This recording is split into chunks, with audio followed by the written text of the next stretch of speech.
Yep. There it goes. There it goes. Now we're just waiting on Max. I just need a fucking background The color for this. DM is not here. Damn. The irony. It's 7 a.m. Okay,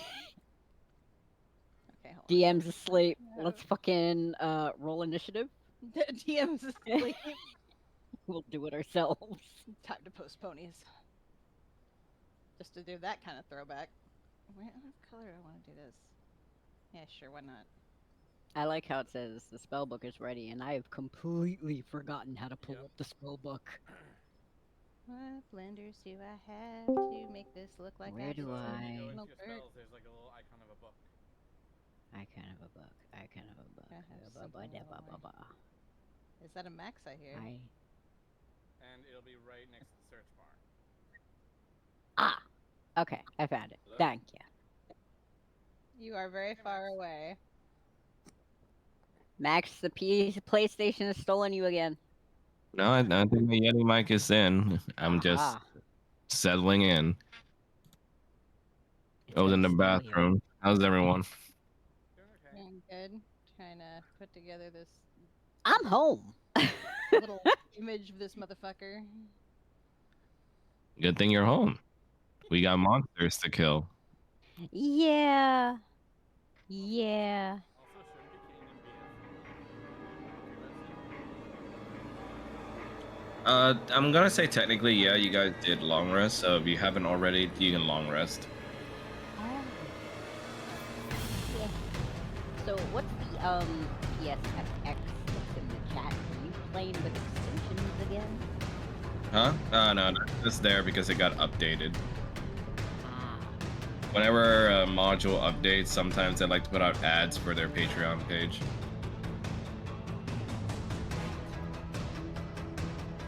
I have completely forgotten.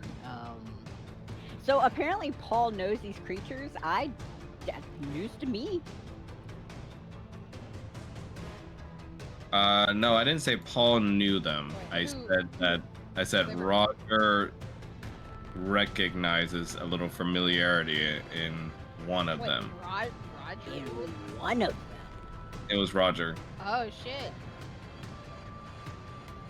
That's Oh, that's don't like that. don't like that, yeah. Wow, pneumonia. Thanks. Where's my?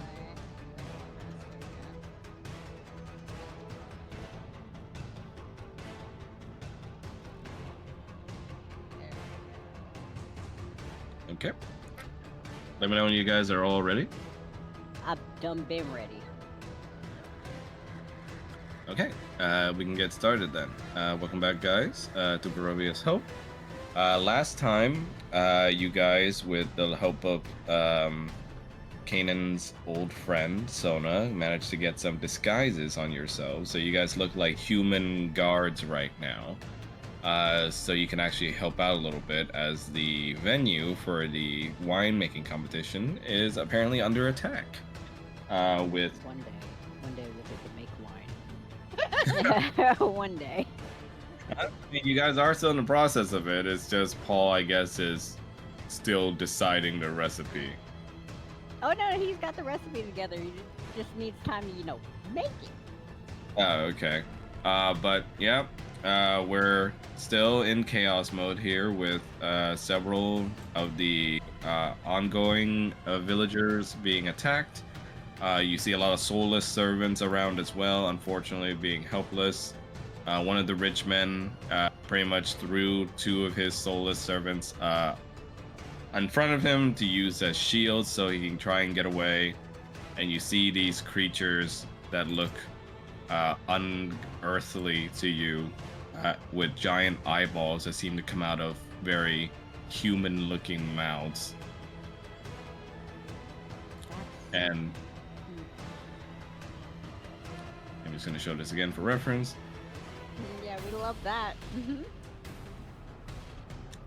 And yeah, you see that. You see that happening. That there are two guards in front of you now, kind of cowardly flailing their spears in front of them, keeping out survivors and even monsters from coming across the breach.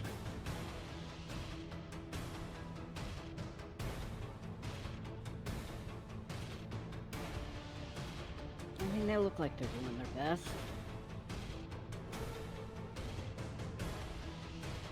For sure they're trying. They see you behind them, and one of them goes like, "Reinforcements, perfect. Come over here. Help reinforce the wall. Keep them out." Come over here. Bye. And then leave. Just walk away.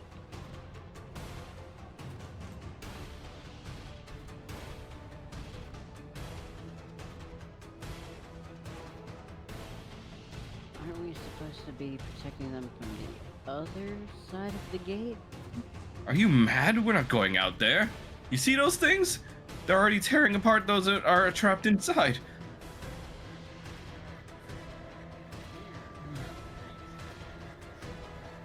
Look, we have direct orders to protect the main part of the city and where the mayor lives, alright?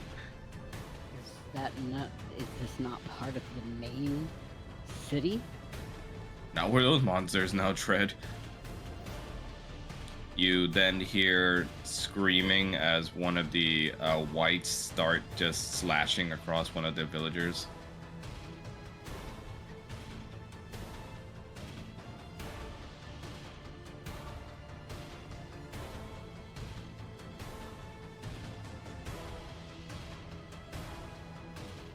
Alright, well, what's the game plan? Well, I would think we shoot for the things with big red eyeballs, personally. Sounds good. Paul's gonna cast Magic Missile. At which ones? At the three in front. So the one up on the statue, the one to the left, and the one down, I don't know, munching in the market there, whatever the hell that is. Munching in the market. Alright, go ahead. Blah, blah, blah, blah, blah, blah, blah, blah. What is this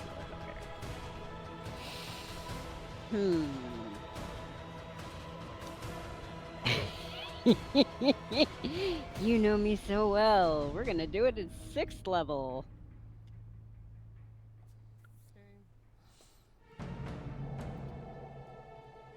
There's your...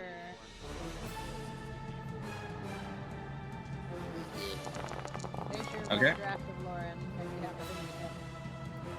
Oh, that's good, because that's very different from the the placeholder I had. Oh, please show me the place. I gotta see the placeholder. Yeah, I'll show it to you later. Yeah. No, he's a baby face motherfucker. So getting a beard's just hilarious. It fits. He's still a little bitch. Okay, so 45 damage. Where is all of that getting distributed? It's gonna be distributed to those three, so 15 each. Okay, so they'll go ahead and do that. Right in the eyeballs. You direct your arcane magic towards them, and their eyes start shifting towards you immediately.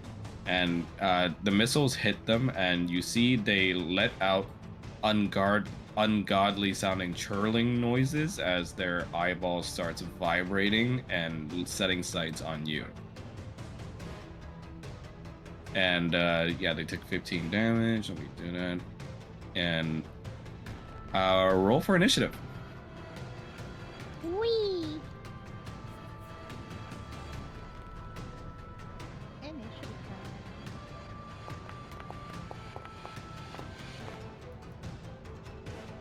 Damn, Roger, that's like the lowest you rolled on initiative in for fucking ever.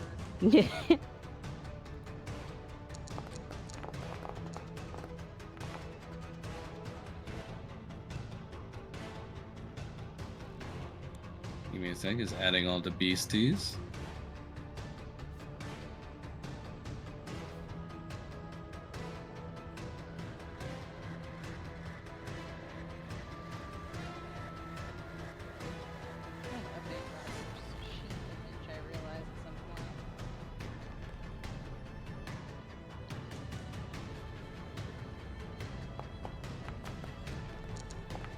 You gotta see a lot of dice. That was almost a 1. Oh, come on! Oh, I don't like Come this. on! We're not doing this today. Oh, I don't like this. Oh, I don't. That is also a lot of boxes. That's a lot of boxes.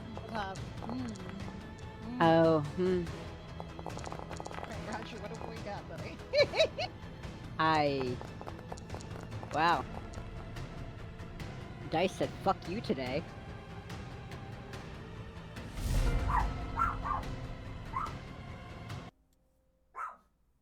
Fantastic. We love this. That's a lot of enemies. Winston, shut up.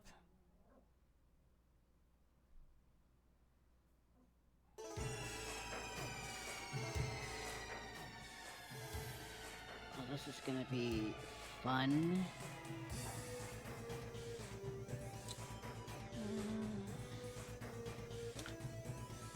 Mr. Allen. I know. Give me a second.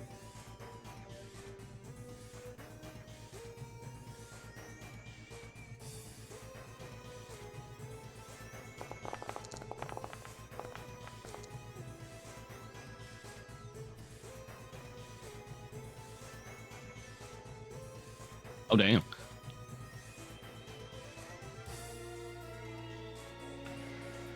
Now that would be, let's see.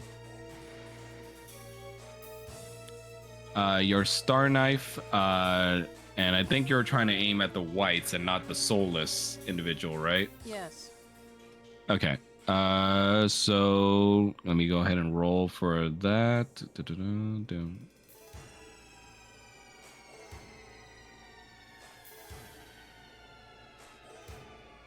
Oh, wait a minute. I didn't put a saving throw on that, so you're fine. So that's going to be 13 damage on them. Let me put that down.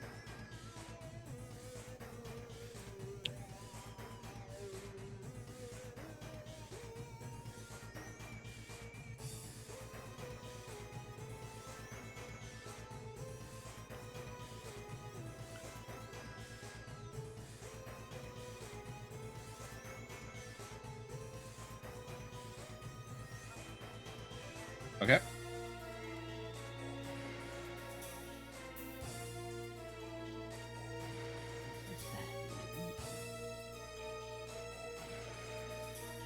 What mean? Oh, I was reading one of my spells and I'm like, I don't know what that entails, but you know what? We'll roll with it. It's fine.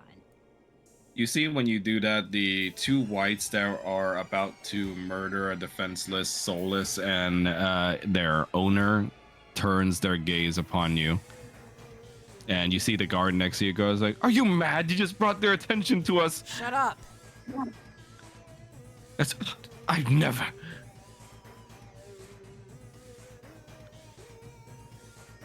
And anything else? Get Ian? out of here. Roger's supposed to look at these guys and just I had no guards could be Can't this move useless. past the barrier, so. I end my turn. Oh, you can move past it. Do you want me to move Kanan over it? Right, it No, won't. it's It fine. won't let us. Oh, okay. Yeah, I mean, if you guys want to move past it, I can move your token past it. So just let me know. Yeah. All right. And Kanan, you're ending your turn, right? Yes. Okay. All right. So this creature, after being damaged by Kanan, it's gonna activate as a regen and start healing 3 HP.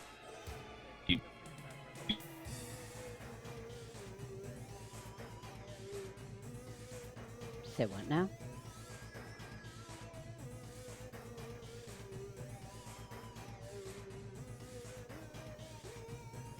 Cool. They can heal. Don't like that.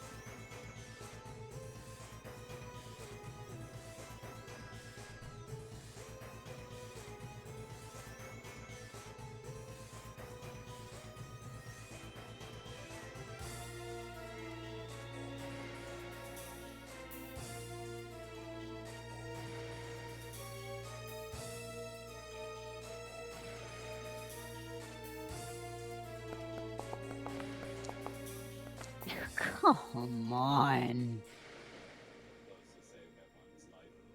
We can't hear you. You're far away again. The PlayStation's still you. Yep.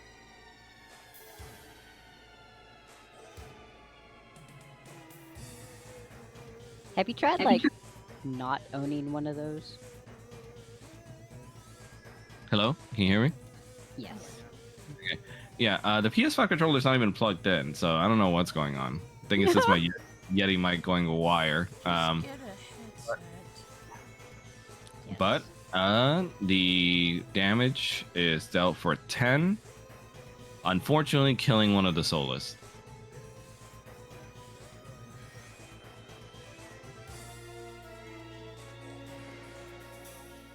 Squishiest of them all.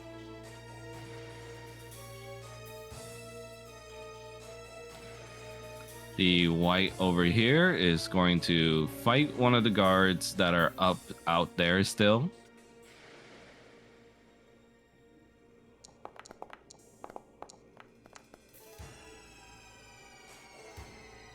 And I don't like unfortunately, these things. and fortunately for the guard, that doesn't hit him.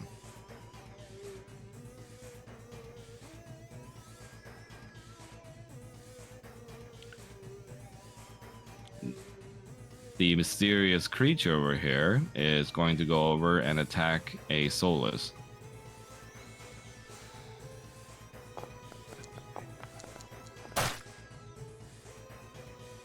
Fortunately, somehow missing.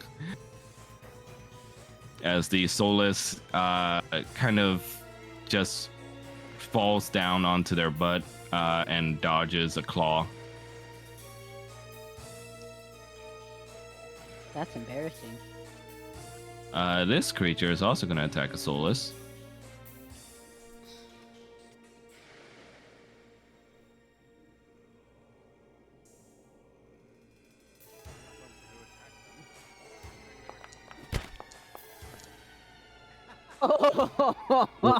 Fortunately, also missing. This one also managing to dodge away from the monster's attacks.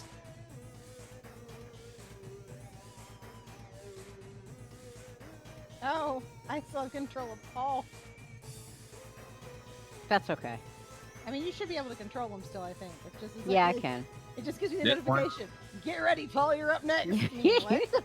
This one looks at Paul and is running straight for him. Gonna end its turn. Paul, your turn. Okay. Let's see.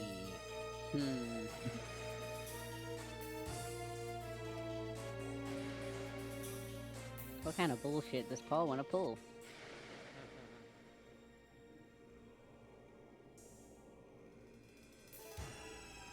Let's see.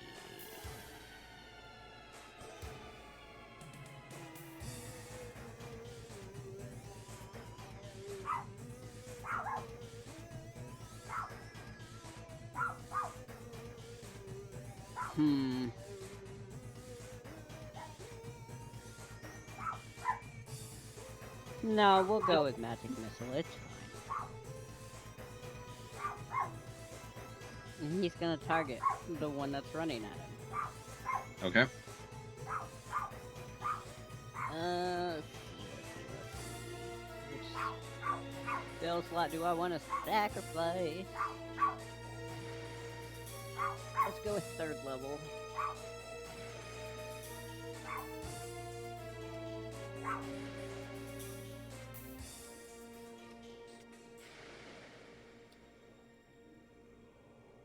So that would be...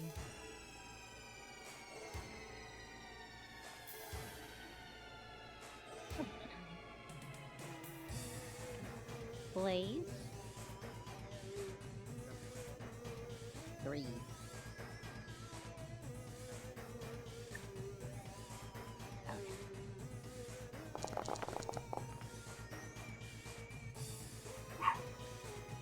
For 27 damage you deal to the creature.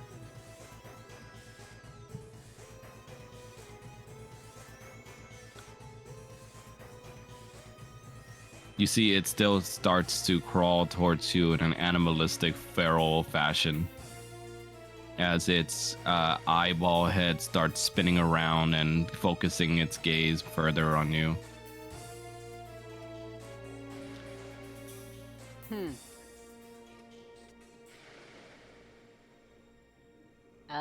Paul is also going to use, actually, wait. I can't do that. That's not a bonus. Damn. He's actually gonna jump into the air and fly. Okay. While you're in your disguise form. Sure, why not?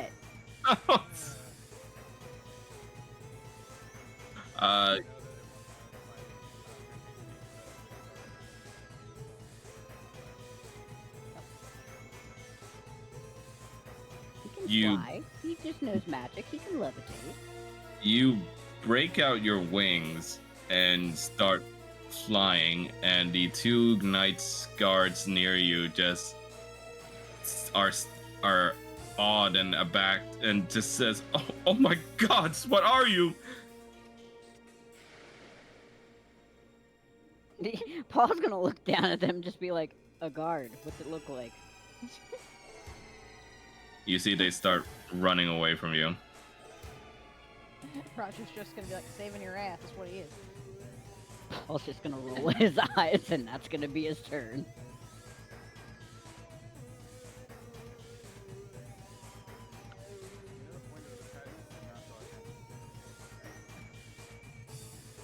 We're gonna draw attention to ourselves regardless. You see this mysterious creature tries to attack the nobleman. Oh my god, what is with these guys? They spent it all on the initiative. Right? Alright, the white is going to go over here.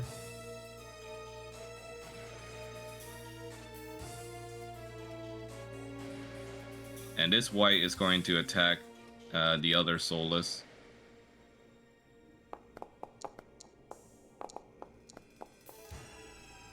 Unfortunately hitting.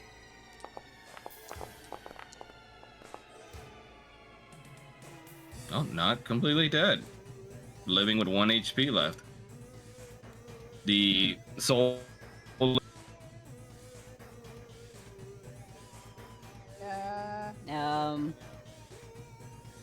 just get a headset, man. It'll make the life a lot better.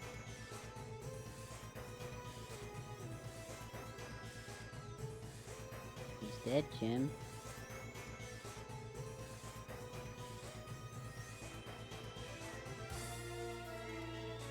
Damn, he really did.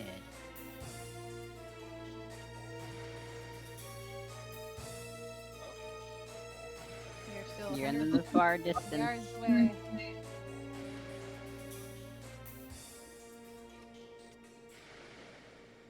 Alright, how about now? Yes. Okay. So the soulless is grievously wounded, falls to the ground bloodied, but has still 1 HP left.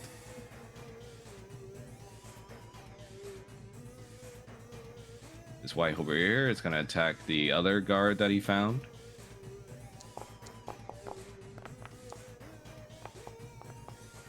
Unfortunately, hitting.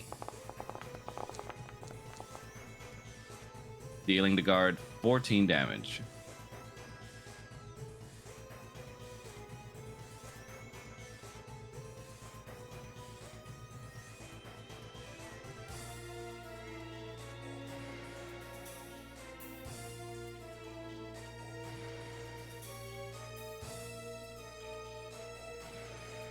This one over here is going to attack the nobleman as well. Swear to God. Oh my god, somehow missing. Come, man. Okay, Roger, your turn. Okay, alright.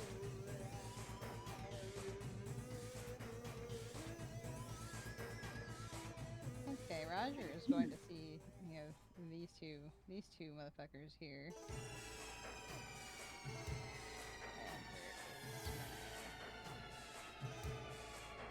And where is okay, come on, boundary, please. There we go. All right. All right. I think I know what spell you're using. Let's see. I need to double check on something. Actually, let me double check on this spell real fast. Okay, so for a 10-foot sphere, what are we looking at size-wise? And then like how big a 10 sphere is? Oh, perfect. Yeah, it's a 10-foot sphere. It should be like this. Hold on, stretching out. There you go. Should be like that. So, Roger was to put point of origin for this right here. Okay. So let me put that down.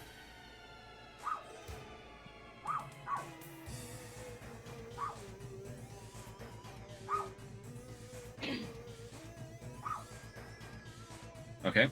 Now what are you casting? Roger is going to go, this ain't no time for cloak and dagger. It's time to shatter. And he's gonna cast shatter. Nice.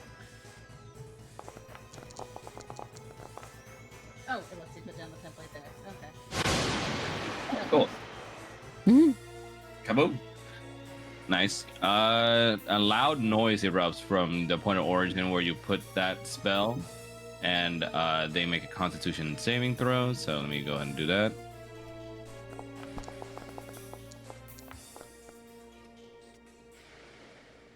The saving throw is 13. That's a fail on the mysterious creature, and Mr. White here is also a fail. Nice. Okay. So they both eat 5 damage.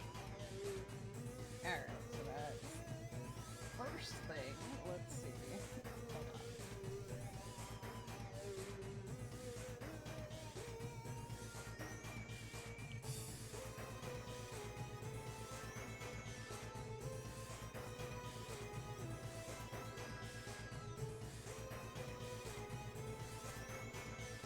Alright, second thing.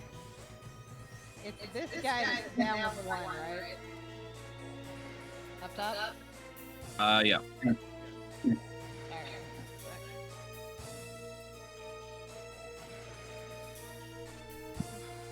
Start doing that.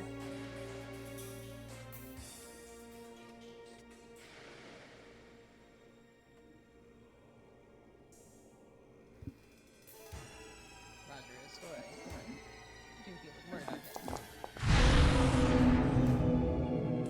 God, that scared me. You heal the wounded Solus back to full health as his wounds begin to close up. And he's also going to move up closer to the nonsense. And that is going to be the end of his turn. Okay, so you're staying behind the barrier, right? Yeah, Okay. step back there. At the moment. Okay, Kanan, it is your turn again. Wait, what? It's because. What? Okay, did you move yourself on the turn order, Roger? Is that why? Okay. No. I hit in turn. Oh, that's why. Okay, there Yeah, we go. that's why. There we All right. go. All right, Falmouth, your turn. Falmouth's actually going to. Did you just skip me? No, No. we accidentally. Yeah, we had to fix it.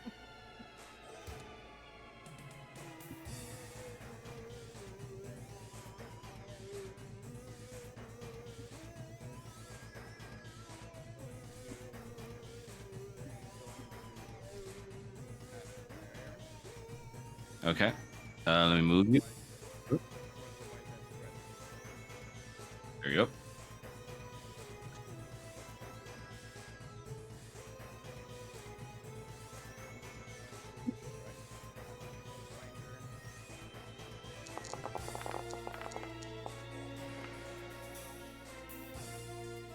let me check its AC. That is a hit. Dealing 31 damage. Nice. Damn. Okay. And strike.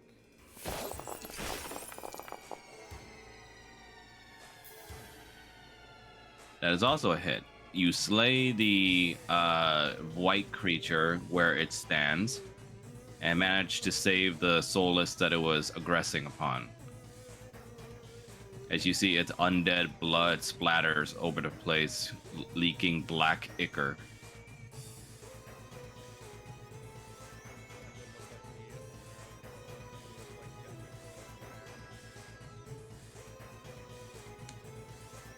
The hapless citizen, uncaring of even bringing the soulless with him, starts to run for the barricade himself.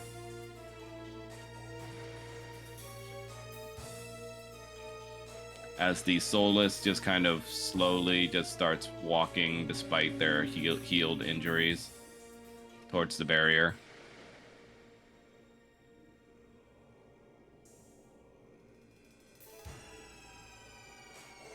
Okay, anything else? Mr. Kanan.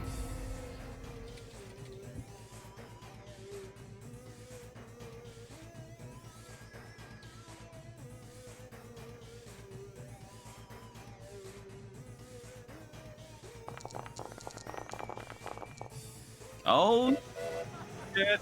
Jeez. Holy shit. God, 3 Thomases. Okay, nice. Good start.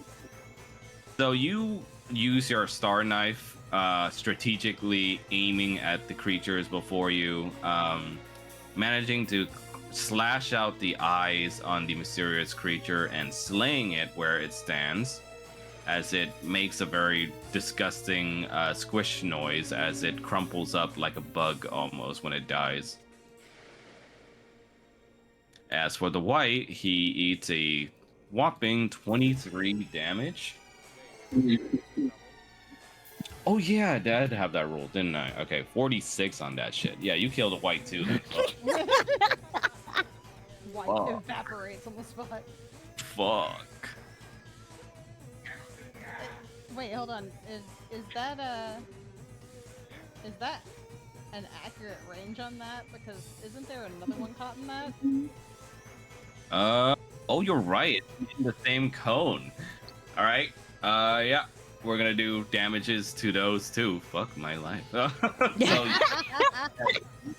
you kill 2 more creatures behind the statue as the star knife goes all the way around the statue and comes back to you, carrying some undead and also fiendish blood on it.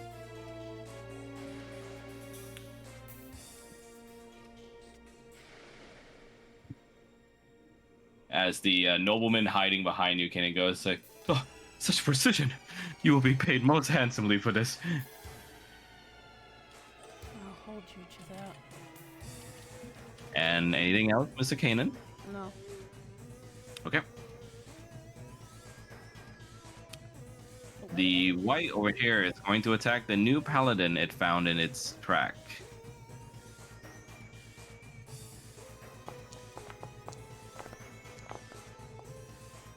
Sorry, did we take out 5 Unfortunately, of the 11 enemies? Wait. Oh my god. Yeah, that star knife hit was real spicy. Yeah, it was. Oh wait, I gotta get rid of the code. Oop. There you go. And unfortunately, the white misses upon you, Falmouth. So that's gonna be his turn. Why is that unfortunate? For me, it's unfortunate for me, Rattle. Okay. So the other white over in the far distance attacking the guard is going to attack the guard again. Hurrah! No, Oh my it's not. god! What's happening to me? Okay, I'm not getting the roll in like the actual like listings for when they're failing. So it's just the last thing I see in the chat is just the Kaden through the Star Knife. So it's like No, I don't know rolled who's an missing. It's a surprise every time. I rolled. Okay, so, all right, this mysterious creature is gonna go for the hapless soulless again. I swear to God, I'm just trying to kill some innocents. Just trying Good, to it kill hit. some innocence on a Saturday night. Okay. Yeah. So on a hit, the creature, you see it slays the soulless, but then you see it starts to hover over the soulless's body and starts to almost as if suck something out of them. Uh-huh. They're soulless. What is it sucking?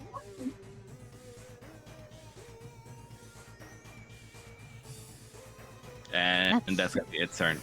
That's a great question. Yeah. Paul, your turn.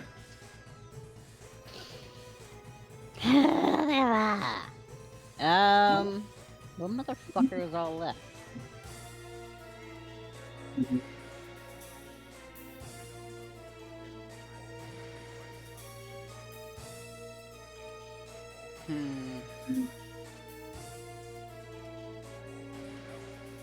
And there's that one dude's the douchebag who used soulless as meat, yeah? This one being gangbanged by them, yes. I mean, I'd kind of leave that alone. They can handle that. Oh my God. No mercy to fall. Let's see. I am refreshing my game currently just to let you know. Oh, okay. So let's What hop out. the fuck Slide. is in front of Falmouth? A white.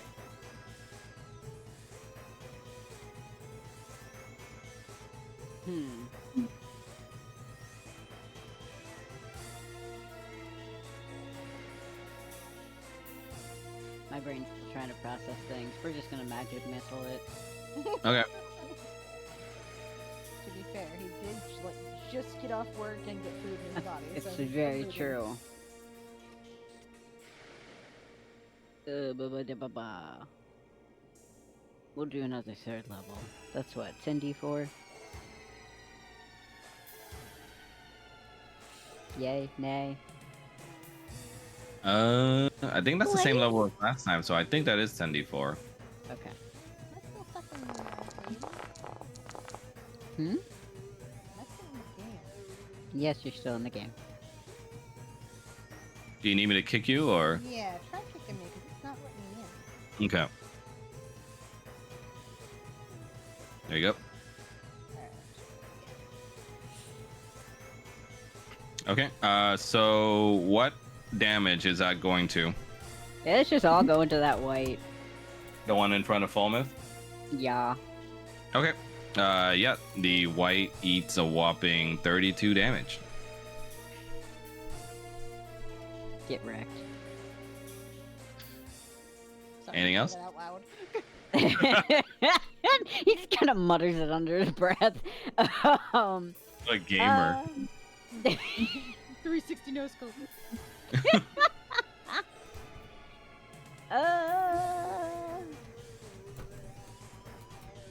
Yeah, that's it. Okay. So they're gonna go start in on the nobleman again.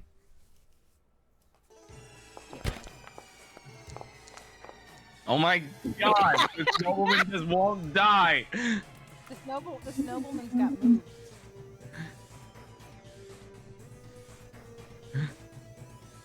The whites in the northeast are gonna attack.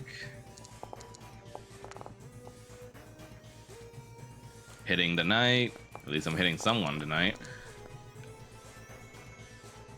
Dealing him 6 damage.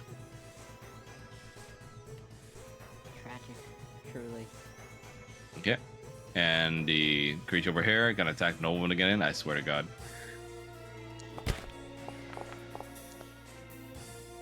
Okay, thank God. It was so close on the 2. Dealing him 10 damage. Nobleman goes down. As you see, the creature starts feasting on his body as well. Is it feasting on his body, or is it like just slurp? It's like doing the thing like I described before, where it's hovering over his body and like sucking something out of him. Okay, just making sure it wasn't different between the soulless and the regular ass people. Yep. Okay, Roger. Okay, give me a second because my page is not loading. Why must you do this? Downloading world data, please wait. But what if we don't want to? I'm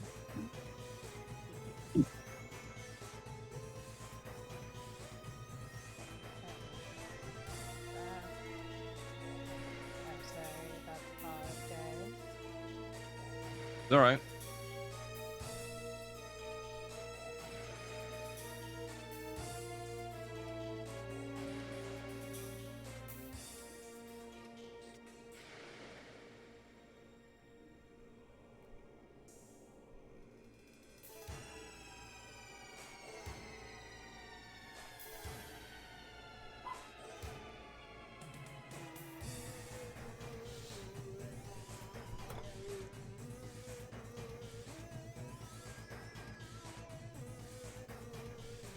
That game really said fuck you.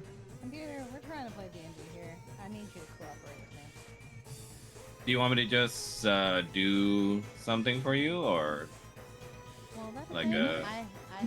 I hadn't determined what I was going to do yet because the thing I had planned to do, well, y'all kind of killed them. So, 1 second, sorry.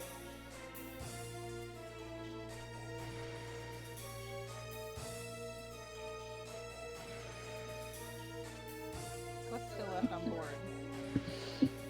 one white, a couple of the weird creatures, and 2 whites on the northeast. So 3 whites and 3 creatures. Okay, anything relatively close to us? Yeah, the white that Falmet's working on, and the right side has the 3 creatures that just finished gangbanging the nobleman. Finally took down that nobleman. Yeah, He the tried nobleman. so hard. He lived for quite some time. Yeah, I gotta commend him on that. He made it so far. Yes. It didn't matter. Alright.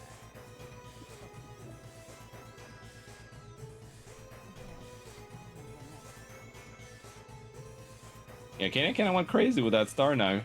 That Star Knife was out for blood. It wanted to be a star.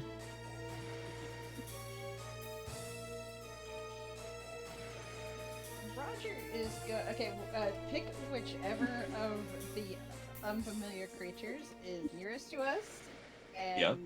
firebolt while Oh, I'm okay. waiting for things to get up. That would be the easiest. Sure. Let me do that.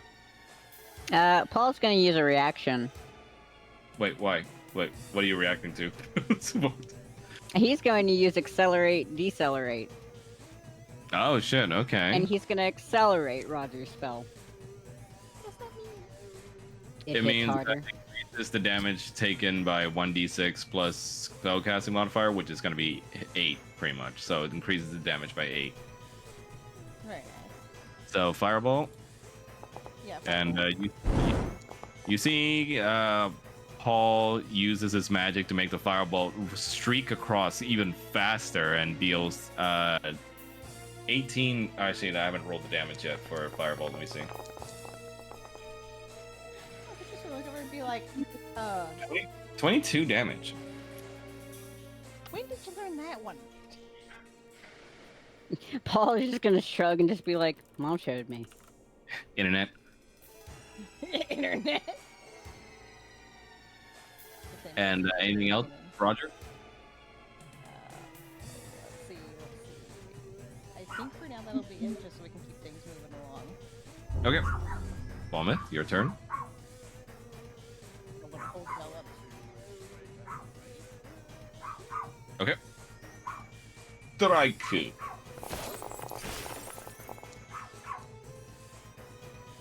That's a hitter.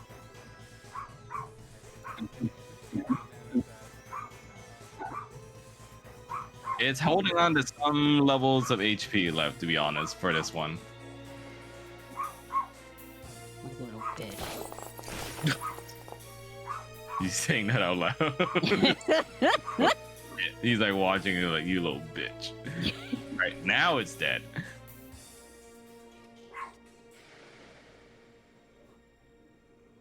Fomp is going to start cutting across the other side.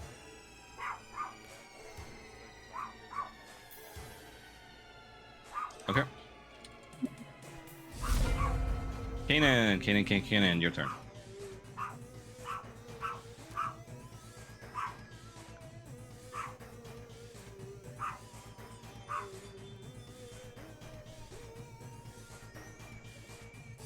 We all busting out our wings in here. Where would you like to fly to, Mr. Kanan? Hold on. Right here. All right. Whee! Look at the sound effect. Oh my god, finally. In.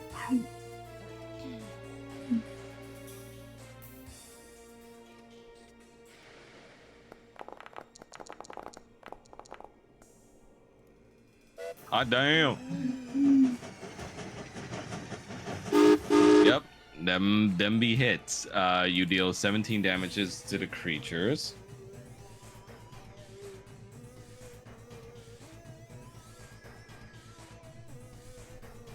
And they all turn their attention towards you, and they start affixing their gaze.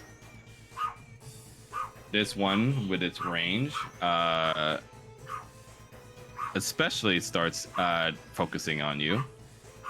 Anything else? No. Okay.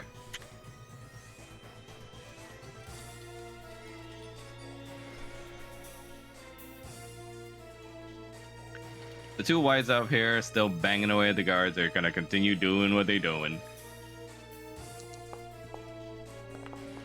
Yep, failing. Oh my god. These bitches' eyeballs like so big, they can't see shit. No, these are whites, not the creatures. I didn't stutter. This creature is gonna go over to Kanan, being up close now. He's gonna use Weird Insight. Kanan, can you roll for a Wisdom saving throw, please?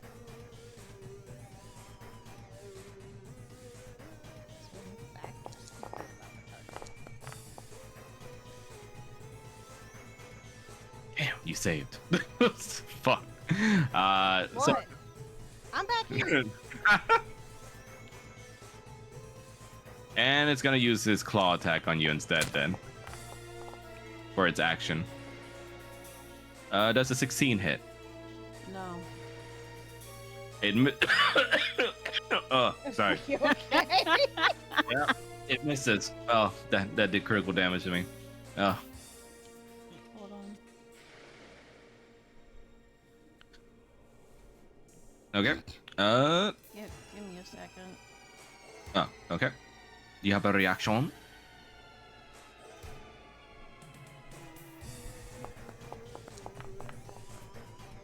Yay, fighter things. You riposte against the creature's failed attack and deal it 6 damage in return. Nice. No, wait. Hold on. It says I have to do a melee attack roll with a weapon. No, it says when a creature misses you with a melee attack. Yeah, isn't the claw a melee attack? Oh shit, the 6 is just to add damage to it. You're Yeah. right. Okay. Yeah, I'm dumb. Roll for your damage. I already did the 6, so you can just roll for your damage. Yeah, no. On a 14, let's check this thing's AC. Unfortunately, that does not hit. Okay.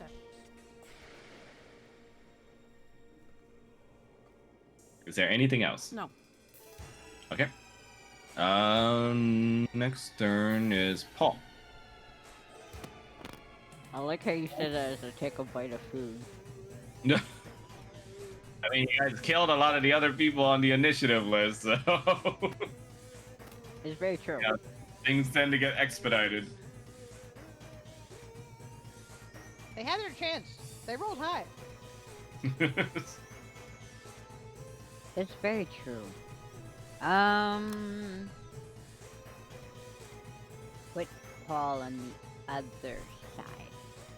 What do you, like, here? Let me in! Okay. Blah, blah, blah, blah, blah, blah. He gonna fly over this way. Okay. Oh wow, it actually shows me the fucking... Okay, cool, nice. Shut up. I don't fucking know. How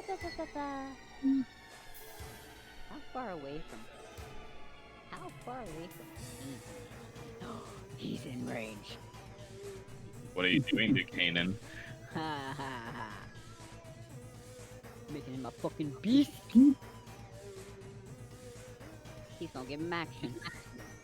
Oh He shit. totally needs more actions. Hooray, fucking Fire Emblem Dancer things. Right? So Kanan, when your turn comes around, you get to do an additional action. On top of all your other actions. And he's going to use Repositioning. on Keenan and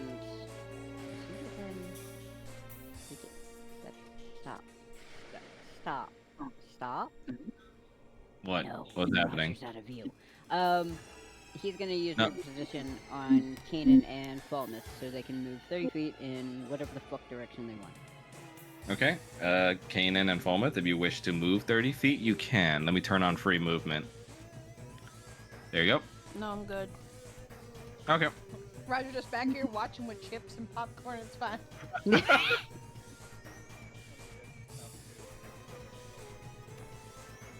Okay, yeah. I turned on free movement, so you should be able to move yourself. And that's it. Okay.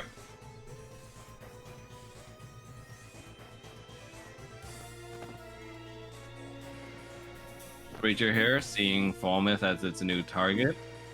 Gonna try and do weird insight on him. Please roll for a wisdom save, Falmouth.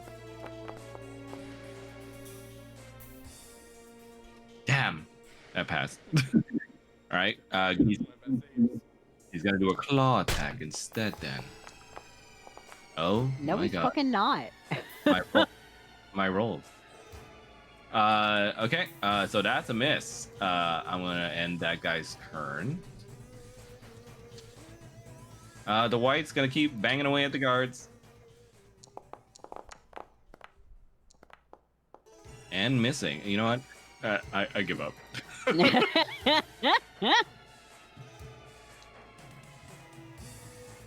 This creature is gonna go over here and try to attack Falmouth as well. Keyword try. Oh my god. Finally, a nat 20.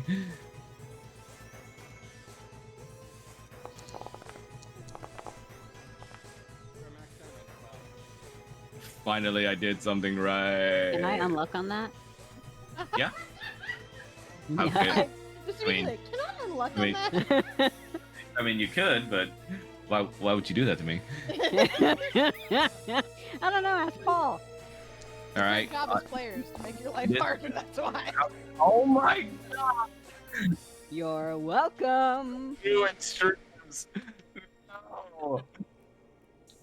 Fuck my life. Fine. It's a miss. Jesus. That was so good. All right. So yep. That's a fail. So we're gonna go ahead and skip that guy's turn. Roger. Okay. Roger is. Well, Roger would like to be on the other side of the barrier first of all. There you go. Yeah.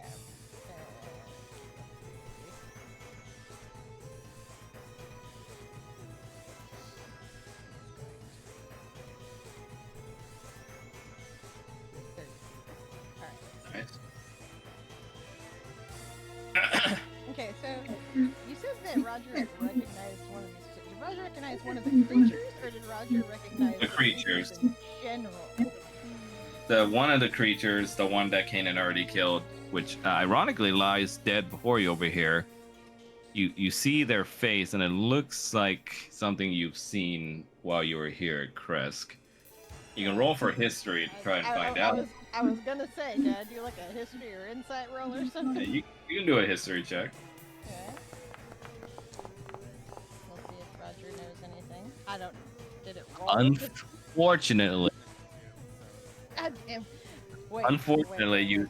even though it's on the tip of your brain, you can't remember. Wait about. Hold on. Oh, are you using a luck point? I'm gonna use a fucking luck point. The morbid curiosity. Roll a 4 in this time. Would you like to use another luck point? You know what? Sure, why not? Oh God. Roger wants to know things. All right, so go ahead and re-roll. I just did. I thought I did. Did it? It did not come out. No, All right. unless. Oh, there he goes. Okay. It's a 7 this time. You're going up 1 digit each time. Okay. Would you like to just take this roll or continue looking? We will take this roll. It's fine. Okay. Yep. So, yeah, on top of your brain, unfortunately, it's just out of reach.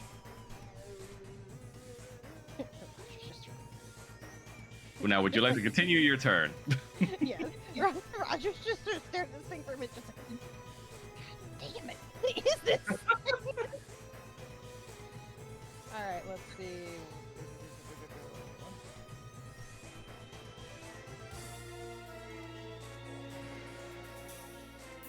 Roger's gonna target this motherfucker, and he's going to do a fireball.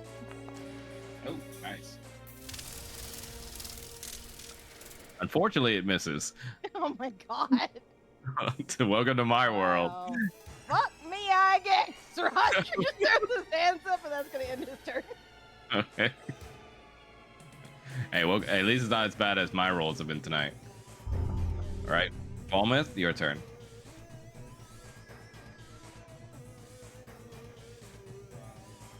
Hold it. Alrighty. Yep. On that hit, you slay the mysterious creature on the spot as it crumples up in a fetal position.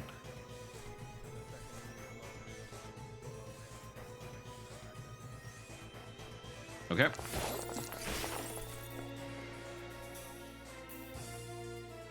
Yep, that's a hit, dealing the creature 24 damage. Roger's gonna call over and just be like, does anybody know what these things are? Is there anything we can roll to try and recall if anyone can identify it now? Kanan may roll history because of a very specific reason.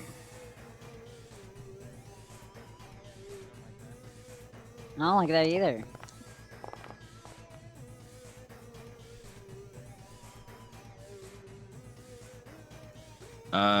Soma calls out from within Kanan and says, "It can't be."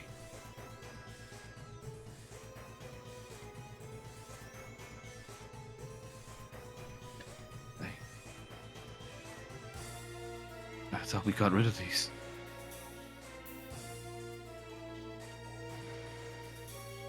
And Kanan, you hear him with this shaky tone for the first time, and you can feel inside of yourself the other half of your pact with him just being completely and visibly just shaken right now by trauma.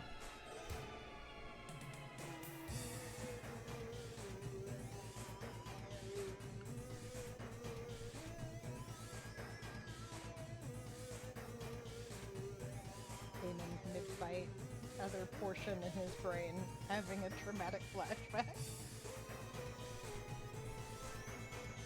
And Kanan, you see flashes of massacres happening with these creatures feasting upon the living and also the soulless, just absorbing whatever will is left in those husks of bodies. And then you see the horrible truth in which after being consumed, after a while the soulless bodies turn into these creatures.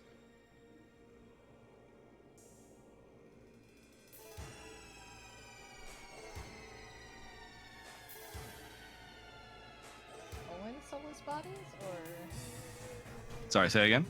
only the soulless bodies, or Only the soulless bodies.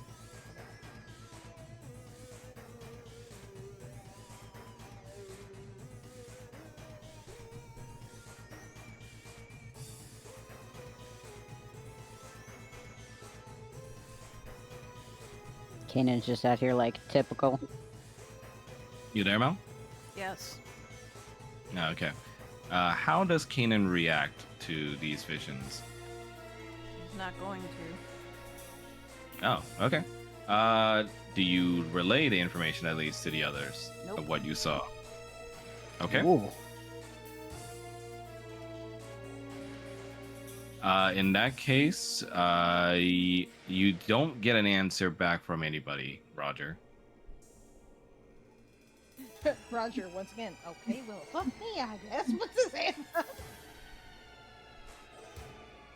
Okay. Believe, Falmouth, did you end your turn? Sorry.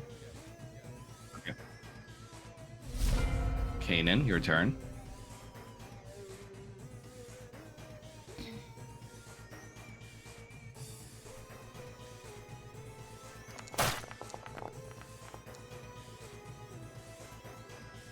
That's a hit. Dealing 12 damage to the one in front of you, right? Yes. Yep, you slay it in its place. Nice.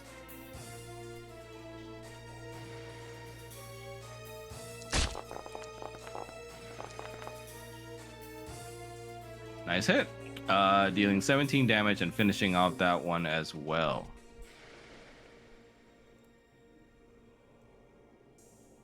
And he does have another action. Yup.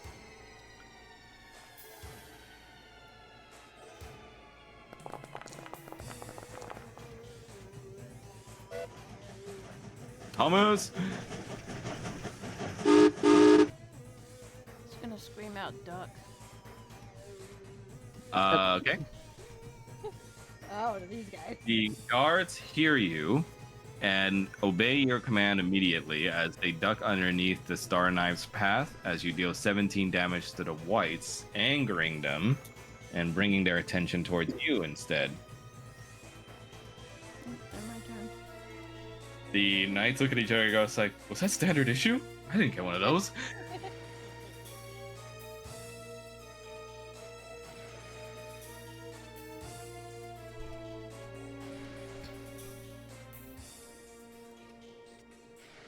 Okay, the whites then start heading towards Kanan. The knights then try to do opportunity attack on that. So, oh come on, knight. Oh wait, all right, that was a good hit. Never mind. Dealing 17 damage to the white as it leaves the threat range.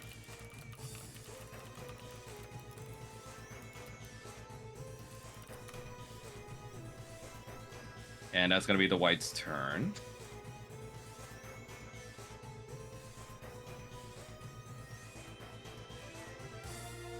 Paul, your turn. What do I want to do? I want to cause problems. What else is new? That just makes you think of that one like bootleg Mortal Kombat thing with like the shop. I don't want peace. I want problems always. Paul is going to fly up to the top of this statue bitch here. Okay. And he gonna Dramatic land. motherfucker. He's gonna land and. Bada. The knights see you fly up there and they go, it's like, how are they able to do all of this? We can't do any of this. Good. It wasn't get good, scrub. Yeah,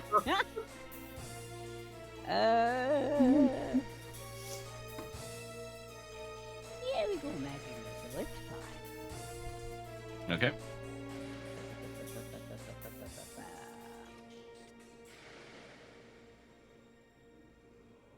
What is it at second level? Magic missile. Yeah.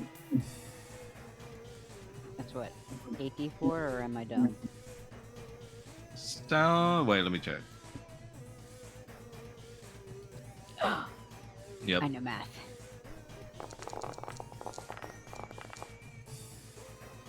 $19. How are you distributing it? He's gonna fire it at the one head towards Kanan. Okay. It's just like the kind of like low key, the fact that Paul and Kanan are like helping each other out more now. For reasons. I like it. Subtle storytelling. And anything else? Nah. This white is also going to try and go towards where Paul is. And the knight is going to try an opportunity attack.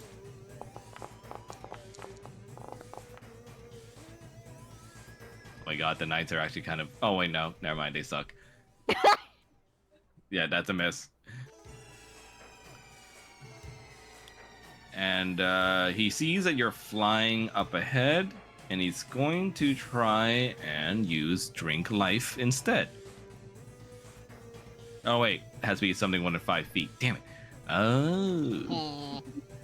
Sorry, buddy. Only I get to open that boy like a Capri Sun. Wow. He's gonna use a necrotic bow instead then. Try and shoot you down.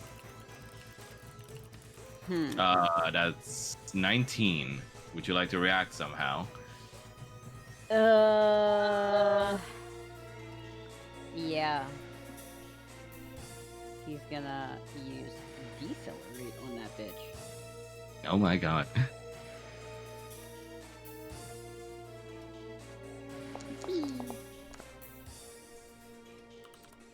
Okay, so you reduce your damage taken by 7, basically. So you only eat 5 damage then.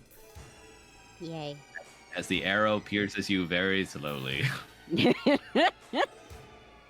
Arguably more painful, but less damage. Yeah, a little bit.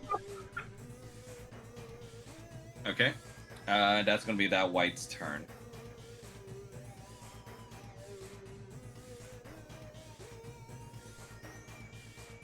Roger. Roger, meanwhile, with his short fucking legs.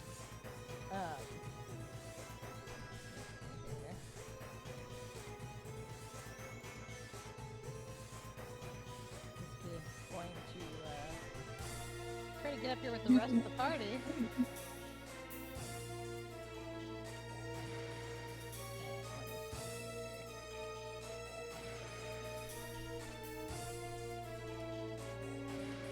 Honestly,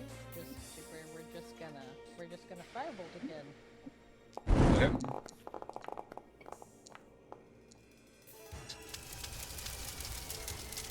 That's a hit.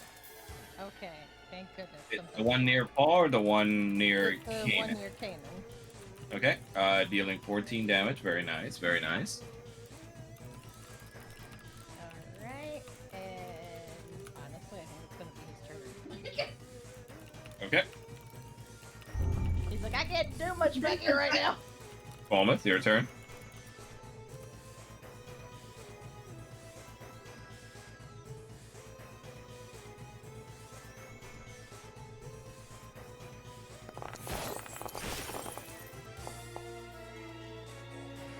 Dealing 25. Nice.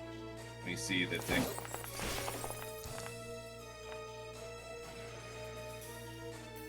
And another 33. Daniel. You slay the white on the spot. Very nice. That bitch gone. Anything else? Mr. Alacus?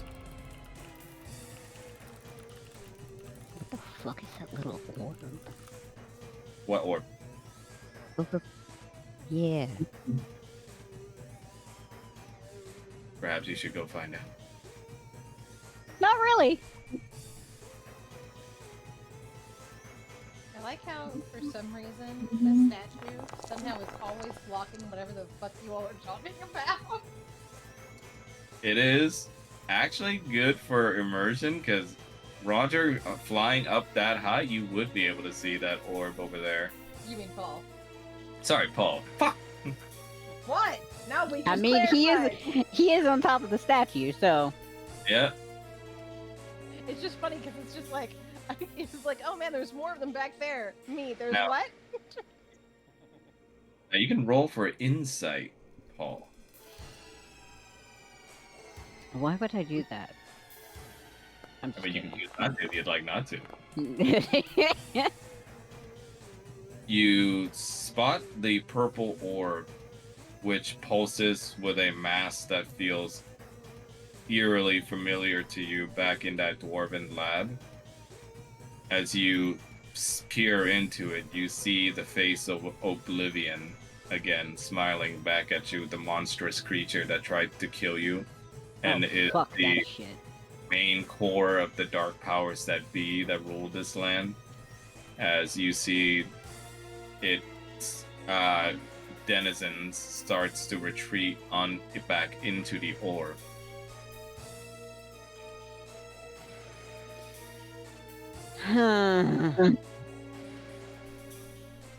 And you see the orb dissipates. Cool. That's great. Love seeing that.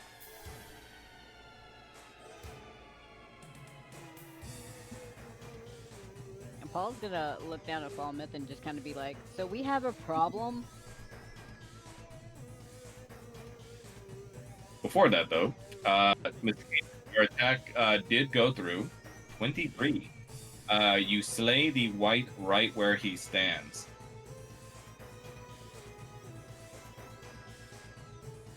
After looking around a bit, you guys confirm that you are indeed victorious in clearing out the city square.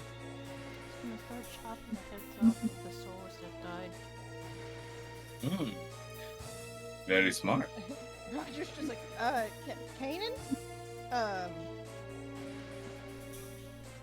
What are you doing? Talk to Soma. Soma. Soma? What's Kanan doing? as Kanan's walking past. Soma appears and speaks to both Roger and Kanan, and honestly the whole group as he goes, "Young one, cease. It will not help.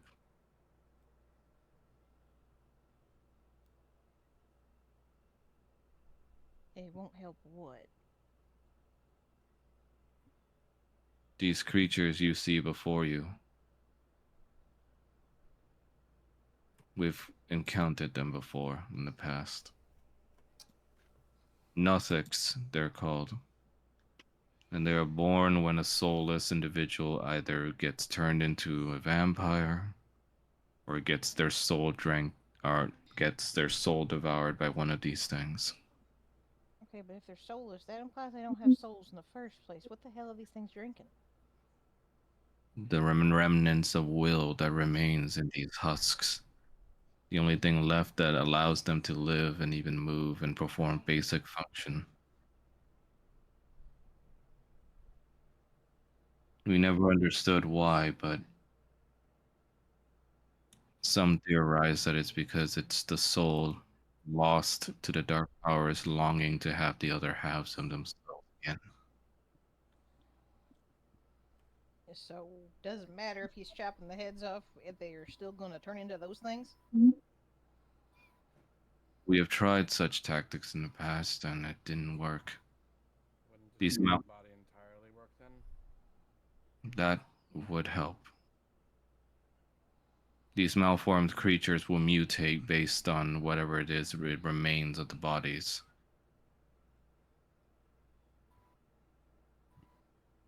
Okay, so You what if see, we he has burn that. them or something? You see, he has 1,000-yard stare when you ask him that question, and he stops responding. Roger is going to be like, Soma? How tall is Soma?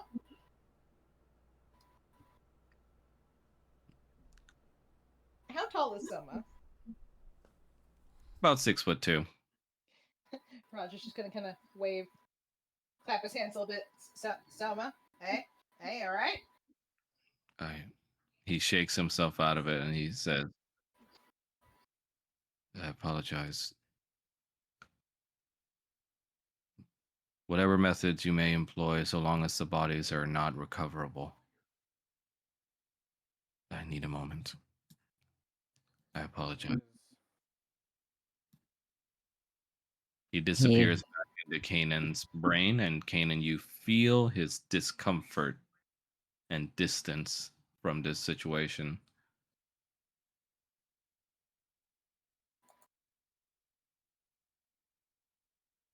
So, guys, Yeah. you remember that weird, creepy Oblivion dude? Yes. Yeah. Yeah, so he was in a ball up that way, I'm sorry, No what? way. or ball magic something that way, and then he just disappeared.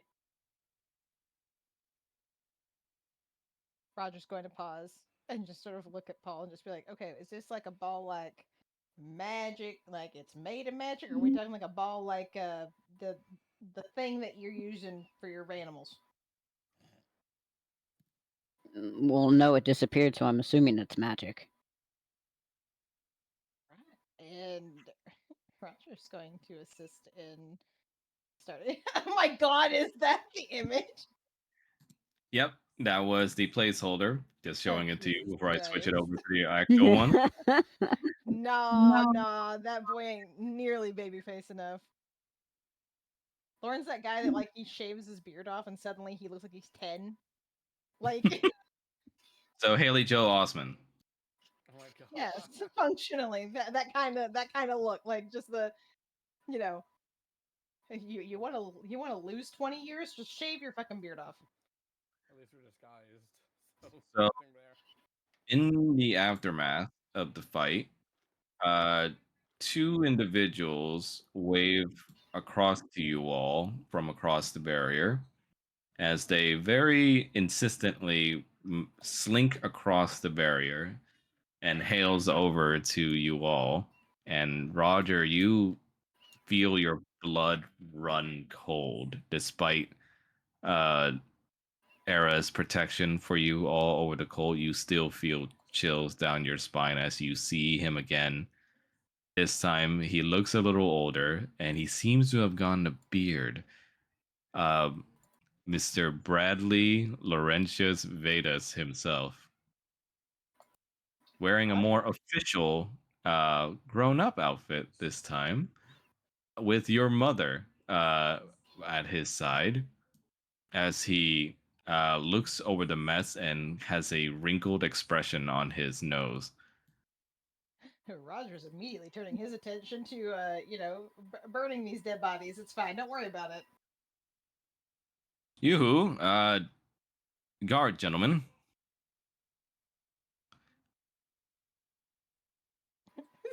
It's just let's let Involve and take care of it. Yeah, Paul's just kind of looking at Roger like, you see Roger's mother, Emma, looks over to your direction, Kane, and just goes like, "Hello there. Are you hard of hearing? We're calling you over, good man. I know. I don't care. Such rudeness. We need to make sure the area is contained. This isn't safe. Well, you tell us then. What happened? An attack by creatures, whites and Nothics. Ugh, disgusting. I thought this place was properly defended. How did they even get past the barriers? That we don't know. You see, Lauren speaks out and goes like, "Well, Miss Cunningham, I heard there was some trouble going on earlier with the barrier having gone down for a few seconds. Maybe some of the buggers slipped past." Can't rule that out. Emma just goes, well, are you the captain of these fine guards? An investigation is going to be made into how they came into this place to begin with. Well, you can also log in a complaint to one of your compatriots over there, and she points to Kanan, for unmannerly behavior towards the noble. Go fuck yourself. Your complaint is noted. She hears you say that and looks at you, Kanan, and goes like, "Excuse me?" Roger. Go has got fuck his yourself. back- Roger's got his back turned and is just looking at Paul like just absolutely like trying not to laugh. She looks at you and goes like, "How dare you speak in such a way? Do you know who I am?" Ma'am, No, please I don't don't come into care. this area. It's not safe. We are still containing any sort of possible threat. You see, he goes over and just goes like, "Ma'am, now, hold on. No, it would not behoove us to act unmannerly of a sort. Now, my good man, I know you're busy, but I would consider you would want to apologize to Miss Emma here Eat my ass. and just." So Roger is saying this to Paul, which Paul should know this language, and he's doing this in sign language. He hears your crass speech and just begins to stammer to himself. Well then, Paul And- does not know that language. Yeah, I know. Paul needs to add it to his fucking sheet because he does know that. There you go. And- There's it. Lauren just goes over to Miss Cunningham and just goes like, "Well, I certainly tried, madam. You can't get good help nowadays, it seems. Good captain, though your companion seems to be not of standard quality for these sorts of matters, I would commend you for leading such a good charge on these men." As far as I'm concerned, he has a good arm, and he actually situated himself well in this combat. He actually slew the most threats. Ah, I see. I suppose with an attitude like that, you'd have to be good at something in order to be kept around, eh? That being Paul- said, your complaint is noted, and it will be logged into the register. Paul is gonna see what Roger is saying and immediately look death glare over at Lauren and just kind of growl. Lauren just laughs heartily in a polite manner, but goes like, "Haha, good form indeed, my good man. Now here, on behalf of the Vedas family, to you and your men, however you might like to use it for your exemplary work." And he's going to give you a little baggie of literally 100 gold. Thank you, but it's not necessary. We are doing our jobs. Oh, no worries at all, my good man. Consider it a good tip for good service. You see Emma just glares over Ken and goes like, "For some of them, anyway." And you see Lauren just then looks over right at Roger and Paul's direction. And he gives a pleasant little wave. Roger Roger's going to give a pleasant little wave back. Looks 100-yard stare, pleasant little wave. Paul is just still doing his death glare. It says, "Ooh, you both look quite disturbed over recent events. I do not blame you. Such bravery in these times is required. Tell you what, here." He goes over to Roger and holds your hand. And like he puts a coin purse in your hand, but he does so in a way where he's cupping your hand with both hands. Here, my good man, for your trauma. And Oh, Paul does not like that. here you Again, go, not my good Roger. man, for your trauma. Thank you. Oh, the irony of saying that. Just again, Roger, very, very quietly. Thank you. And he goes over to Paul and also gives you a little baggie. By the way, these little baggies he's giving to Roger and Paul are each 20 gold. Here you go, my good man. And remember, it was the Vedas family that showed such generosity. Paul is just gonna hand it right back to him and just be like, I don't want your generosity. No, no, my good man, please do not be so modest. Paul is gonna get really close to him and just be like, I don't want your generosity. Okay, I want to do an insight roll on Mr. Bradley here. I also gotta say something. I gotta say something to you, Max. No, no, I know what you're about to say, I think. Okay, so on a poor insight, he misconstrues what you're doing, and as you see him start blushing a little bit when you get up close to his face and starts breathing on him, and he just goes, "Oh, all right, if that's what you want."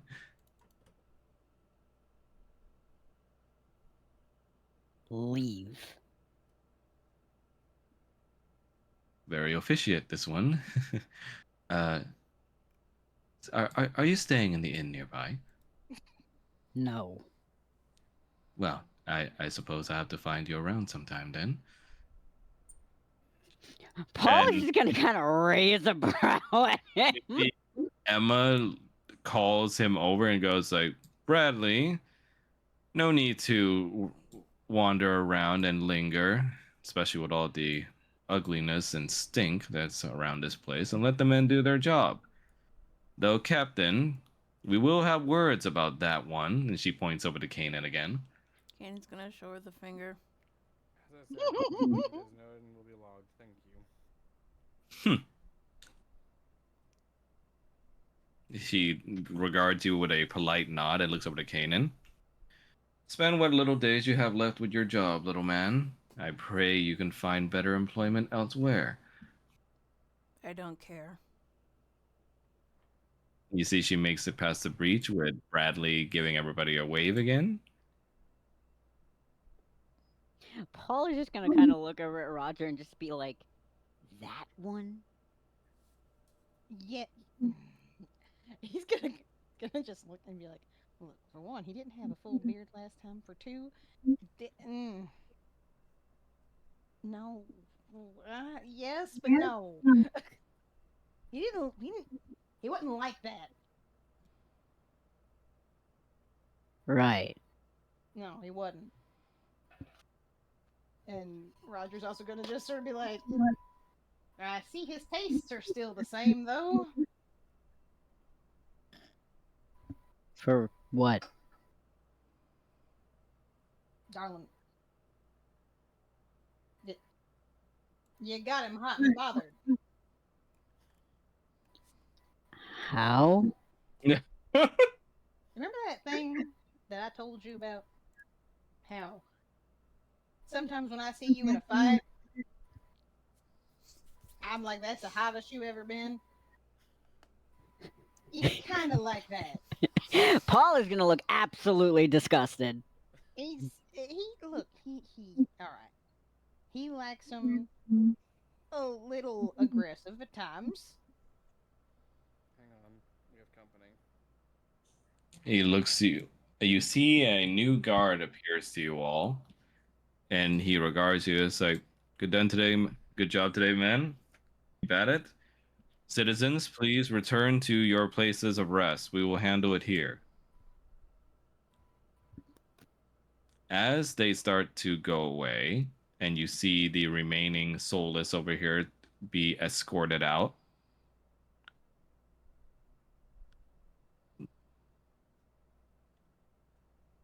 the knight's real voice comes out as you hear Sona speaks out. Are you all right? Fine enough. Sorry for the little scare. Figured you could use some additional help, but it looks like you cleaned up all by yourselves. Canyon did most of the work. Yeah. He really was always the bit of a fighter back in the old days. Isn't that right, Tiger? Mm-hmm.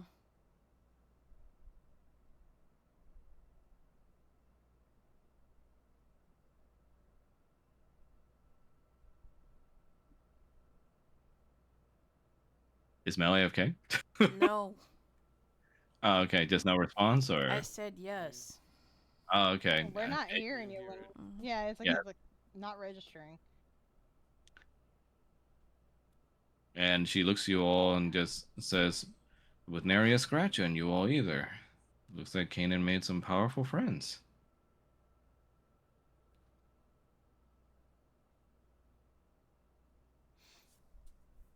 Yeah. Roger's tail is just sort of wrapped around Paul's tail. Like Still, not though, visible, but still. there were two guards that ran across town raving about seeing someone start flying. I'm hoping that's not you guys. Uh, Pretty sure they're just hallucinating. I mean, you can always tell them it's just magic. It's not like magic's not something that can not do that. No, I mean, they'll probably buy anything if you convince them enough, but still, you know, uh, well, from my experience, humans can be Panicking. superstitious too. Wow, thanks. I thought you were a dwarf. Someone just I says can that. be both. Wolf grins. Roger She just looks looks at at him. She looks at Paul and goes like, "Well, this Spader's son can be whatever he wants, I suppose." Don't call me that.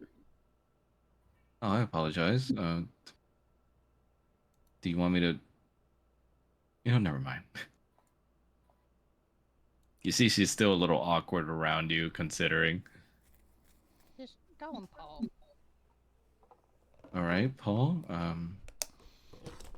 Are you all right? I'm fine. You look angry. Kind of reminds me of old Kanan's face a little bit. And you'd be right. I'm gonna go check up on him, but uh, just wanted to let you guys know they might start spreading rumors about that flying stuff. Sounds like their problem. Roger's gonna sort of catch hold of Balm Escape. Someone's just gonna turn around to look at Roger. Okay, so the fellow that was with my mom,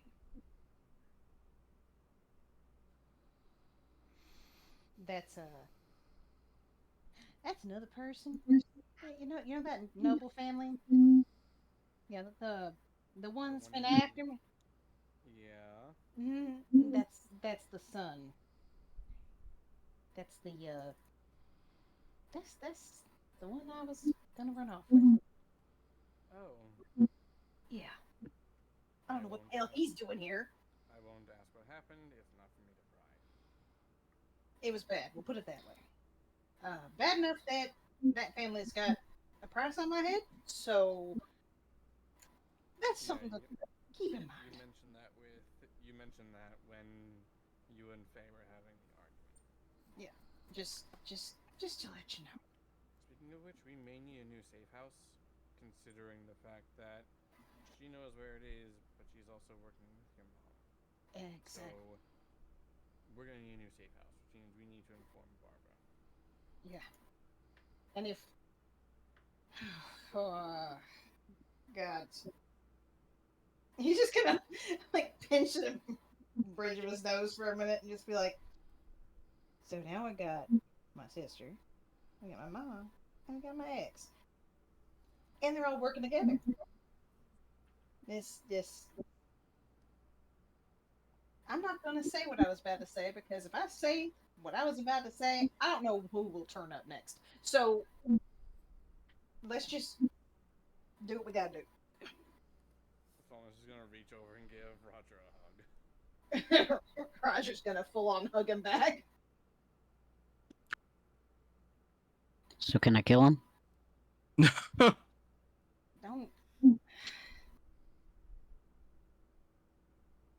Don't don't kill him. Mm. I know. I don't want you to kill any of them. But I will say,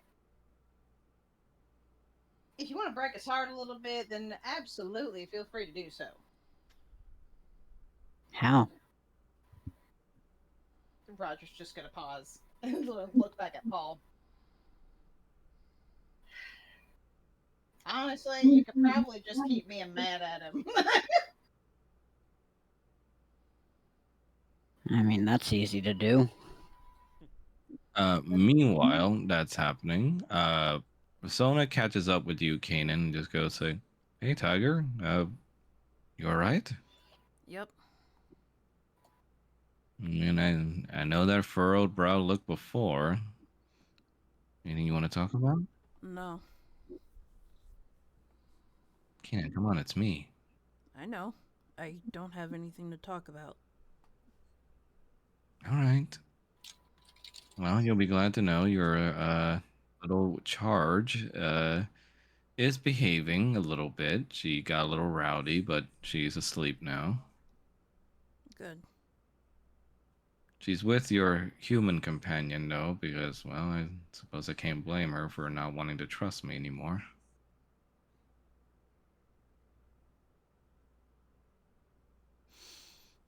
I'm going back to the inn. All right. There's another question, too, actually. I don't really have any place to sleep right now. You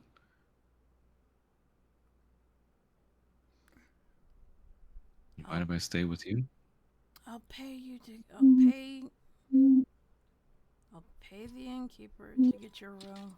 Irina already has a bed. I know. I don't mean to take up her bed. Just I don't feel safe without you, Kanan.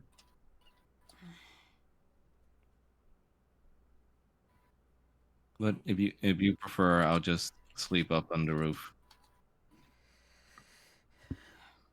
I'll ask the innkeeper to get me a bigger room. Okay.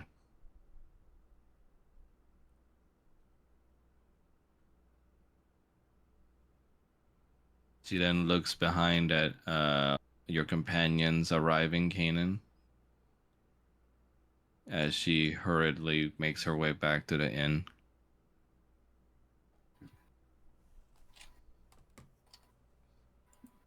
Roger's signing over at Paul something.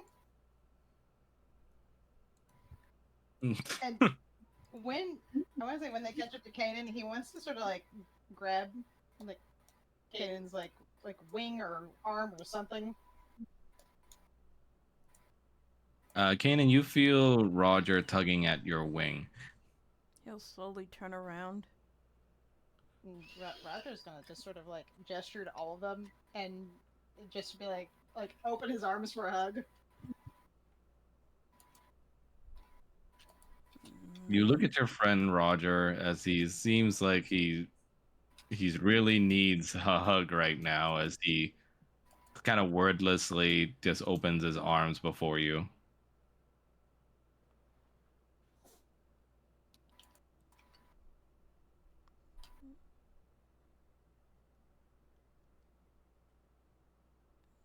You pull him in with this wing and give him a quick hug before leaving.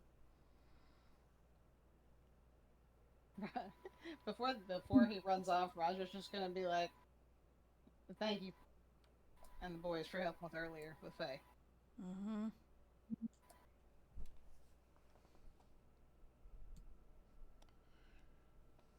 Okay. And what does the Sorry. rest of the party do? My first thought is Kanan power walking away from feelings. Yeah, he's not interested. Oh, what was that? That was a soda can. Oh, okay.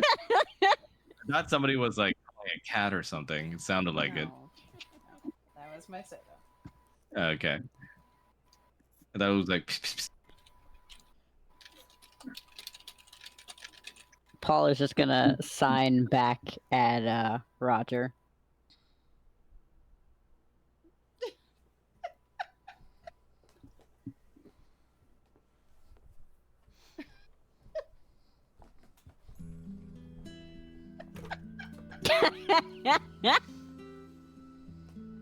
Paul just grins.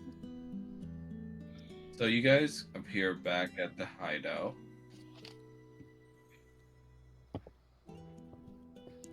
With Barbara having returned as well.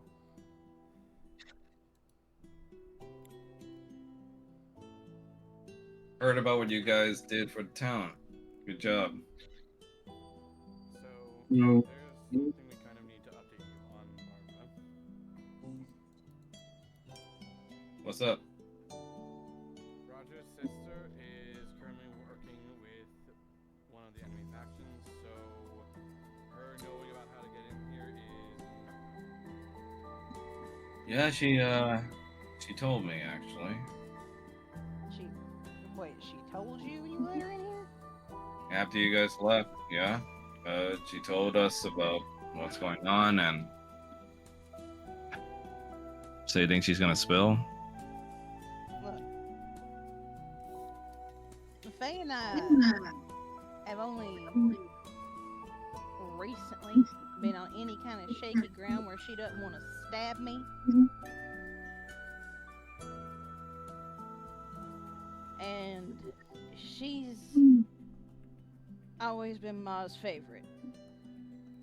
Getting in favor with Ma is gonna be one of her top priorities, whether she acts like it or not. Well, finding a new place is gonna be tough. I mean, this was kind of our best choice, and we had all this set up here. So, I mean, I'll see what I can do, but I kind of have a feeling you guys might not need to worry too much on that. maybe. And Call it intuition, but I don't think the girl's gonna blab. Roger's also gonna gesture.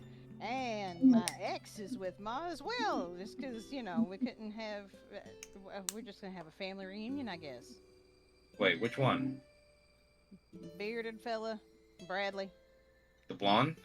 Yeah. Oh, him. Yeah, he's got the biggest room in this place right now. Not surprised. Wow, really, it's just a swirl of family drama going on for you, huh? Oh, Yeah. and earlier on, before we got here, as it turns out, I think she's employing the mercenaries who were after us, led by the brother of the king who murdered my mercenary. You guys? Enemies. Real shit show, I see. Not sure if Jonathan wants to know all of this, all things considering, but I'll relay things to him and see what he thinks. I guess Strahd just picked and choose, went and be like, what else? What else can I throw at him? Well, I guess the only thing we can try and do is just weather through this storm. I have some good news, at least. Yeah, what's that? Your girl here has managed to procure some samplings from the competition. I He puts down two small little cups. They're giving away like samples in the city streets to try and win some cred, I think. That seems like a. Honestly, that kind of seems like a stupid move. I wouldn't trust that. Yeah, so publicly it seems like a dumb move, but if you know their strategies, you know why. I don't suggest drinking it without any kind of protection. That's what I was gonna say. It's laced with the same stuff you find in Barovian Red. Lovely. Except the cult says they have a new special formula. Do we know what's in it exactly? She taps a little bit on the little vial that's looks like some kind of pink liquid. This one's from your mom. And she taps over the one that has a blue liqueur, like dark blue looking liqueur. This one's from the cult. I've never seen blue wine. They're calling it blueberry or something of the sort for the coloring. Says something about helping with antioxidants or whatever. I don't get that stuff, but regardless, this seems to be really addictive in the streets, and they're already getting word about it out to the judges. Little Irina there has had to jump over all sorts of people today to try and get away from all the sucking up. Just to check, there ain't been anybody with blue tears after drinking that stuff, right? Blue tears? Yeah. Not as far as I know. Then again, I didn't bother to follow them to see the after effects. Why? It's probably nothing. One of the girls I knew back at the Peach used to talk about this stuff where she came from. I can't remember where it was. They age it in these barrels, and the barrels have something in the wood that makes it blue and stains everything. Well, their color is blue, so I'd imagine they're doing that in order to fit the theme. But, you know, it's a cult, so I don't really trust anything you might be able to put in your mouth. But if I can find a way to make these things safe enough to drink, you guys might want to try and see if you can edge out the competition somehow. Roger's also gonna sit there and look at the one from his mom. Of course she picked pink. What is this gender reveal party? But I mean, I would have thought she would have wanted to go for a white wine. She's all about I mean, that red or pink, really, she don't care what color it is as long as it gets her drunk. So red wine, white wine, and rosé. Yeah. Meanwhile, on the side, Arena speaks out. Yeah, I had to dodge a lot of the samples myself. It smelled kind of weird to begin with, but I'm not much of a wine drinker. But they're already trying to get on my good side for the judging. Not sure what I should do about that, but I did get some info.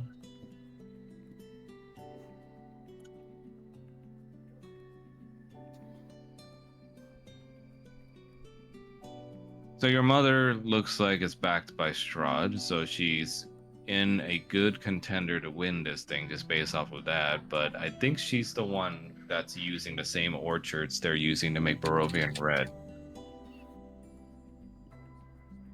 Lovely. Of course, But- it will be my mom that decides to get in good with Strahd. But she did kind of suggest something to me that's a little weird. Suggest something? She's suggesting using the new version of Barovian Red that she's going to enact once she wins this thing as a new font of business for the Cunningham family, apparently.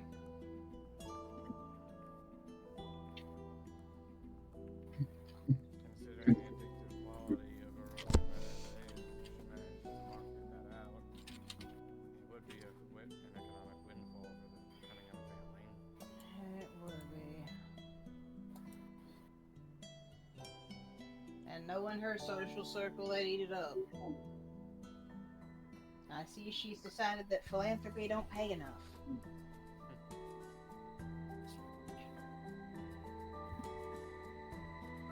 Oh, sorry guys, 1 second. Barbara, can you take over? Kanan, welcome back. Mm-hmm. You see little Aurora sleeping soundly on top of a barrel. She talks in her sleep, you know. I know.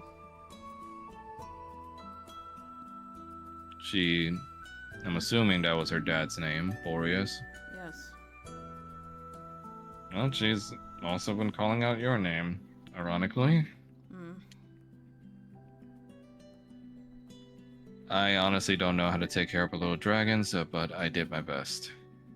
I know. So, what are we gonna do with the kid?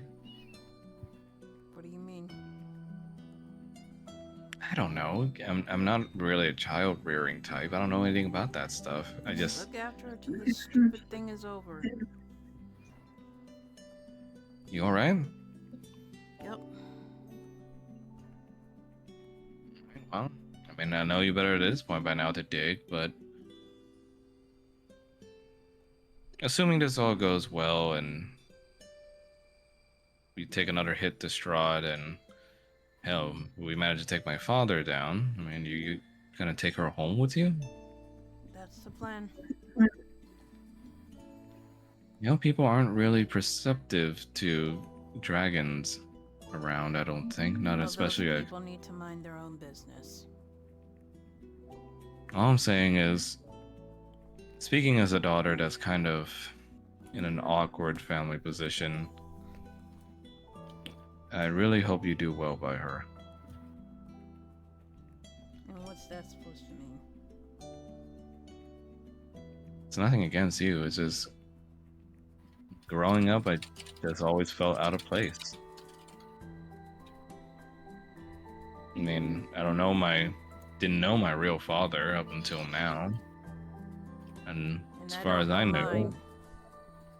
and all the other kids always looked at me as some kind of stranger. But the burgomaster and my brother Ismark always treated me like a person, at least. Well, you shouldn't give a shit about what other people think about you.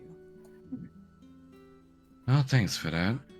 I mean, I'm grown up enough to know that by now, but this little girl isn't. And honestly, it's gonna be kind of a turmoil for her growing up, probably. I am prepared to take care of her. Do not worry about her. All right. Just know that if you need help, we're here, all right? Yes, I know. Is your partner okay over there? You see someone just leaning against the wall, looking up at the ceiling. I don't know. Why don't you ask him? I don't know. I always feel a little awkward talking to your guys' packed spirits. Then don't talk to him. Good talk, Kanan. You want to take over looking over her for a while? Sure. Okay. Barbara looks to you all and goes like, all right. So, with all of this coming into mind, Paul, really hope you got something that can beat the competition here. Paul is going to smile and be like, I have just the thing. Oh, we got. I do. We have that now. She puts the clumps of clay on top of the table. And we have the little barrel that's been set up by Kanan. So what else do you need? Lemons. Huh? Lemons. Just one, really. She looks up. She looks over to you. I mean, I'm sure there's got to be a lemon around somewhere in all those ridiculously huge bags of food that Roger brought for you. There might be. Well, if you need the hand power for anything, let me know. But, I mean, if you're going to ask me to step on anything, that's going to be extra. What? No. Roger just kind of smirks at that one. Just, you get that one too, don't you? I do.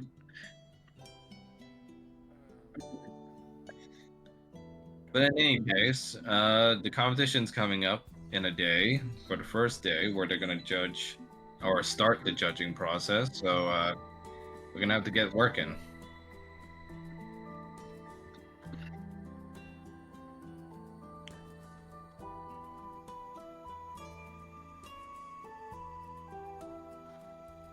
And she looks over. So, Paul, you're in charge then, since it's your process. So you tell them or me what you need, and we'll see if we can get it done. I don't need anything. Oh, you just said you need a lemon. Okay, well, I still need a lemon, but aside from that, I don't need anything. So you got your Alright. lemon, you got your barrel, you got your clay. You don't need anything else?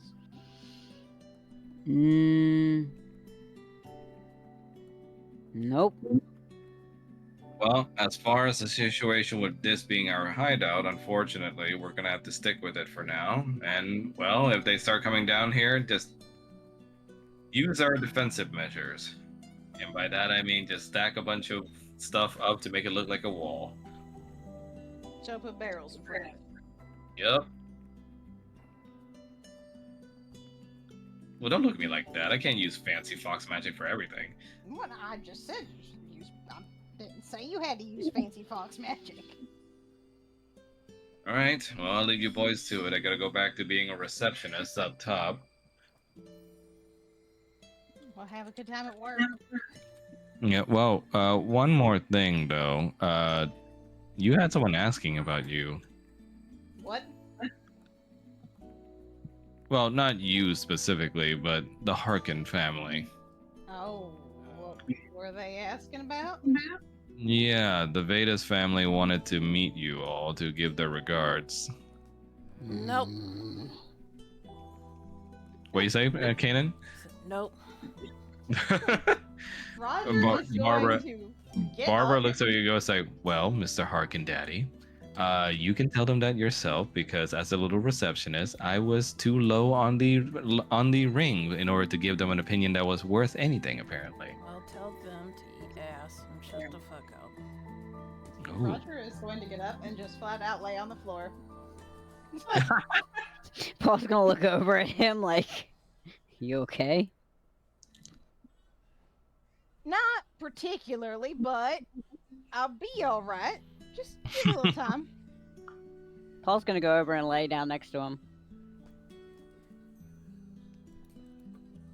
Oh. At least I Sean. know. Roger's gesturing. At least I know that I don't have to hit on that one. Actually, I'm probably gonna have to hit on that one. Otherwise, it's gonna look weird. Because it hits on everybody. You see your daughter starts waking up a bit, Kanan, as she gives a small little squeaky yawn. Oh.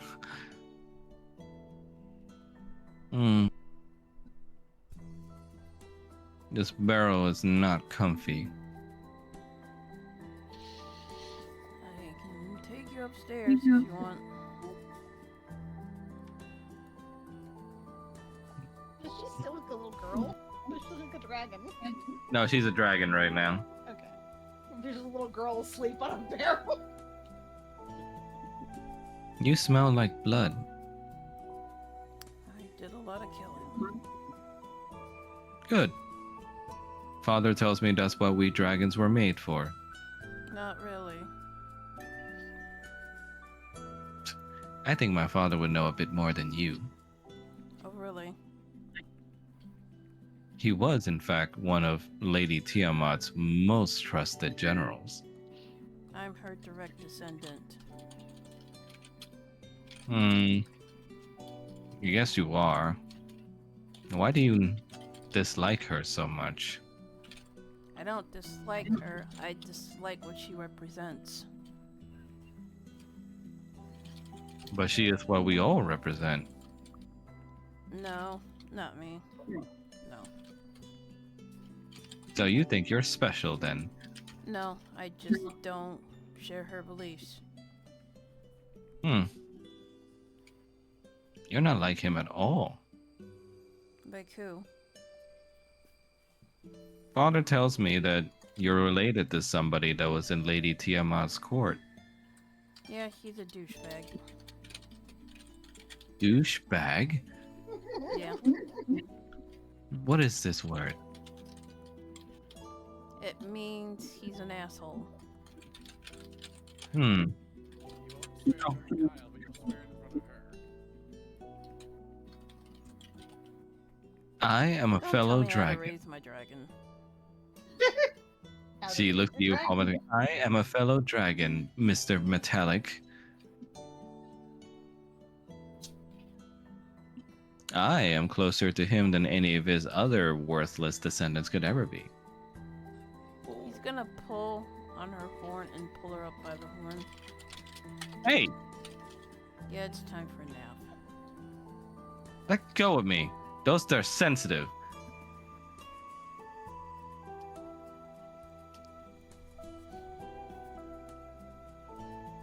I agreed I would take care of you, but you're not going to sass my family. She looks at you and just goes like, and yet you would kill mine. I had no choice. Point tail. So you keep saying. Sona approaches you, Cannon. Oh, need some help there? Nope, just putting her to bed. Because obviously she is very tired from her foul mouthing. How dare you? I have a wonderful mouth. He's gonna close Yeah, her they said mouth that shut. about me too. Irene just goes like, Roger, it's a kid. Don't. Well, she's not gonna know what the hell I'm talking about. She just waves a hand. I mean, Roger, she's familiar with the certain concepts. Okay, she's familiar with certain concepts in dragon concepts. He's again still laying on the floor, just gesturing up as he's talking. Like she gets the concept of mating. I don't think that means that her father told her all about everything you do. Aurora looks at you again and goes like, I've already slept. Unhand me. Well, you're going to sleep again until you learn to behave. He's going to try and wriggle out of your grasp with a strength check. And you can roll a contested strength check as well. Unhand me. The dice know. She tries to swing her way out from your grasp, but you just grab her other horn to adjust. It's like, damn you! I'll let you go if you apologize. Apologize for what? Apologize for insulting my family. I thought that worthless little human was your family.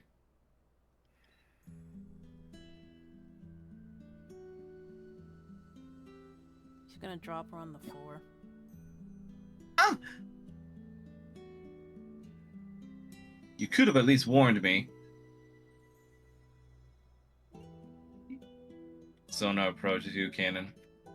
She's been raised by Tiamat's beliefs for a long time, Cannon. Might be very hard to get her to think otherwise.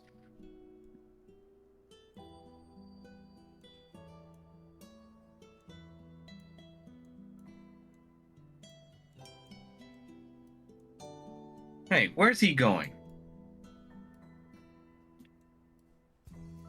Fine then, go away. I don't need you. He then huffs and stomps back towards you guys.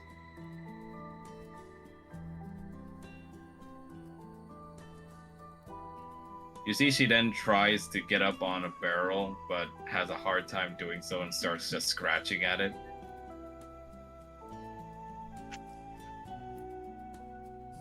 So, I'm sorry that I've been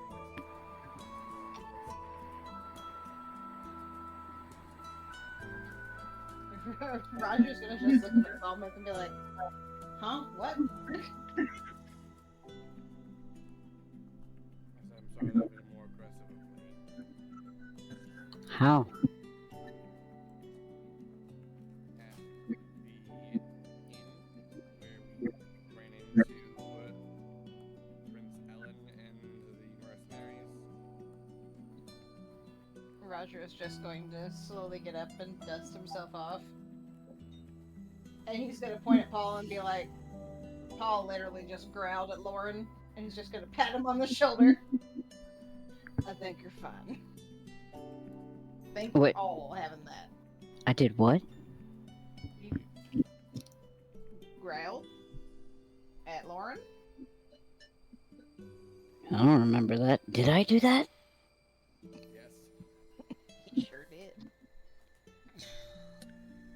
Kane, you head up back to your inn room while your companions are busy discussing things. No, he's gonna go to the innkeeper first to ask for a bigger room. Sorry, say that again? He's going to the innkeeper to ask for a bigger room. Oh, now you want a bigger room, hey, Arkin? I mean, haven't you done enough to me in my inn? He's gonna slap down 50 platinum. What? Is the wifey wanting somewhere else to start cheating on you? I just need a bigger room, please. Oh, that was surprisingly behaved coming from you. He takes the platinum from you and goes like, fine, you'll get your bigger room. Thank you. Starting to get a little size shy now that Veda's boyer's around. I don't care. Real nice personality as always, Harkin. I just But don't fine. care what she does. But fine, you'll have your room. Thank You then remember your little deal with Lavinia, where you promised her that you would get a sampling of a two-headed creature inside of Kresk, that being the innkeeper himself.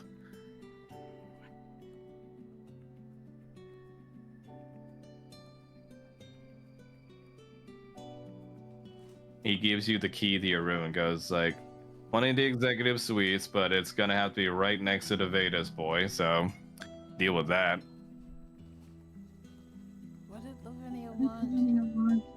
A sample from the two-headed innkeeper. What kind of sample? She didn't specify. She kind of just said any sample, I Could think. you do me a favor? Yes. He'll open. Oh, you saying that in he'll character? Sorry.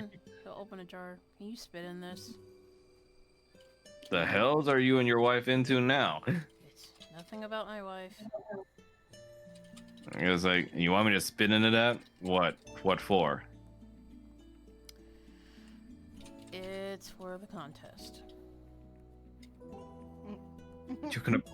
You're gonna put my spit into the wine? I've heard you got very strong saliva. What the? I promise And you I it's would- for the contest.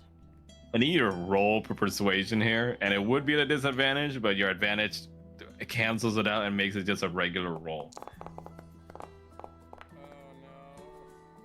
Oh Are you keeping that roll? Sure. He says like, well, hell no, I'm not allowing you to take my spit and put it into other people's drink. Are you mad? All right then. And then he'll leave. He scratches one of his two heads and looks at his other head and goes like, the hell is going on with the Harkin family this year? And as you walk by your new room, you spot Bradley Laurentius Vedas himself as he goes over to you with an opportunistic smile. Hello, sir. I didn't catch your name. Don't worry about it. Oh, I see. He starts looking you over. You must be the man of the family, I assume. Do you happen to be the Harkin family that I've heard so much about this year? Unfortunately. Oh, perfect. I wanted to actually shake your hand, good sir. And he holds his hand out. My hand's full of blood. What? I killed a lot of things today. Uh, Sure, I'll shake it. He'll he's grab his honestly a hand and lot. firmly shakes it, getting blood on his hand. Ooh, that's real wet. Are you a butcher of some kind, sir?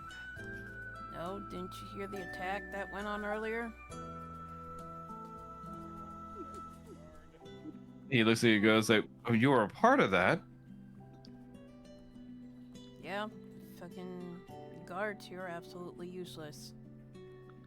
Wow, you must have very strong arms. Maybe. I don't know. He's gonna firmly take your handshake, but also sort of like take a look at your arms. And you see, you catch a slight bit of a blush coming from him. Just be grateful that you are in disguise. Just be grateful you're in disguise.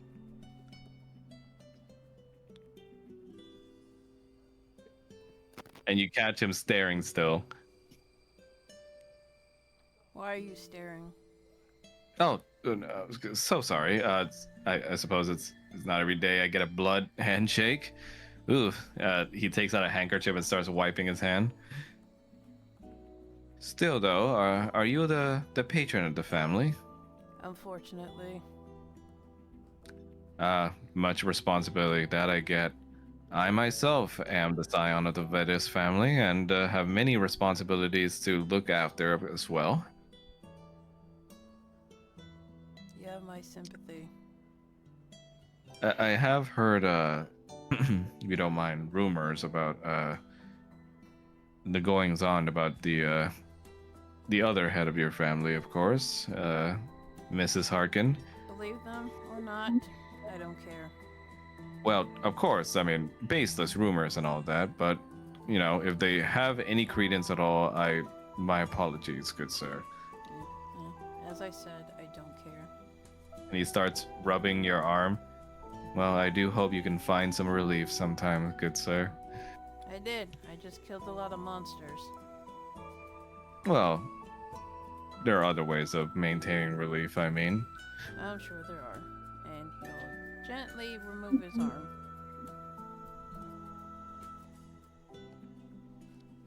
Are you alone in that suite today, good sir?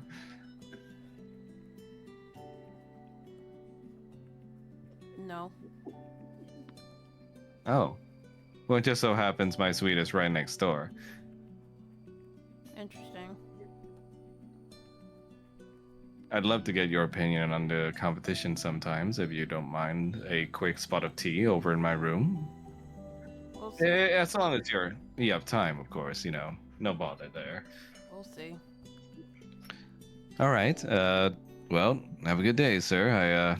I hope less blood on your handshake next time. Good day. Also, you wouldn't happen to have seen a guard somewhere with bluish hair, would you? Nope. Oh, okay. Well, never mind on that then. Well, have a good evening, Mr. Harkin. Good day.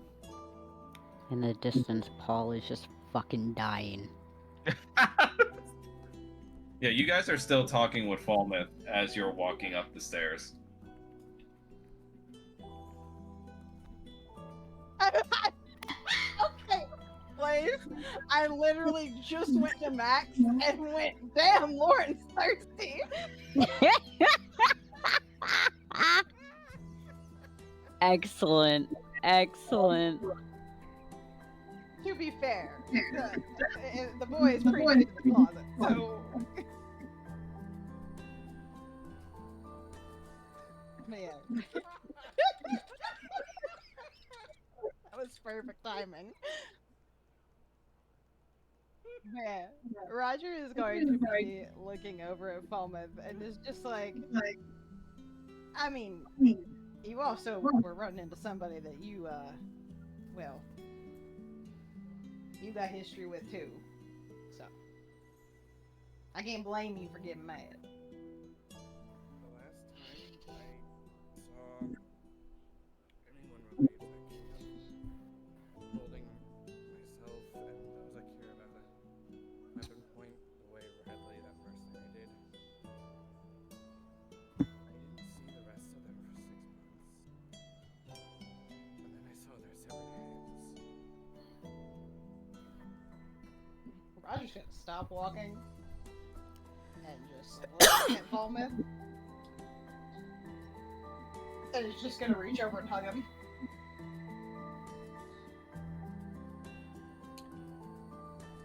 As you're hugging him, you start to feel the white light envelops you both again.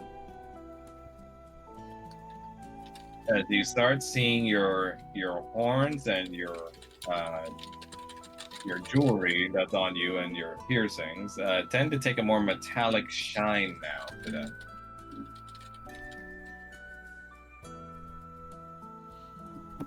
I recall he's supposed to get scales on his face. Yeah. Roger's just like, did it just happen again?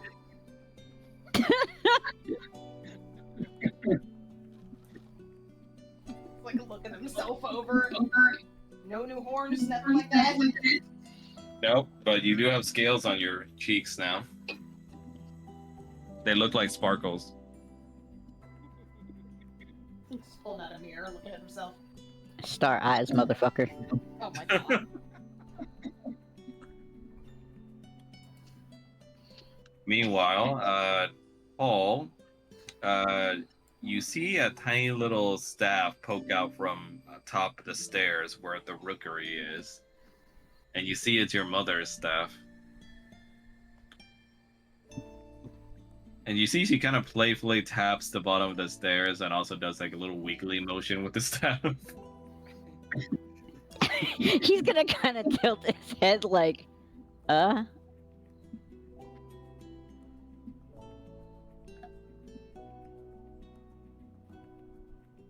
Mom? She then just keeps tapping the staff.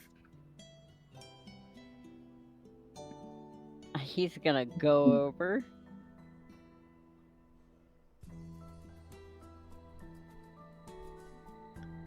When you go over, you see that it is indeed your mom at the top of the stairs to the rookery up above.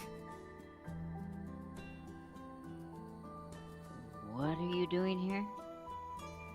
This is my little hidey spot, son.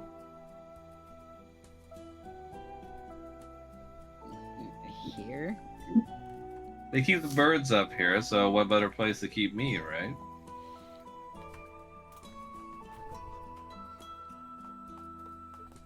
I would have figured you'd be more with griffins. Yeah, but we can't exactly call on our griffin friend all the time now, can we? But your nice little fox friend over there, not sure how you guys found a new race I haven't heard about, by the way, but she helped me get set up in here. If anyone asks, I'm just the keeper of the birds here.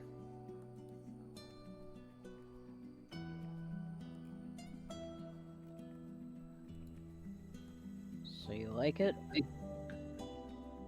It's not exactly a fancy room like the ones you guys have, but yeah, it'll do. I've slept in worser places.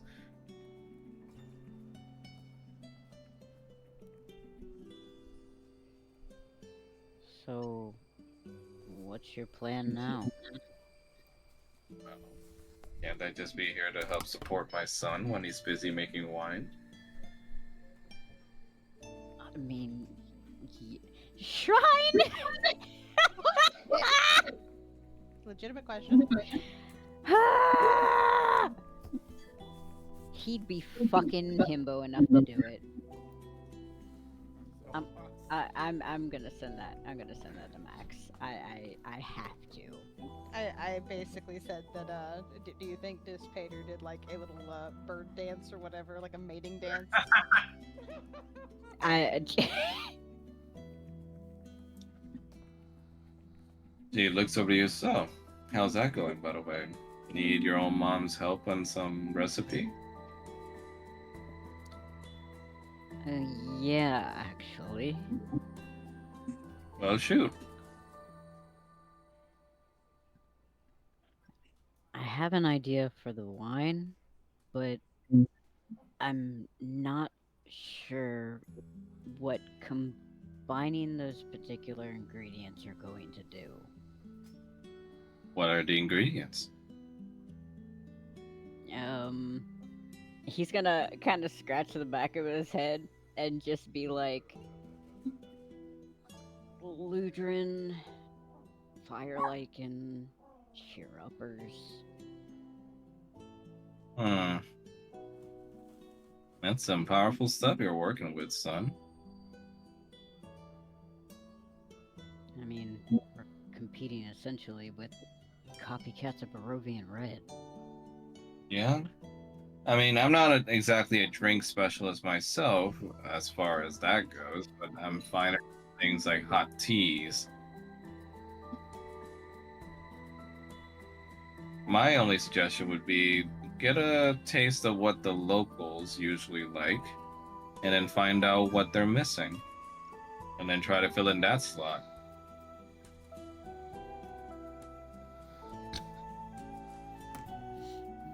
Suppose I could do that. Besides, when your friend tells me, like, between a rich lady and a cult, there's got to be an in-between somewhere where people want something a little less intense.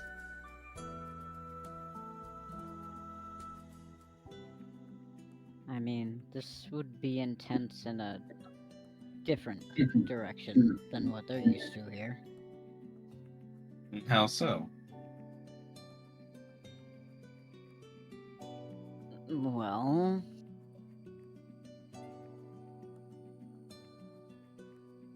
I am adding cheer uppers in them. Mm-hmm. I mean, everybody else seems to be using hallucinogens, so I might as well use the good kind. Yeah. I see. You ever tried thinking making it a white wine of some kind? White? I mean, your Fox friend says one is entirely blue and the others are red, and they're both entirely just drugged up, right? Yeah. So why not try giving the people something that'll actually keep them calm and lucid?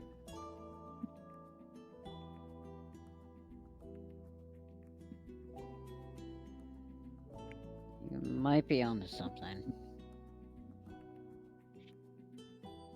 It's nice to talk to you like this. Like what? Like this. Just going over a recipe with you. Annie? That's just talking. Well, live on your own on the road for a while, son, and you might find out that talking to yourself gets a little old sometimes. I know. I was just always on the water. Glad you at least have someone now. Wait, is this why I talk to seagulls? Oh, Paul. You'll be alright. She just takes you in for a hug.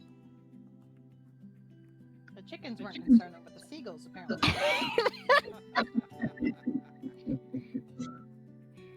He's gonna return the hug. All I can say is, you know best on this cooking stuff, just like your father does, but you don't need to follow what others do for their recipes in order to do better. What I'm saying is you don't have to stoop to their level with that drugged up stuff. I'd like to think the people here have gotten enough of all that hallucinogenic nonsense, don't you think?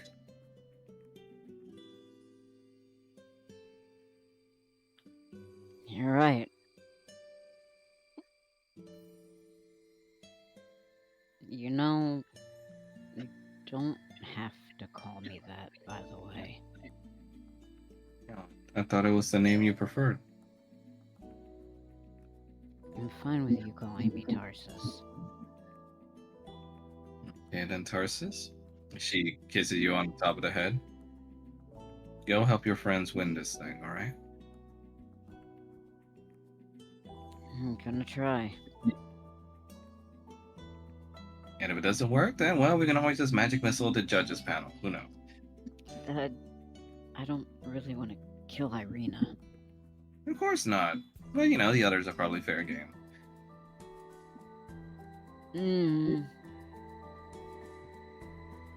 We'll see. Cool. Maybe we should visit the Underdark next time, whenever we're out of here. Really? There's a game inside of a bog I'd like to show you. These nasty little buggers that you can use as target practice whenever they pop up out of the waters. That... I don't know how I feel about that, but alright. They're an invasive species. Don't worry about it. If anything, you're helping out the place. They're an invasive species. Don't worry about it, she says. You know, the first time I went into the Underdark, I got attacked. Yeah, I mean, that tends to be how it is in there, and that's why we learn to defend ourselves. But, I mean, not like the first time you had to blow someone up with your magic. I didn't know magic then. Well, you do now, son, and you got me by your side by then.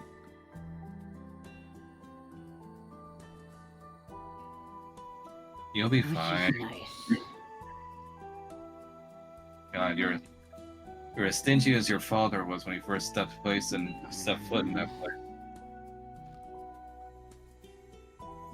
I really wish you would stop comparing me to him. I know you don't like him, but you do share a lot of similarities.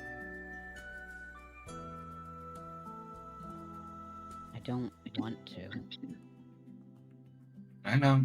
You're your own person. In some ways, you're more relaxed than he is, but I still see a lot of him in you. And I suppose we're still due to talk to him at some point about what went down between you and your friend.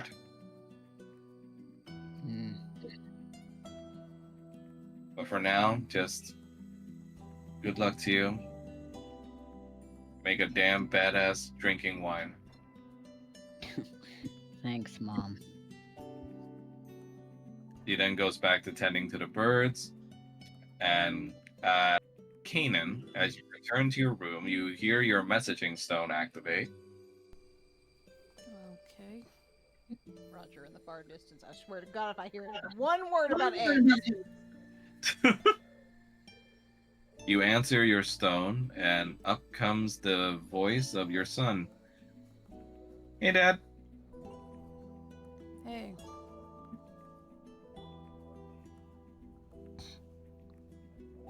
Hey. Mom taught me how to use this thing, but I don't know if I'm doing it right. I mean, kind of just using a sink for it. Can you see me? No, unfortunately. Oh, okay, well, hi, Dad, again. The trip with Monica went okay, though, honest, I really wish you wouldn't have that guy following us. It's for your protection. But Dad, you know I can fight now. Yes, but you're still young. How old am I gonna have to be before you're okay? When I know you can be self-sufficient. Sufficient. Stop using big words. When I know you can truly look after yourself. fine. Eh, the guy wanted to talk to you. Okay. You hear Yudi's voice come on. Hey there, boss. Hello? So, did my job as usual. Am I off the hook yet? Not till we come back from Kresk.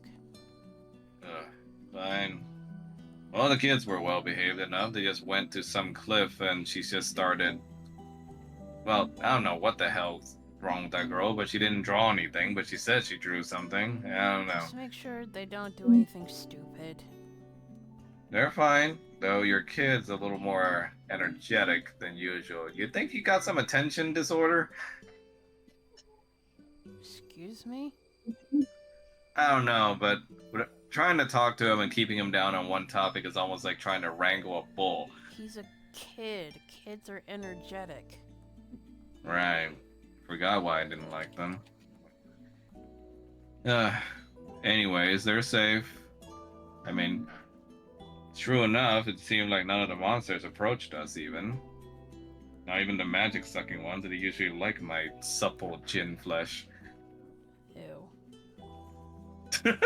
Is he saying that out loud? Yes. He says like, oh hush. Roger, eye emojis in the distance. Just make sure they don't get into trouble. That's all I ask. What, you don't like that your kid jacking up with his little girl? I mean, he's got a crush, so what? And Kyle just screams in the background, I do not! He's not even a teenager yet. Yeah, well, enjoy these things while it lasts. I mean, how long is before the kid's gonna stop wanting to play with you and tell you things, and instead doing things behind your back and lying to you? He's gonna hang up. He then calls you again. He's not gonna answer. The call keeps going on.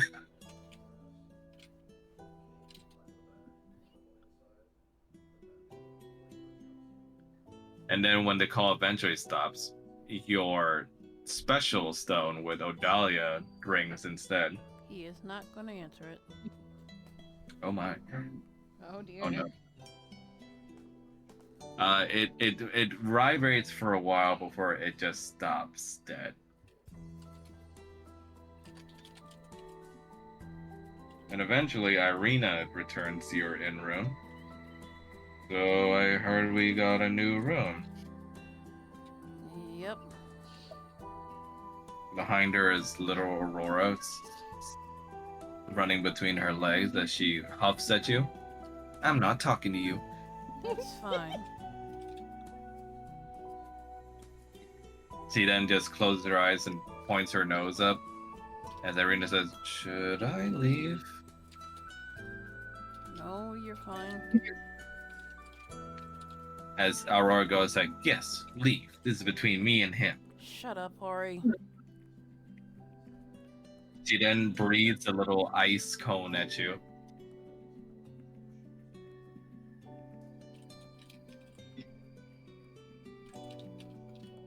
And while it doesn't damage you, like the entire backside of your body is like covered in like frost right now.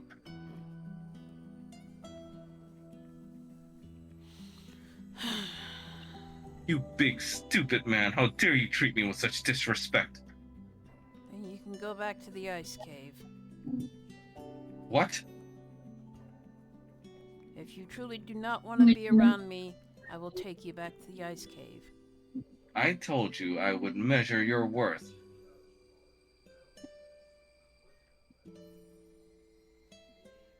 Just stay out of my way. And so far, all you've done is just criticize me, yell at me, and then also drop me. And all you've done is insult me the entire time we've been together. How am I supposed to treat you then as the man who murdered my father? I don't know. Why didn't you go ask my mother? She goes like, I can't. Apparently Lady Tiamat doesn't want me either.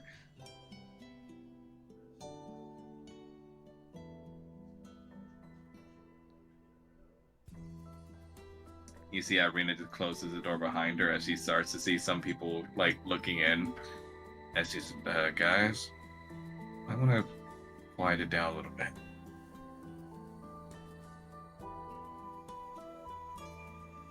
She kneels down. Aurora, look, I'm a worthless human or whatever, but your father's, or I guess Kanan, is just trying to do his best for you, right? I mean, he's already got a bunch of kids to look out for, and now you're in his arms now. Aurora says, I never asked him to. I know. I know. But regardless, you're with him now. So at the very least, treat him like the good person that he's trying to be for you. Because let's be honest, after you're killing your dad, he could have done a lot of things. He could have just left you behind or left you to blow up along with Paul. But he didn't. You know who probably would have wanted him to do that? His mom. Think on that. And speaking as a person with an unbelievably bad parent, trying to be better than them speaks for a lot.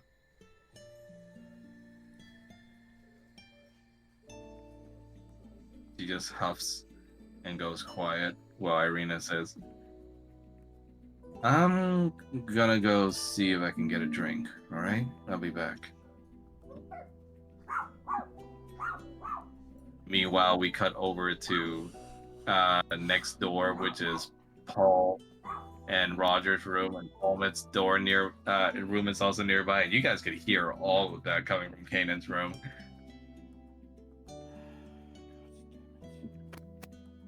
And we're gonna do it. I don't happen to have a silent spell or anything. Something that could help quiet things down.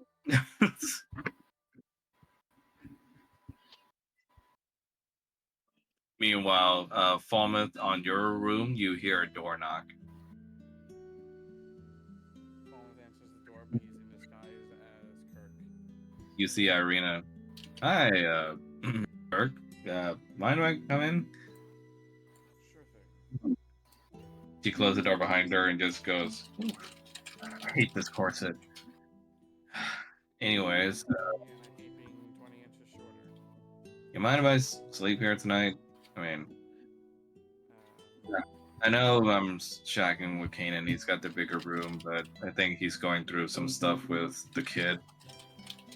yeah, but it also might look odd just because of you're one of the judges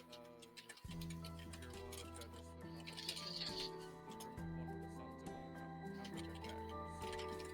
I mean, I'm staying with the Harkin family regardless. I mean, it was either the dad of the Harkins or the kid, and I think they think lesser of me either way.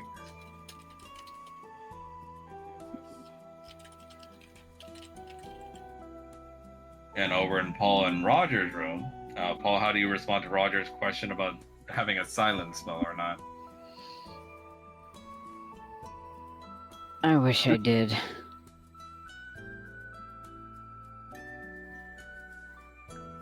Do we have earplugs? I don't think we do.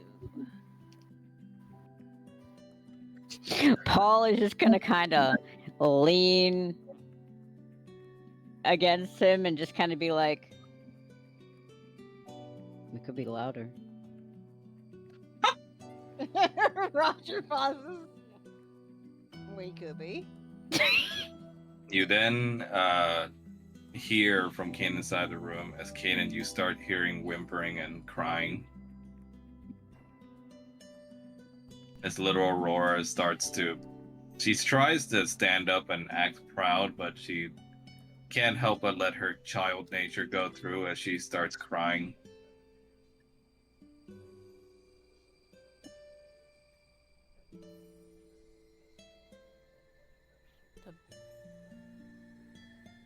There's 3 beds.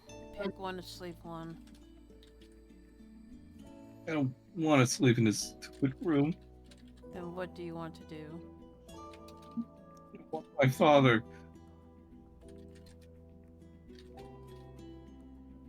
I want everything to go back to the way it was. Well, things can't go back to the things they were.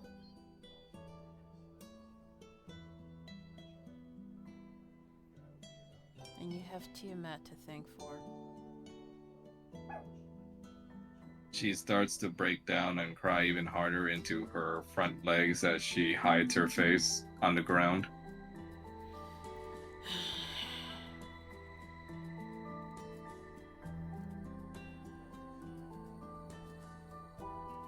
He'll drop the zeal stone next to her, and then he's gonna lie on the bed and try to sleep.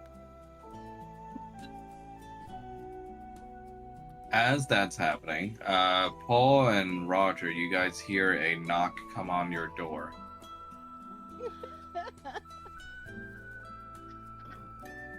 Oh, can we just say they were probably in the middle of making out when that happened? Yep. Sure. Roger just kind of straightens up and everything, and it's just like, oh, hey, all right, come quiet, and just turns back into Cassie Harkin. Kumquat. Goes over to the door, opens it. You see Lauren. Paul immediately glares at him. Hello, ma'am. Good evening. I know it might be quite late, or not actually. These lands are still a little confusing on that, but I just wanted to extend my introductions as the sign of the Vedas family. The Vedas family. Yes, I'm surprised you haven't heard of us. Quite prestigious indeed, and honored is our name. Oh no, I have certainly heard of your family, and Roger is going to step out into the hallway and put a hand on Lauren's chest. Oh, was there a fly there or something? Or No, I'm simply impressed by your family. oh well, thank you, ma'am. I'm.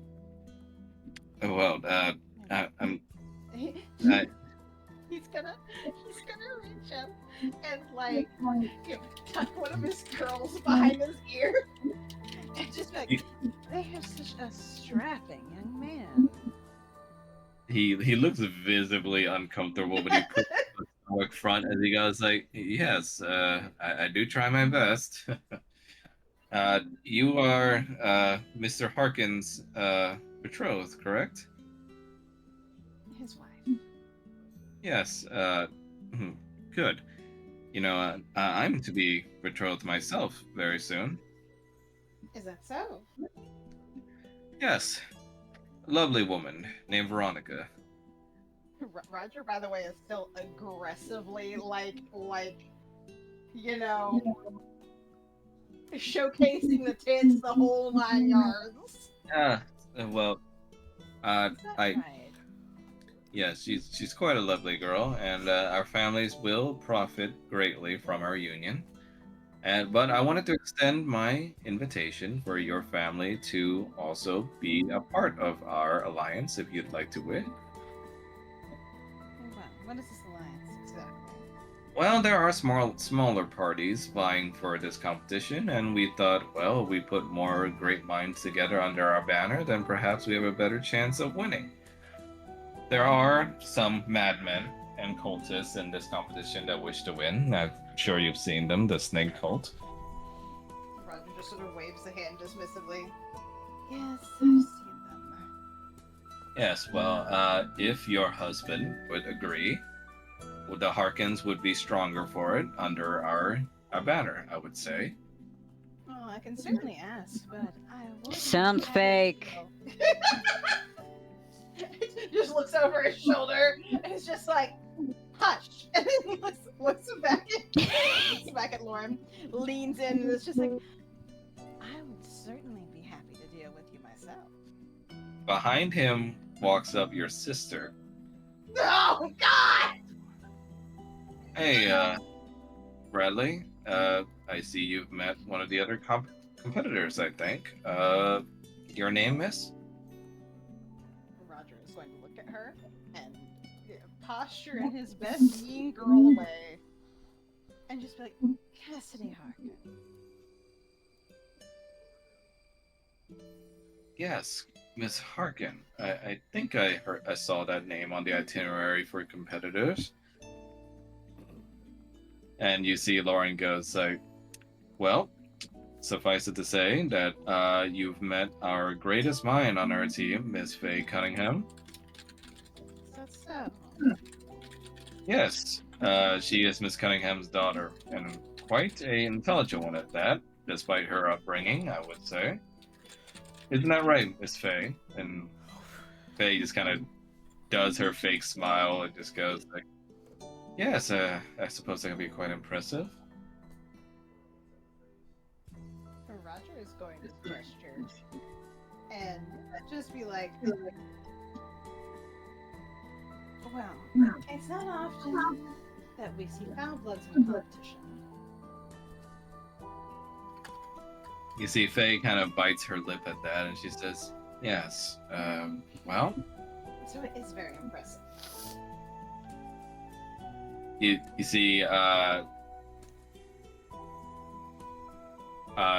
Lauren then taps his arm on her shoulder, on Faye's shoulder, I mean, and says that, yes, well, depending on how this competition goes, she and I might get a lot closer than you might think. You're betrothed. You see Lauren says, yes, I am betrothed to Miss Veronica, but assuming we win the competition, the bond that was once strayed between our families can begin to heal. Long story on that. I'm sure we can talk about it at some point, but Miss Faye here will be betrothed to one of my cousins. What a little slut. Faye goes like, yes, well, if needs must, right?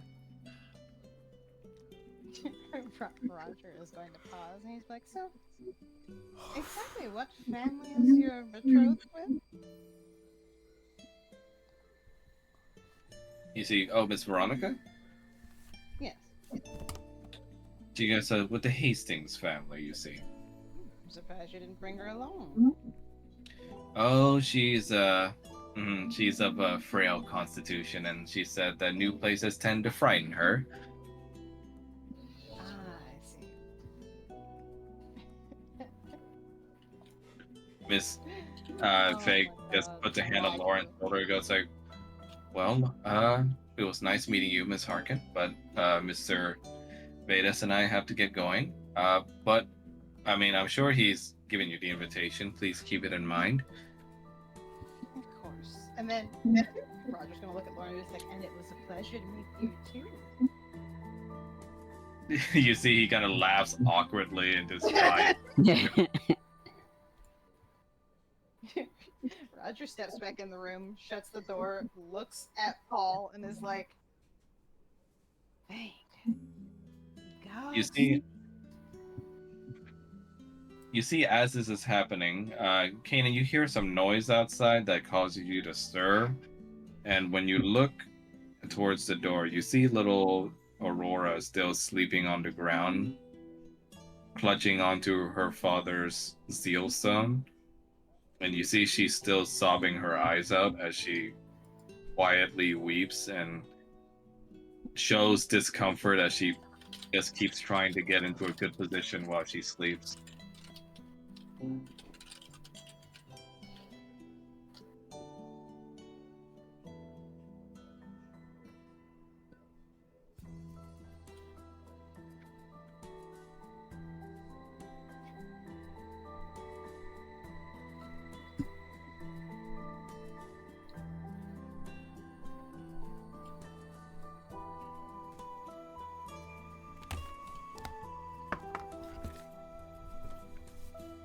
You there, Mom?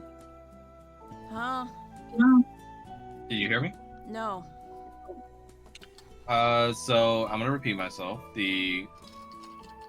Meanwhile, in Keenan's room, you turn over at all the noise happening outside with Roger talking to Lauren, and you see in the darkness of your room as you're trying to sleep, little Aurora clutched up in a fetal position on the floor, gripping her father's stone as she sobs quietly and sadly against it. And you see she tries to get into a good position to sleep on the floor, but constantly fails as she keeps turning. Oh, okay. Okay. Does Kanan have any reaction to that? No. No. Okay. The night goes through as you constantly hear her crying through the night until she eventually basically cries herself to sleep. And eventually, in the morning when you wake, again, you essentially find her curled up on the floor still, with tear marks on her face as she still grips onto the stone.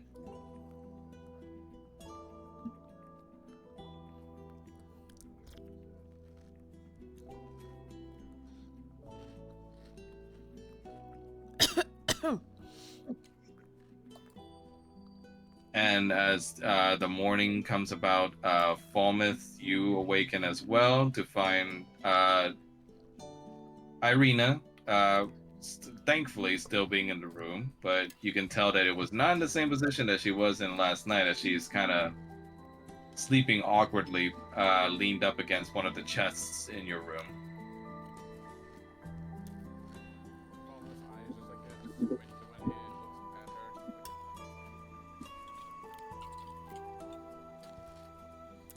I believe she was walking in the middle of the night.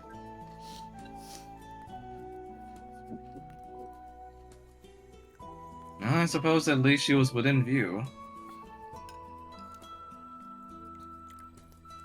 like reach over and place a hand on Irina's shoulder. Irina, you okay?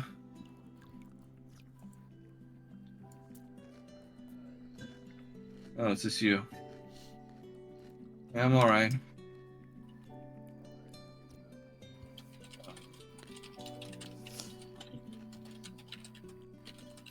Feel so tired.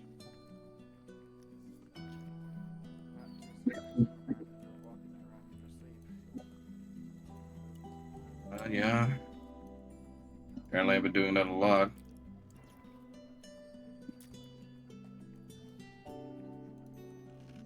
Thanks for letting me stay here. Of course, I'm sure it would have been awkward being in Kanan's Yeah.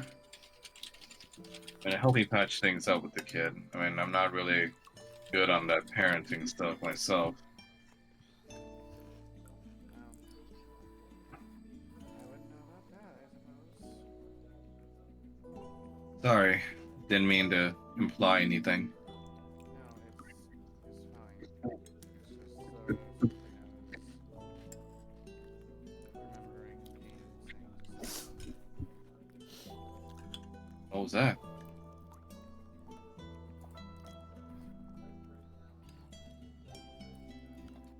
they were having about raising a child, and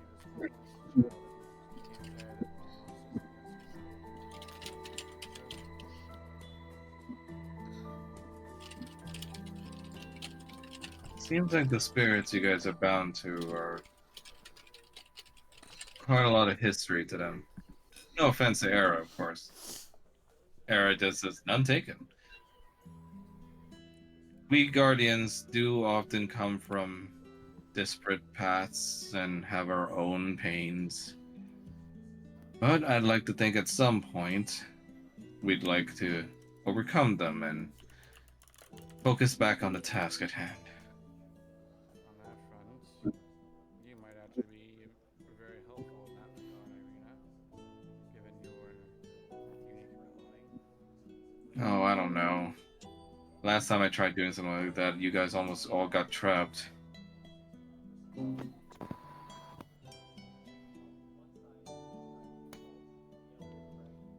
also involves some people who are more reticent than others, so not exactly entirely your fault. You just don't know a lot about these powers, Falmouth, and as much as I'd like to help you, I mean, what if I just make things worse? Or, God forbids, I just kill you or something? Well, here's the thing. If there's one thing I've learned from anything, is that you never really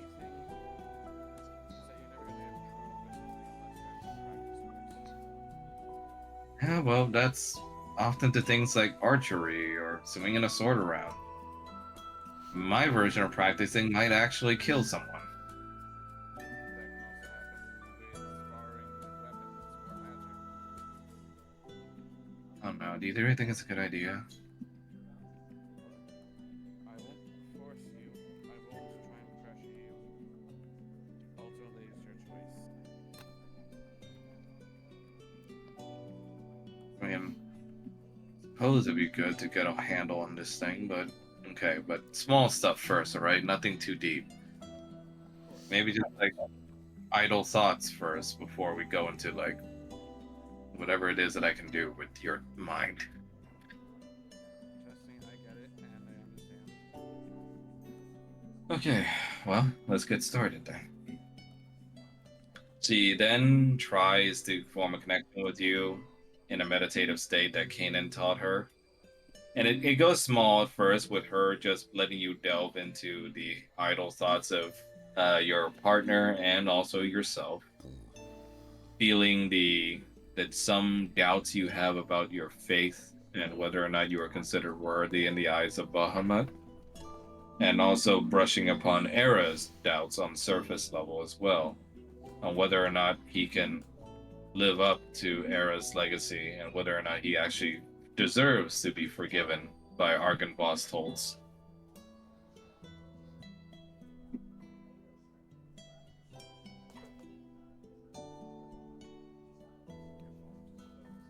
sort of trying to bridge that gap and reach some sort of solidarity with Era. You hear Era's thoughts as it rings out in your mind. It's not that I try to be protective, or reticent. It's just, well, my partner, with my mind split into the Era half, and have some ugly things in there. Trust me, my own past is full of ugliness too. It's just like Mr. Soma says.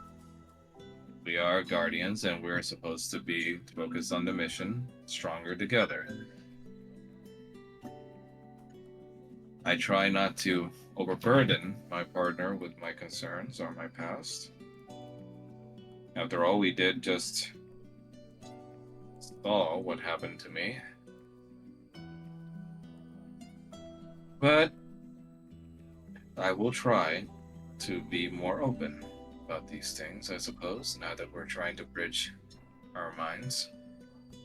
And I'll make sure to listen without judgment. Irina takes a deep breath as she says, okay. I think I was able to keep that stable for a bit, but that was only for a minute or two. How are you two feeling? You have more of a connection. Thank you. More of an understanding. Small steps I think is what we'll need to do overall. Good, because if I start wiping your mind out, I kind of need to know.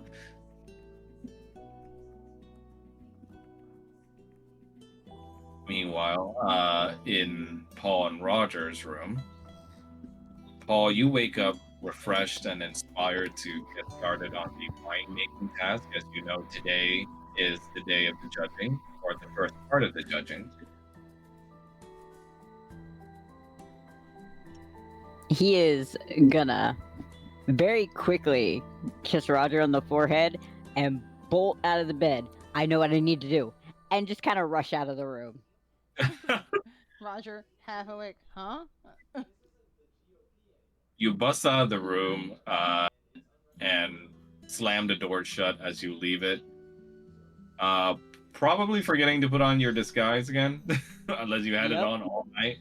Nope. As you run through back towards the hideout to get started on working.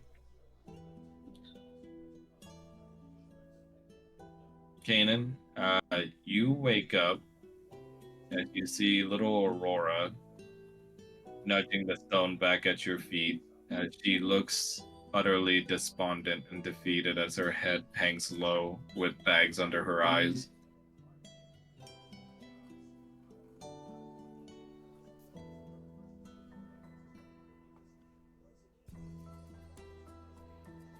Do you want to go back?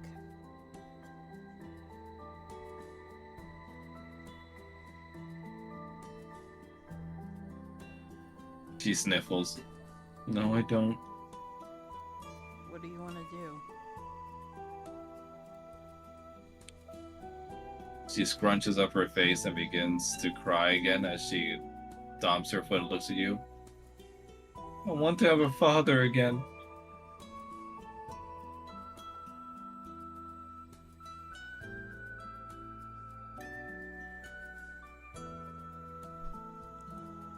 We will pick her up and gently rub her back. She sobs into your shoulder and just says, I'm sorry.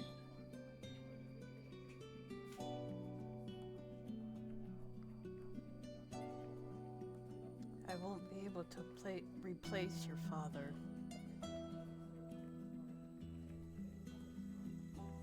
But I'll do what I can.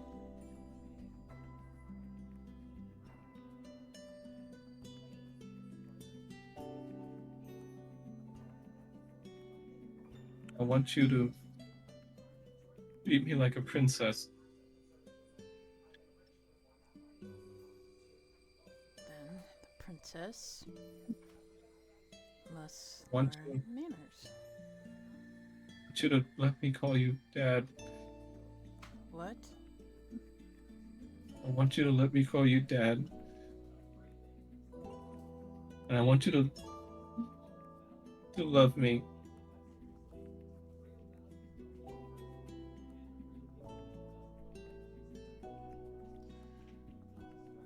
Yeah. And I want you to not leave me behind like he did.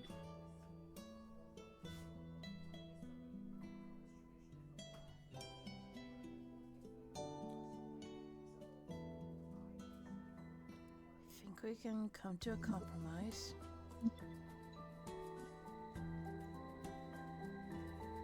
She clutches onto you tightly. Not going anywhere, don't worry. Just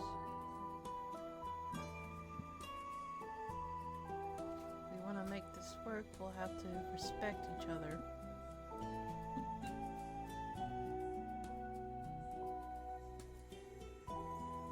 I'm sorry.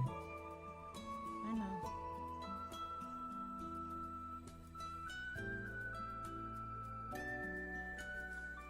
You hungry?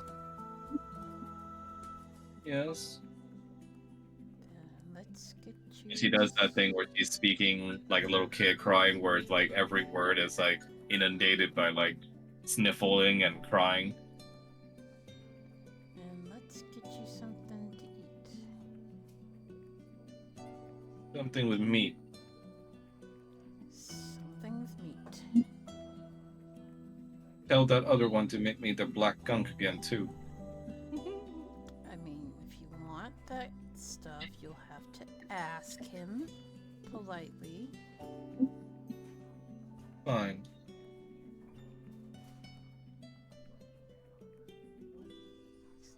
Gonna walk outside and knock on Roger's and Paul's bedroom. When you walk out, you turn your disguise on, I'm assuming, right? Yeah. And you look like Papa Harkin holding on to a little girl right now. As you see the innkeeper stomping across it, it goes like, "Whoa, Papa Harkin, who's this?" She's my daughter. His eyes widened. Daughter? Holy hell, did you and your wife get busy? How come I've never heard of this one? He wasn't there at the checkout or check-in. She must have been with my wife by the time. Alright, well, we're gonna need to charge a little extra for the little youngin'. I know. Just I'll add it onto your bill. that's fair. And looks at the little kid and goes like, make sure that one's yours. Knowing your wife, you never know. She's definitely mine.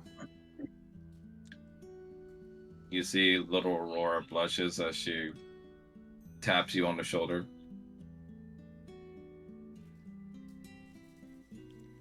Right. Food.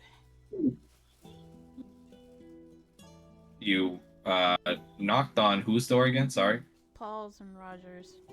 Yeah, Roger is You going- knock on Paul and Roger's door, and you find well, actually, Roger. How do you respond? Oh, Roger is kind of rolling out of bed and stuff, and it just remembers, like, almost reaches for the door, remembers, just like, come quiet, and then, like, kind of straightens himself up. Still looks rather rumpled for a wife who's been sleeping in somebody else's bedroom. Opens the door, and is like, oh, husband.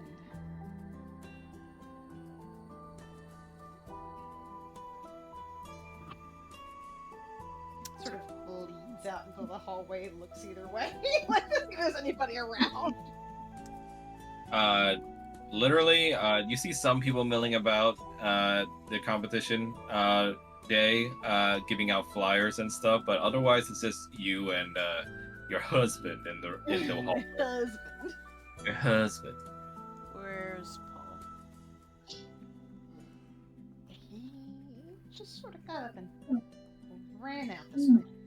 Do you know where he went? I'm gonna assume our kitchen. Thanks. She just, you hear a little roar says, Dad?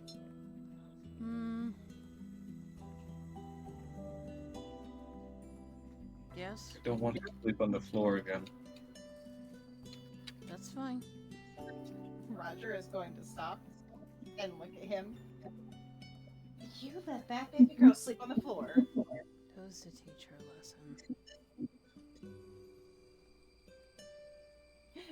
Roger's full on hands on hips, like irritated mother look. Your wife, the Mrs. Harkin, gives you a sassy look of judgment. He's just gonna stare back. You see some nobles nearby going like, ooh, they're getting into it again. And then he's gonna leave. Roger throws his hands up and just goes back in the room to, make himself look more presentable before going down. You see little Aurora responds to your words, says, that was not nice. What was that? That was not nice, making me sleep on the floor. It was not nice for you to insult my children.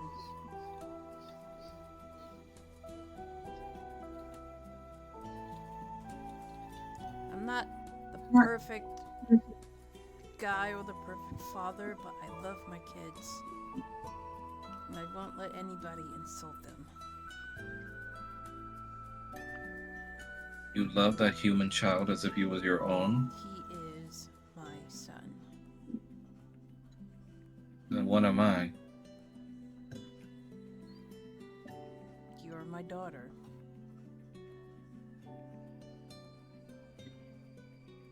He goes quiet for a while. And you guys meet up again in the hideout where you see Paul. And what is Paul up to right now? Paul is at the barrel that Kanan has put together, and he is very slowly using his magic to heat up the barrel. You then see your friend Kanan come up behind you with his child in his arms. With the disguise now off, he looks like he's just carrying a dragon whelp in his arms now. Paul, I have a request when you're not busy. Define not busy. When you have a chance to step away from the barrel. Uh-huh. Ori here wishes to eat that black gunk food of yours With some meat. with some meat. And she said, please. Paul is going to pull away from the barrel for a minute and look over at them. Really? Yeah. What kind of meat? Lamb. Father always fed me some lambs. Do we even have a lamb? I might. Do you want it raw?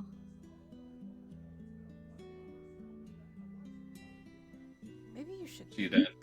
She then looks out. She's about to speak, but then she looks at Kanan. My father will decide for me. Let's see if she likes cooked meat this time.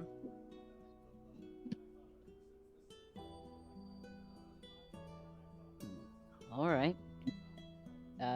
Give me a couple minutes. Thank you. Roger and Falmouth, you guys then trod down to the hideout as well, along with a very sleepy Irina holding a cup of coffee. Roger is just like, thank the gods that that boy is only into men. Oh, Everything. okay, then that explains. Irina Oh. says, explain what? Oh, if you want to watch Lauren run, just you know. He kept touching on my your- biceps. Well, He that hit tracks. on you? Say it again, Max. Irina says, he hit on you? Yeah. And on Paul. Wow. Yeah, he's a little weirdo, and Paul's gonna go back to slowly heating up the barrel. I mean, all right, look, he's taking way more initiative than he used to. Boy was a blushing wallflower when I first met him. Irina just goes, huh. So it goes both ways for you, huh? What? No, she's talking to Kanan. Oh. Wait, what? So the charm works both ways, huh?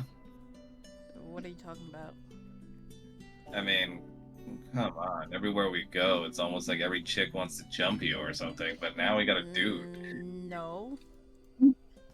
I mean, we Yeah. go to the Gatorkin place, their own princess basically got married to you. We go to the tavern, and you banged the tavern lady. It was to get a discount on the inn. On the rooms. Yeah. Roger's just leaning on the counter. It's just like, look, I do this for a living, and you're making me look bad at my job. Irina says that you also had something with Barbara. I don't know. She didn't go into specifics with it. We're not talking about that. why, why does Barbara call you baby girl? We're not talking right now. Irina then says, like, plus you kissed Rogers. I what? Oh yeah. Irina I says, don't remember that. oh, you don't remember. I think I remember that. I Yeah, don't remember doing that at all. Yeah, your wife told me about it. She then just takes a little loud sip of her coffee and slurs. It's like, I never did that. Aurora says, like, oh, are you a man whore?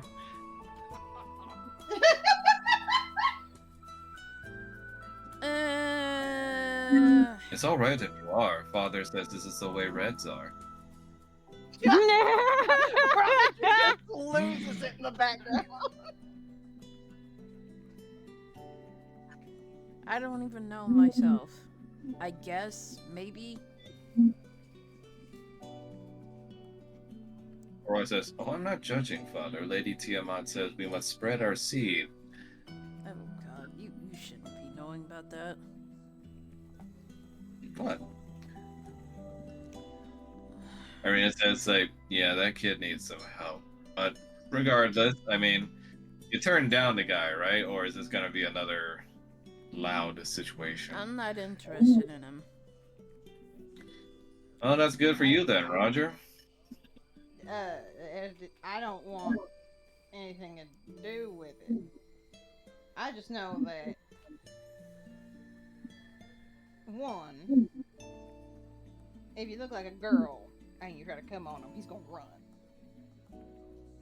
Two, What, is he afraid of women? no, darling, he only likes men. I get that, but like, you can like men and not be afraid of women. It kind of sounds like he's got a phobia if he's running away like that. He's afraid That's of the phobia. almighty snatch. She looks at you and goes like, Aurora looks at you and goes, "Snatch." Can you all not have this conversation here? I mean, it goes like, "Oh, calm down, Paul. It's not like the food's gonna get spoiled by dirty talk." But Roger's gonna look at the three of them and just be like, but look, if he sees you out of costume, I'd be more concerned. Why? Let me guess, he's specious. Less. Okay, alright. No, more like. Is he afraid of dragons? No. He'd probably fuck the dragon. Not human. Irina says, "So the guy's got a thing against anything that's not human." No. Okay, alright.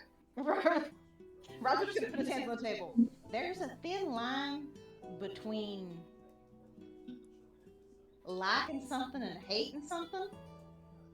And nobles, if you haven't noticed, are real bad about saying they hate something when they like it, and vice versa. Irina says, "So the guy's got a hard on for non-humans but won't admit it." Okay. Exactly. Family's also not super great. I mean, first time we did anything, he called me a foul blood, so that was fun. Look, To if be the guy fair, he did if the apologize. guy's such an asshole, then why not just, I don't know, beat him up a little? Kill him. I won't kill him. Look, you guys are in disguise, right? I mean, he won't know it's you, so like slap him around a little. Say it's just friendly competition. Hey, I'm not gonna go slap him around. I want. well, I mean, if he was into Mr. Harkin over there, Irina gives little eyes. I think we know his taste. It's all right. So it's probably not what you think it is. He likes people who Irina, seem like. What was I really gonna say? no, Irina just says like dilfs. I mean, probably, but what I mean is he likes people who seem like they know what they're doing. He likes guys who seem self-assured, know what they're doing. Sometimes authoritative, I guess aggressive now, looks over at Paul. Well, if they like aggressive, then Irina looks over at Paul and Kanan. What? Huh. Yeah, I can see it. See what? What the guy likes. I'm not a part of this conversation. Me neither. Alright, well, regardless, I mean, you know nothing's gonna happen with me, so we're safe on that, Roger. Well, yeah, no. I mean, here's the thing. And what I'm saying, Irina, is if you want to scare him off, just try. Just act like it. Actually, bat your eyes at him, and that man will probably run. What if instead of scaring him off, we use it to our advantage? In what way? Well, he's into Kanan and Paul, whatever their disguises are. Yeah, father and son. Rich folk probably don't like scandals, right? His family definitely don't. What do you think will happen when he gets caught in the middle of things and it turns out he's in bed with a non-human? Well, given what happened last time, and the fact that it was a man on top of that, probably not the best thing for his reputation or anything else. Hell, And probably even disowned. what if an honorary judge was able to catch it?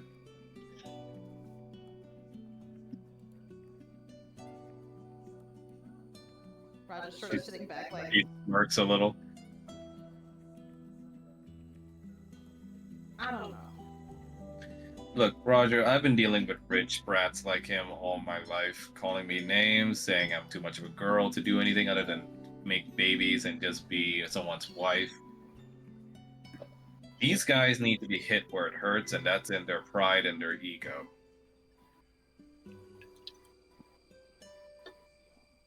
I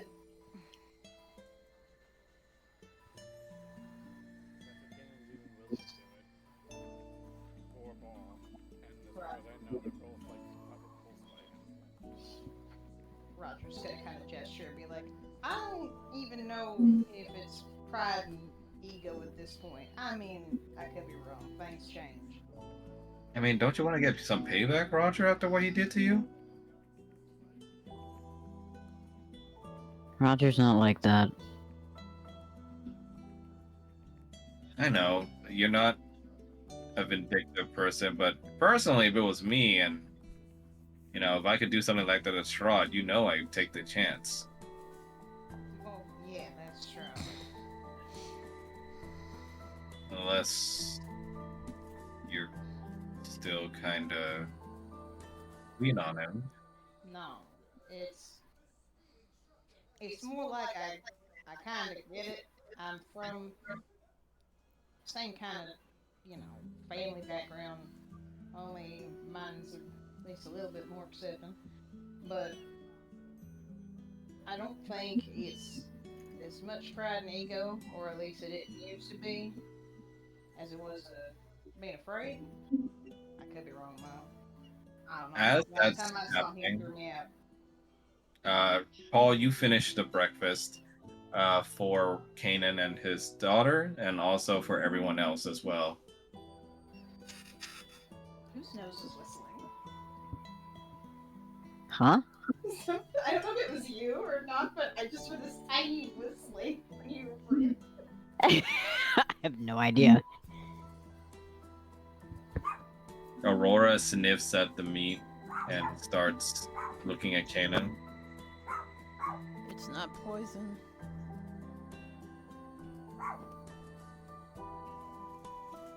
She then nudges the food, almost as if asking you to eat it first. You asked me for food and do you think I poisoned it? Killed. Take a No, bite. but Father always ate the food to make it look better. Huh? There. It's not bad. After hearing that, she then proceeds to eat the lamb chops and eat heartily. While she's eating, she stops for a second to look at Paul. Thank you. You're welcome.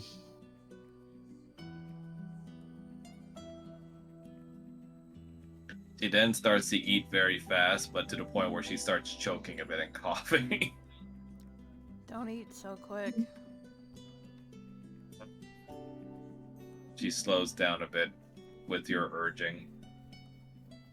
And Irina looks at you, so you two work things out? Yeah. It's good. She takes a breath and then just drinks her coffee. So, Paul, we're all here. What do you need us to do, Brewmaster? It's already done. Already? Yeah. And he's gonna go over and pick up an amber bottle that looks like it's empty. There's nothing in here, Paul. Yeah, there is. And he's going to shake the bottle a little bit. And the only way you can tell it has liquid in it is that there are tiny golden specks that are lightly glowing. What is this? Is that white It's wine? You Something can like barely that. see it. Okay, well, damn. I didn't expect you to get it done so quickly. You must have been very inspired. Yeah. She looks at everyone. Guess we should try tasting it? Not this early in the morning for me. I'll try a little. He is Okay. going to pour some into their cups. And again, the only way you can tell that there's liquid is that you can see the golden specks and the light is shining off of the liquid as it's being poured. You see, Aurora says, like, Father, I wish to try some.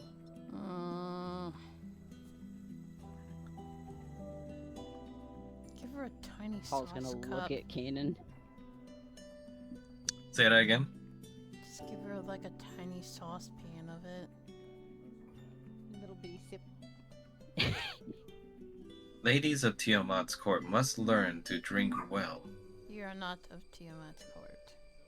Not anymore. Well, what am I then, Father? You are your own dragon. You don't With no belong- quarter. Hmm. Do I at least have a town to terrorize and reside over? No. What am I to do then with my life? You don't have to decide now. You're still growing. I'll grow as big as my father one day. Yeah, I don't doubt that.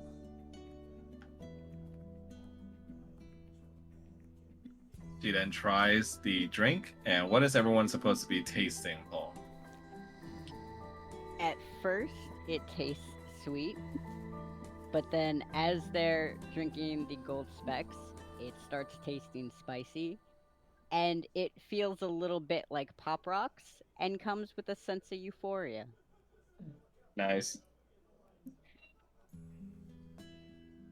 Did you talk to Lavinia or something when you made this? Paul is gonna look absolutely offended at him. No, Marina okay. says that that's the most interesting thing I've drank in ages. I usually don't like wine. What'd you put in this? He's just gonna look at her and smile. Family secret. Okay, well that invites more questions than ever. This isn't Tasty Squares, right? No. Okay, well, because I'm starting to feel really good from drinking this, and I'm not sure if it's me or whatever it is you have in here. Oh, it's got a kick to it. You see Aurora's hiccups a little. Oh dear. It tastes good. More, please. I think you've had enough. Going to make Mm. it already. He stomps her little feet around.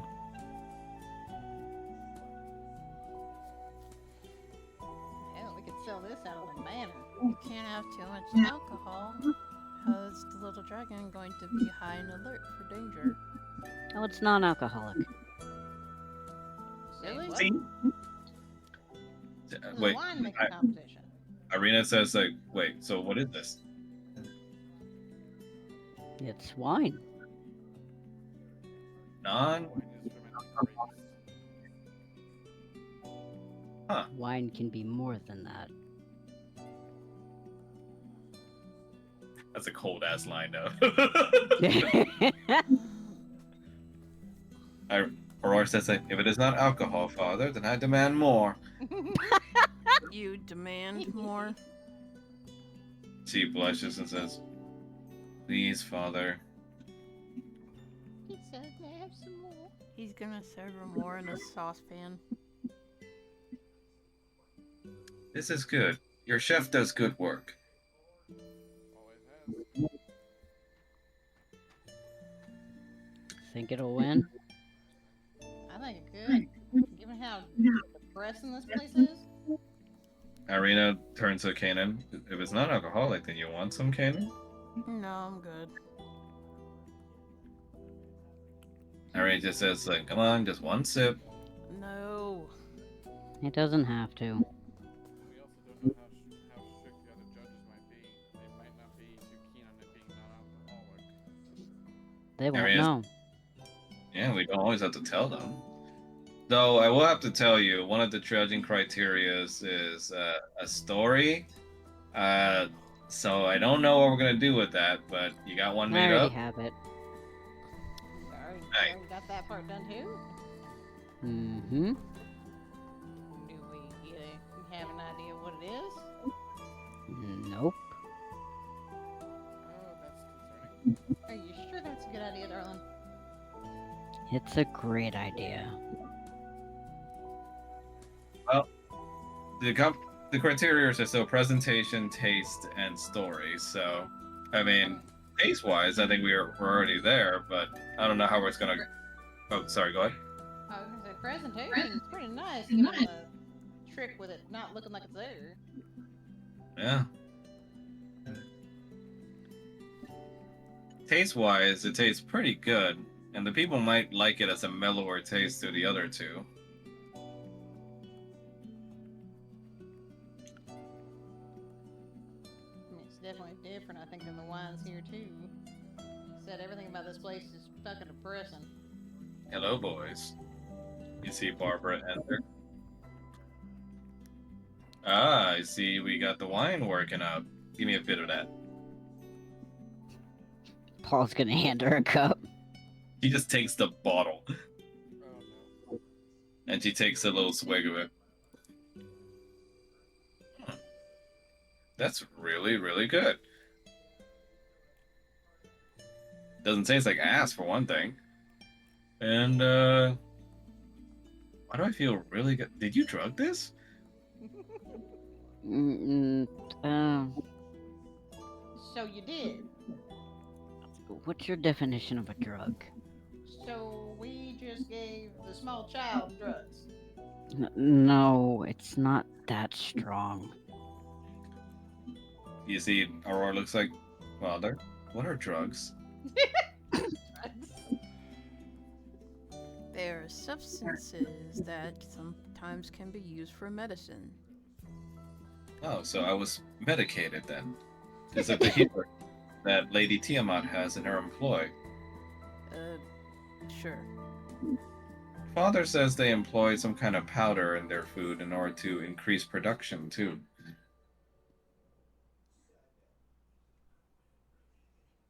Wait, they have fertility drugs?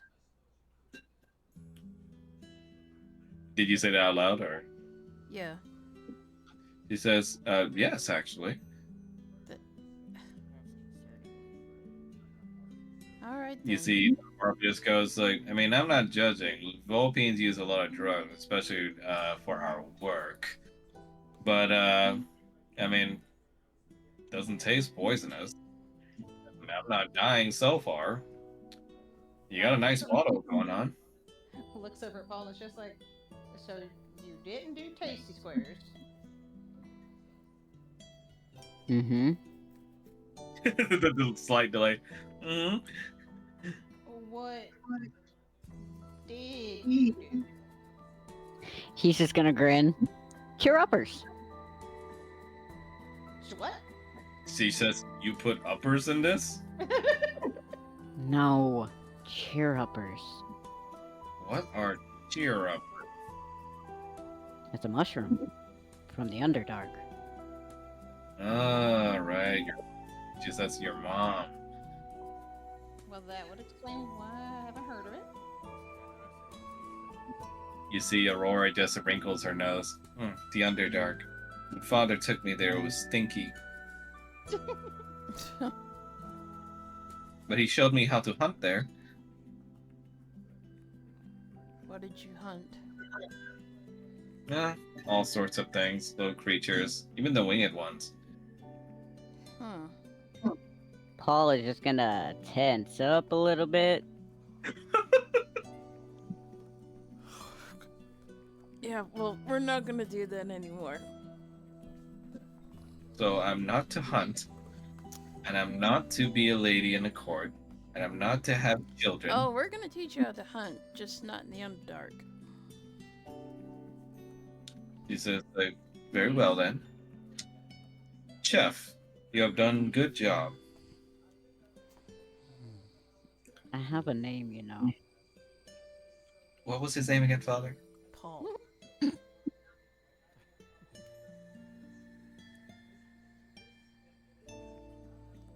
Sorry, Mel, because you said something you might have Paul. gotten cut out. She says, yes, Paul, then. Would you like to serve in my kitchens when I am back in power? Oh, what? Well, Father, I'm you said I can't be a lady in Tiamat's court and I can choose who I want to be. I choose to be a powerful dragon still watching over my kingdom. I see. Is that not a glorious plan? I suppose it is, depending on how you make your kingdom. She says, through blood and terror. No. Paul is just gonna look concerned at Kanan. Incorrect answer. Barbara just squints her eyes and goes, you sure about this, kid? I'm the only one she has left.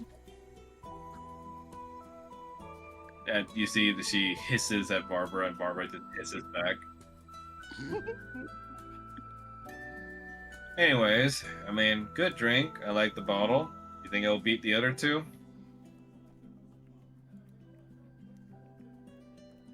I'm not exactly keen on tasting the other two to find out. Well, today's your lucky day, Paul, because she takes out the 2 vials again. Found a way to make these safe to drink. Had a little talk with our local alchemist, and she said she managed to get these to be drinkable without the hallucinogenic effects. How she did it, I don't know. I'm not asking. But I was able to drink it, and I'm fine so far. Our local alchemist. Just gonna look at her. Yeah, Which one? Lavinia. That tracks. I'm definitely not trying it. She says, well, I mean, it'll be good to see what the competition's got going, to see if we can beat them. And you're the chef, so you would have the expert taste buds.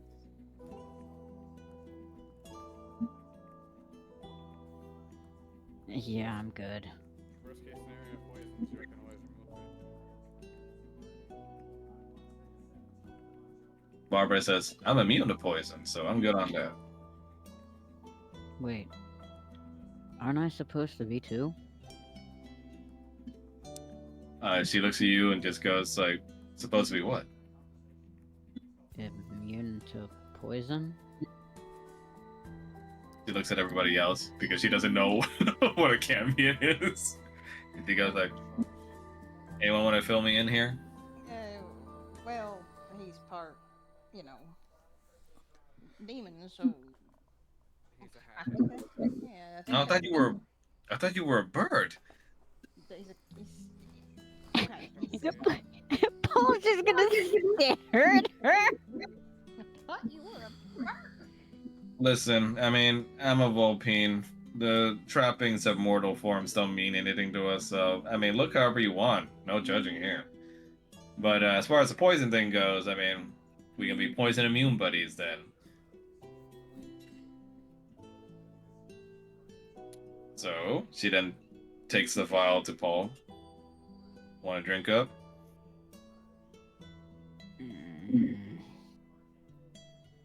She then goes over to Roger. How about you, Roger? I'll give him a try.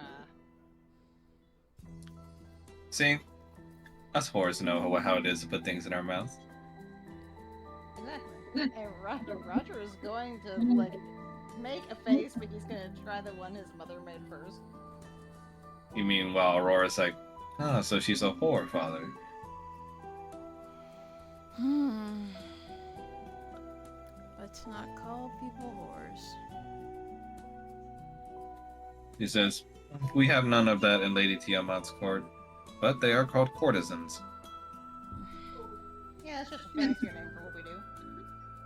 No, they entertain my father. Yeah. They talk to him a lot, very loudly. I mean, I do plenty of that too. Irene just says, Roger, don't. What? No. Okay. Look, you can ask. You can ask Paul about Checkers guy. Anyway, what does this Aurora stuff says, taste like, like? what are they talking about, father? I have no idea. Checkers. I mean, courtesans are just there to talk to, that's all they are. I don't know. Say that again, Kanan? I don't know. Hmm. Meanwhile, Roger, you taste first the blue vial from the snake cult. Oh, he's just gonna taste the one from his mom first. Oh, okay, never mind. You taste the pink vial first, and sure enough, you taste notes of your mother's favorite wine in there as a base. And He just looks like, ugh. immediately, though, you also sense notes of very potent tart raspberries in there, with also some notes of oak in there from the barrels they were in. And you can definitely sense an overpowering mixture of these tastes in order to concoct a almost mystifying drink that feels like it takes over your senses the minute it takes hold of you. Roger's just gonna make a face and be like, well, that certainly is a flavor. He's gonna sort of pass that over and just be like, Paul, you should probably. He's gonna take it from Roger and take a very small sip. And immediately make a face. Yep, there's notes of Barovia Red in there. She seems to have mixed it in. Paul And that's doesn't what- like raspberries. Of course she And- just she can't make and her it- own. She gotta knock off somebody else's. Yep, and as much as we think that's going to be tanking, it's the local flavor. Irina says that if there's one thing I know about Barovians, they like tradition, so She's trying to appeal to that to win. Alright, let me try this blue nonsense. you drink the blue one, and it tastes exactly like vodka. Roger just sits there for a minute. Yeah, you're not quite sure what the alcohol proofing on it is, but it is one of the most alcoholic things you've ever tasted in your life. And you do sense blueberries in there to the point where your teeth are almost stained blue just by drinking it. Roger's just gonna make a face.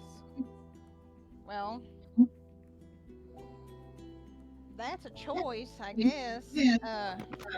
If you want to get really rip-roaring drunk, it's probably great. He's just gonna pass it over to Paul. Paul's gonna take a sip and just be like, this is just like flavored water. These guys are the previous winners, and the last time I checked, they were also intended to be this year's winners too, by means of intimidation and also cheating. With Roger just, water? Roger just looks up at Paul. Water? I'm sorry, you said Water? He's used to dwarven ale.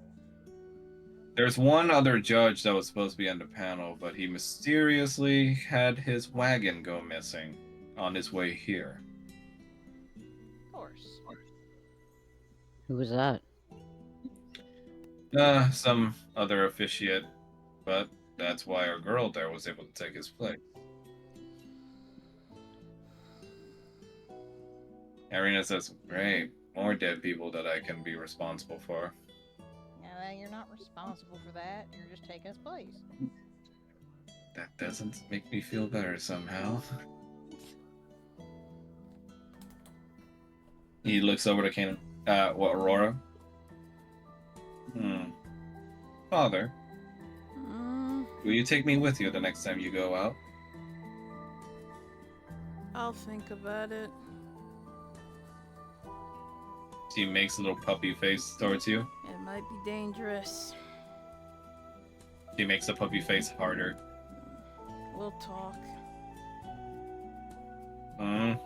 It's always worked on father.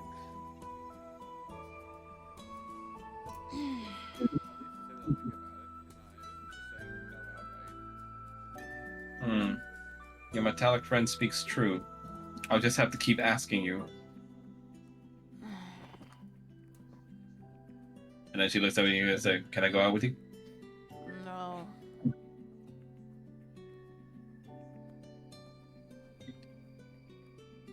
She then repeats the question. Can you take me out the next time you go out? No. Father? Father? But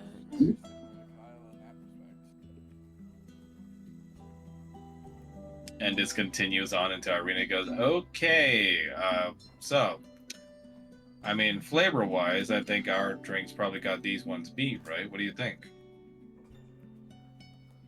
I think so. Personally. Well, Chef, what do you think? I can't say anything about it. It'd be biased. Fair.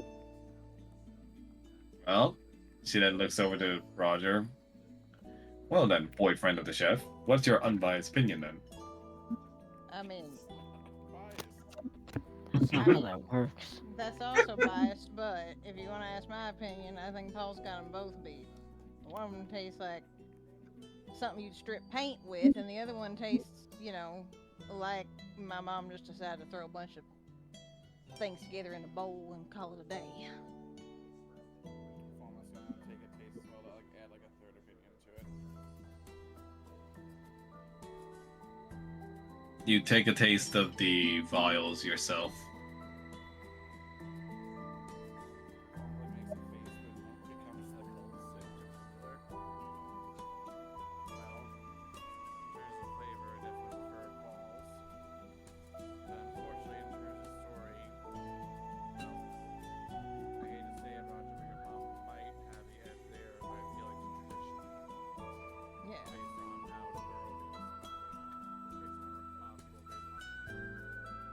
Yeah, I mean that's all on Paul there, depending on what he's gonna bring to the table. We'll be fine with that. Sona then enters the hideout. Hello, everyone. Hello, Fulness. Kanan. hello.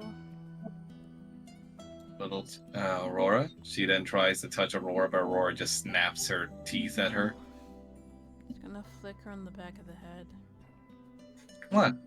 This woman put a bomb in me, father. Not by choice. No, she's right.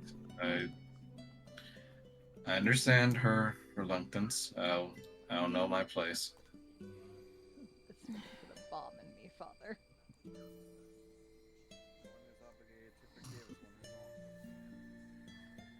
So, I found these out today. Zona takes out a flyer and puts it on the table. And you see the iconography of a dragon-like serpent being that looks uncannily kind of like Soma at the face level in the drawing. And you see the text reads like, "Save your immortal soul. Do not drink the brew of the uninitiated and the heretics." Can we please just shut them down?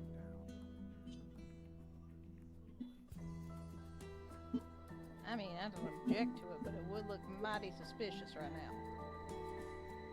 You see the little flyer also has a backside as Sona turns it around, as it reads more propaganda about the snake cult and about being initiated into the cult, and how, with the cult's victory, may all of Barovia's soulless know salvation as well, as they seem to proclaim that their new drink can bring hope, and also power back to the soulless beings in Barovia. And they end the thing by implying essentially that those who would oppose their lot to win are essentially going against this plan and are therefore damning those poor souls to their eternal uh, purgatory, essentially. Kanan and Formith, you read these especially with some uh, hesitance, as you see that there are also intermixed with them parts in which they are definitely like kind of dissing Bahamut and all other beliefs of religion. He's gonna burn the fire. Just like a breeze over the parts of the Zana says, "So there's that. It's been spread all over town, and you've probably seen them being handed out in the inn as well." I say we undermine them without ourselves. If you want, I can disguise myself amongst their ranks. Don't bother. You don't think so, Tiger? No. You got a plan? Not yet. Just. I don't want you getting into trouble. She smiles at your concern, and immediately your daughter goes, "Do you fancy her, father?"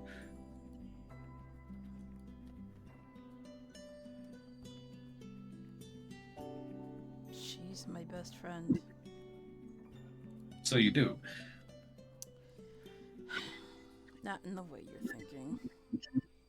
Sona says that I think he's already married, little Aurora. And Aurora just says, "So? One can have many spouses." Ari. What? It's true. Father himself was unmarried, Absidia, but he had many concubines. Oh, God. If Aurora just says, like, "What? I only worry about your future, father." My future is set.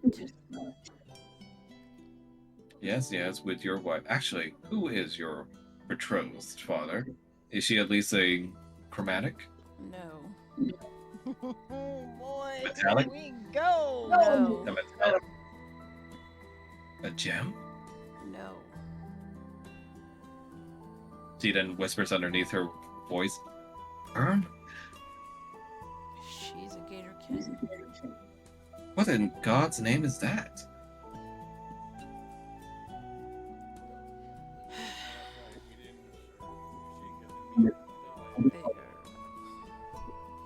They're a race of people that resemble gators. Barbara turns into Odalia like this. Huh. They look pedestrian.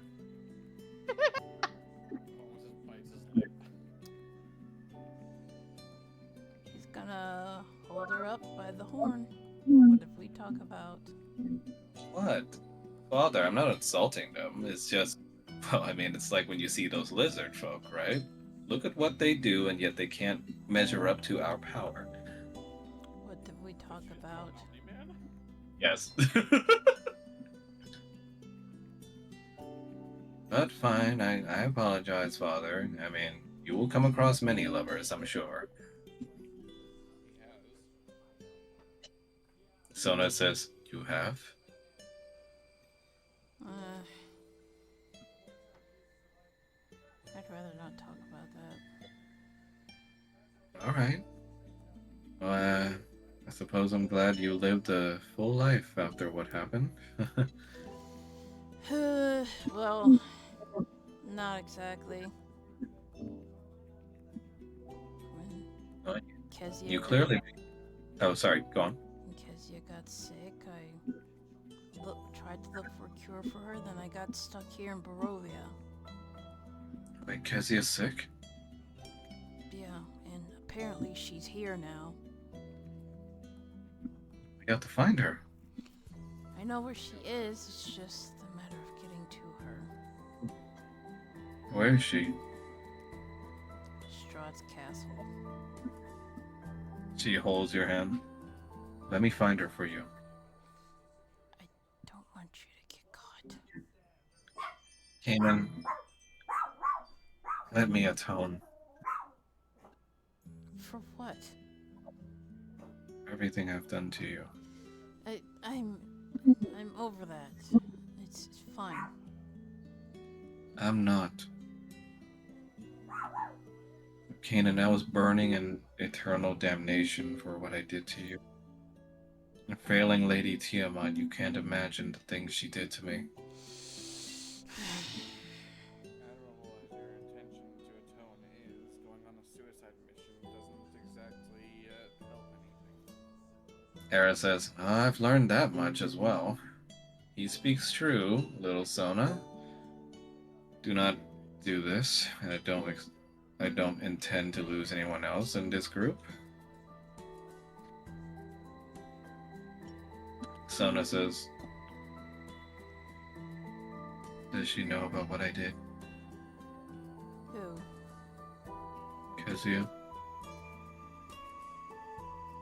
You remember to yourself that Sona was basically like an aunt to Kezia, always playing with her and being really loved by Kezia.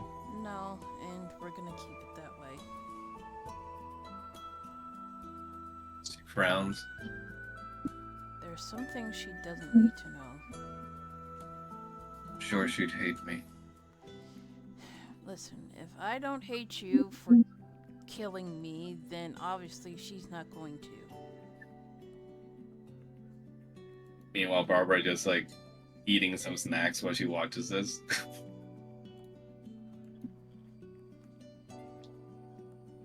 So, Kanan. Best friend, huh? Yes, Just taps on Barbara's shoulder. along with Varl. Sorry, what was that now? Along with Varl. I'm just saying, it's interesting. What's You interesting? two seem to have a history. We trained as clerics together. Uh-huh. What are you insinuating? Nothing. You didn't give the knowing look over to Roger. Roger just sort of shrugs. Sort of like, I don't know anymore, man. Says, well, regardless, Father, I'd say let the woman go on this quest. She was Lady Tiamat's handmaiden. Not by choice.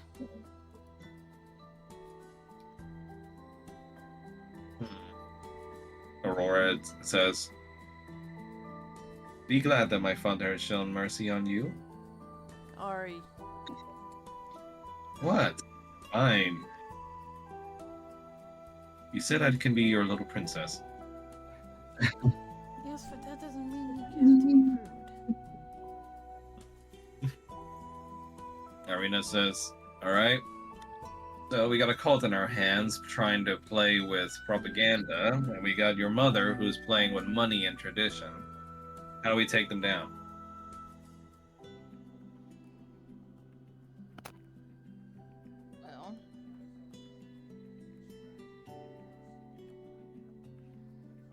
I mean, my first thought is novelty, but obviously that didn't always go over quite so well here. Not with a traditional group,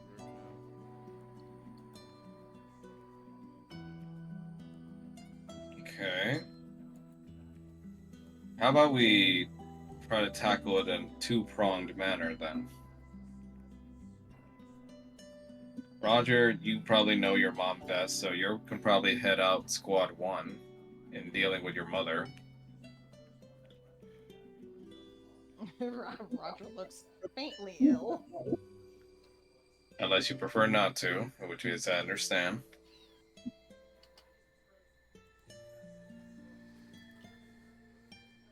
I'd have to think about that and figure out who's helping me. Falmouth, you're probably good at taking out all these cultists, right? Yeah, so You discretion probably, is a better approach. you can probably head up Squad B then and figure that out.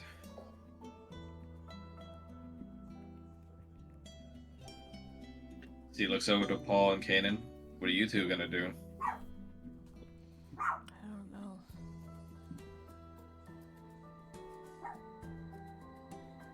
know. Uh, what is there to do? Barbara says, well, I do have a lead. Lead on what?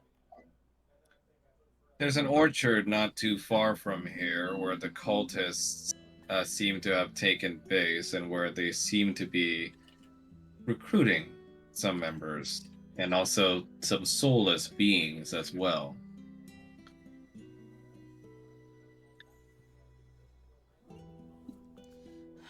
Guess I'll start there then. What'd you say, Mel? Sorry. Guess I'll start there then. All right, Paul, you going with him or?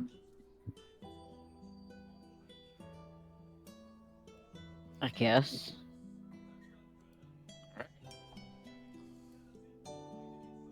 Roger, Falmouth. I guess I'm either with either of you guys. Okay, well, I know for sure that I am not taking on my Ma alone. Yeah, can I go with him?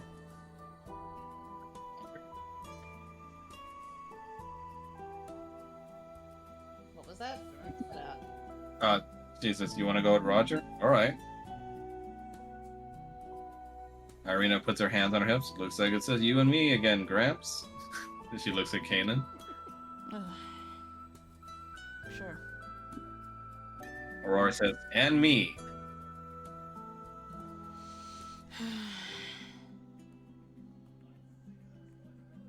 She looks at you like, Father, I know you care for my safety, as all good dads do, but I wish to help too. The first sign of danger, you leave. You hide. I am a mighty princess. You I do this. are also a baby dragon. She says that not a baby. I'm almost at a whelp stage. But you're still a baby.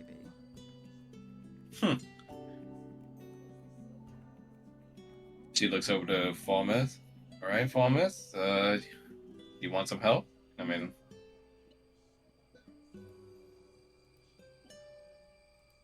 Sure. Can't hurt. all right. She looks over to Sona. Sona, you said you wanted to help out around here, prove your worth. Now's the time.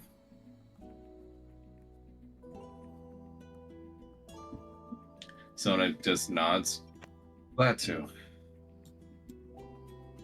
In a way, it's kind of ironic, helping out a metallic dragonborn. Maybe the universe is giving me a chance to atone.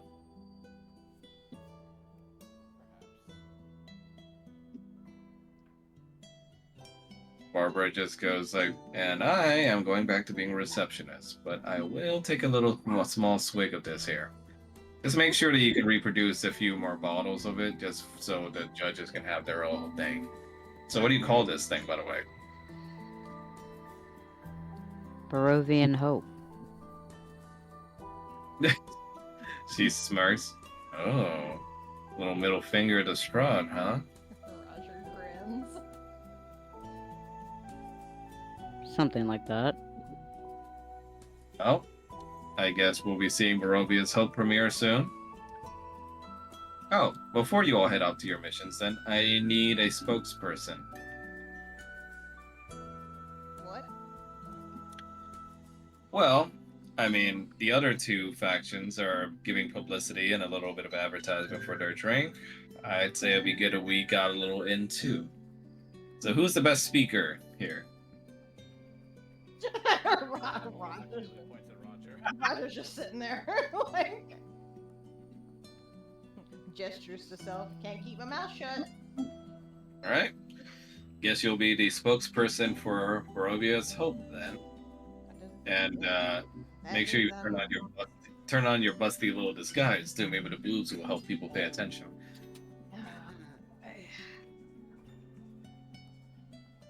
Alright, come on, spokesperson. We got a job to do. It's gonna be nice when I don't have to dress up like this bitch anymore, and he's gonna lean over and kiss Paul. And then he's gonna go after Barbara. Paul, you come along too, actually. Just so long as I don't have to say anything. No, but you are the chef, so we're gonna have to have someone there be the guy that created it. Think you mean the kid? She says, yeah, whatever it is that your disguise was. Aurora looks at you, Ken, and goes like, I promise to run at the first sign of trouble. Will you let me go? Fine. At the first sign of trouble. Fine. Now call me your little princess. My little princess. Thank you, father. He then nuzzles up against you. I mean, it says like, so, father. Shall we head to the orchard? Yeah.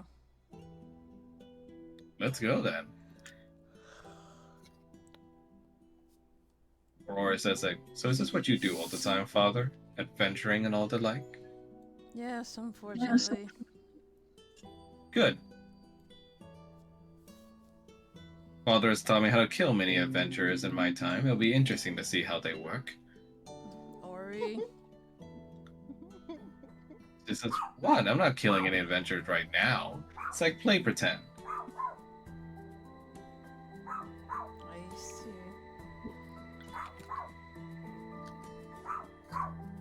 Meanwhile, Sona speaks to Falmouth and goes, hope it's not too awkward, you know? Me being an ex-follower of Tiamat and all.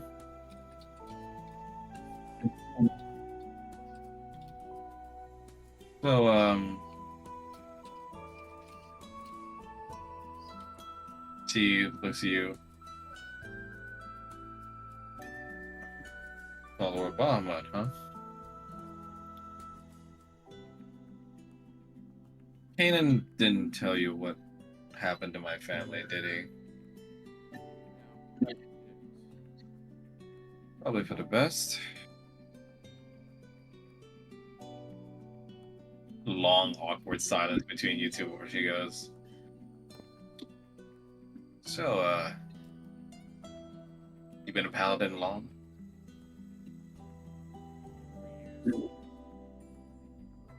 Nice. I might have been a paladin at one point, but clerical work was what Lady Tiamat wanted me to get into to try and get at Kanan. He seems a little different now. Well,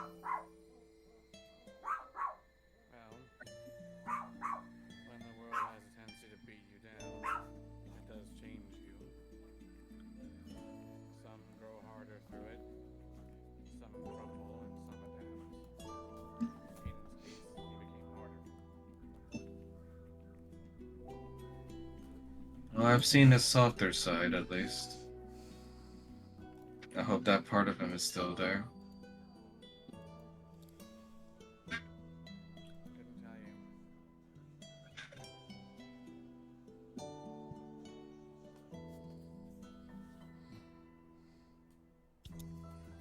She looks at you.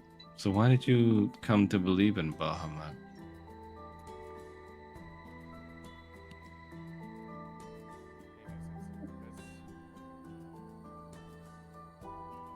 Do you not find what he extols to be hypocritical, though?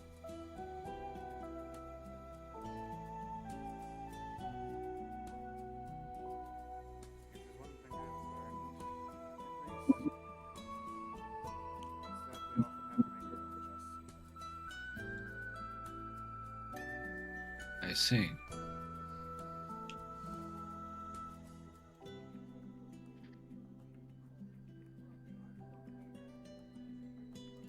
Justice doesn't just come to those who wait.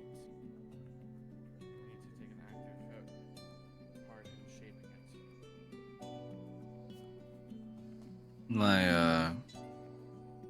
Well, my family was killed by Bahamut worshippers.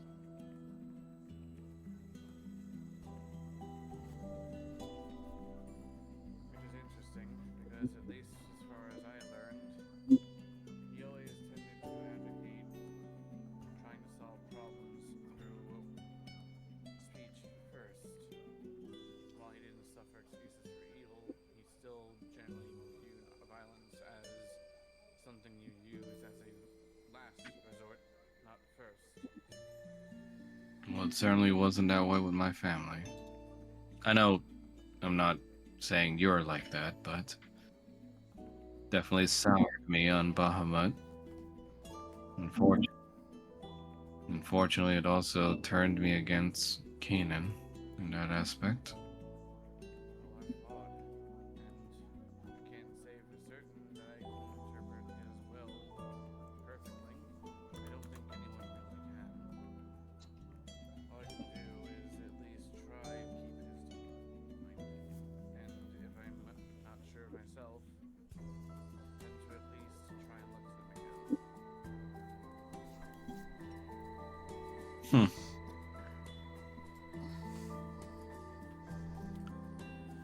Meanwhile, out in the city square,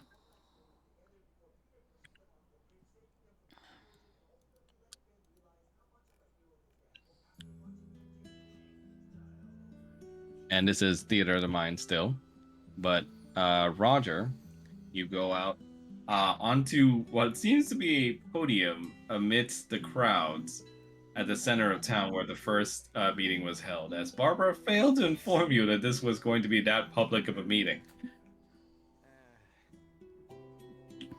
Fantastic. You see your mother there, along with the head of the cult as well, holding their particular bottles, as they give you a glance, seeing you approach them. As your mother states, "Ah, Lady Harkin. Good morning. Miss Cunningham. I see you've got a brisk pace at getting here." Yes, well, I need to make sure things were done correctly. You know, there were rumors stating that you were seen coming out of your son's room this morning, And getting dressed and all. Why are you snooping? Ah, and the titular son himself. Hello, young man. Hi. Rogers kind of look at her and just be like, "Is a mother forbidden from sharing a room with her son?" He says, no, quite not. At least, hopefully not, according to the rumors. Ah, What rumors your do son you- is a fan of those piercings, I see. Unfortunately. It reminds me of my son. You have a son. Yes, along with his sister. They're my children. We ironed out the problem with his piercings, though. He's fine now. Oh, is that right? She looks at you and goes like, yes, absolutely. In fact, he's studying at a far college right now. Oh, what is he studying? Speech for the most part. He plans to be the spokesperson for our family. Is that right? I can only hope that your son has similar aspirations, Miss Harkin. Beating you. Roger just holds up a hand, just like, you'll have to excuse him. He takes after his father. Certainly. Well, here's to hoping that our children end up better than how they started. Agreed. And you're called up to stand nearby everyone at the podium as your mother starts first, and she taps the podium a little bit and raises her voice in an officiate manner. Good morning, citizens of Kresk, and dearly beloved members of my own group. We are here today in order to advertise and extol the virtues of our new brand of wine, which we hope will delight your taste buds. She has her servant holds up the bottle, which looks like an elegant, kind of fancy design on the bottle, with the top of the lid being covered in like gold and white tapestry that is held together by a golden string. And she says, we call this the ambrosia.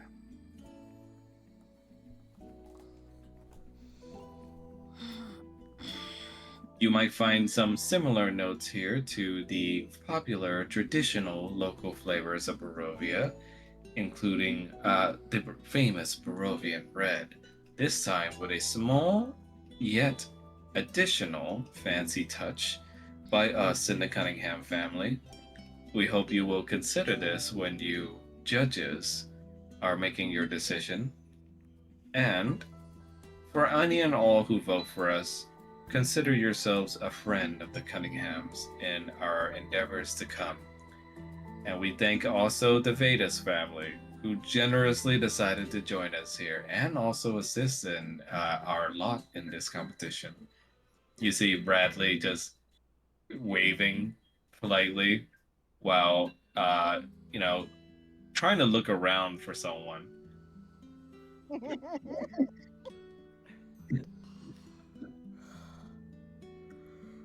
Up next is your group, as you are then called to the stand.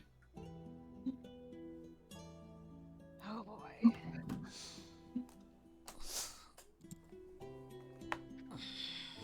So Roger is going to step up to the stand and gesture. You're like, well, you all know me. I've been here plenty of times before. I'm Cassidy Harkin. This is my You son. hear from the crowd, woo! And it's coming from the blue tiefling. Fucking thief! I knew it. She's gonna give him a little wave. But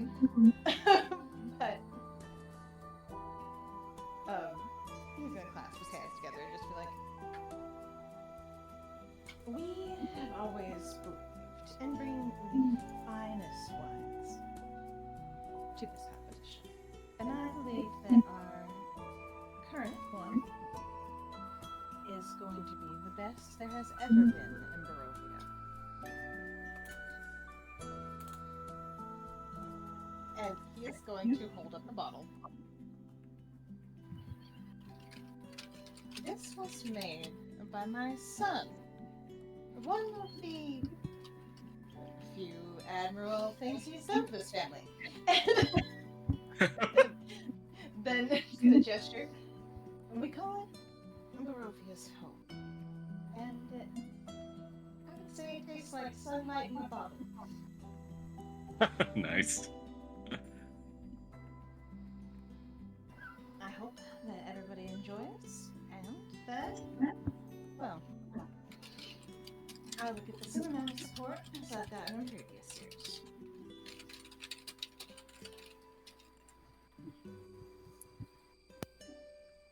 You hear the blue tiefling starts clapping, but he stops once his like other cult members like start looking at him, and he just clears his throat. And you see the regent of the cult stands up, looks at the crowd with a fierce look in his eyes, and just says, "Barovia is struck with a sickness. A sickness known as the soulless. You know them well in Crust culture, as servants, indentured or not.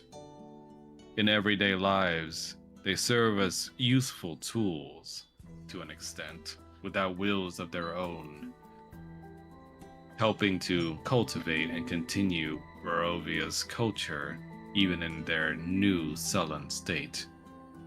But look not upon them with pity, friends. For in their current state, they are not empty, but rather pure. Made purer again by the serpent god himself that runs over Barovia. He looks upon them with his blessings, removing them of doubt, of fear, of questions. Much as you will be if you were to help us in our endeavor here. Our drink, the serpent god's breath, will not only give you clarity, but also, as we now know of our new recipe, will grant blessings upon even those who are soulless. We hope to show and prove our words to you here, and hope that you will once again vote for us to be the winners of this competition for this year and many years to come." The cult members then fervently like clap for their leader before he just simply walks up the stand.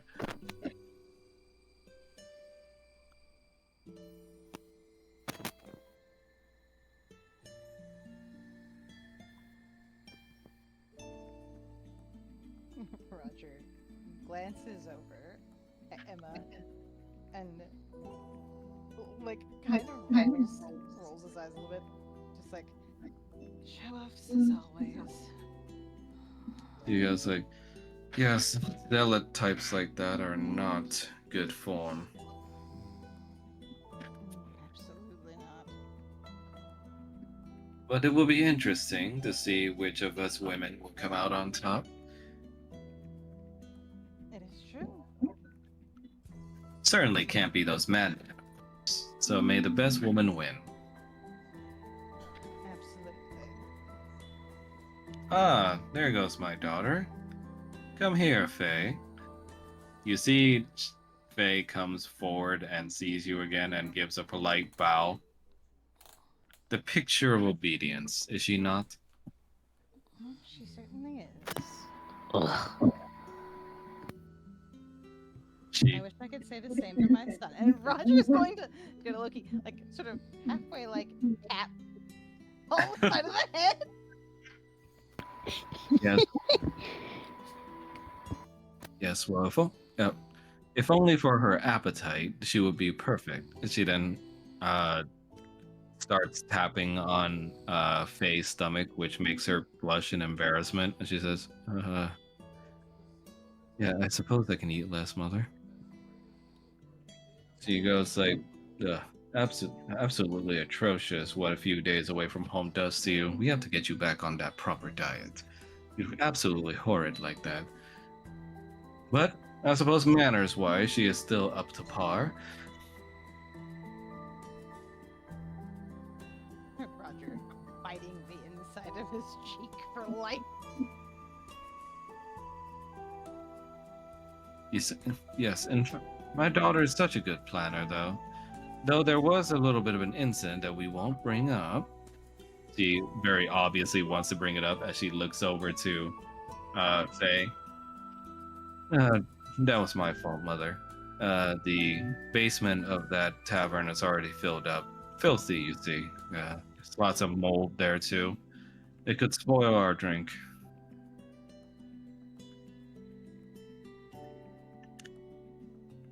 You see, Emma just goes like, and the look of that tavern owner, too.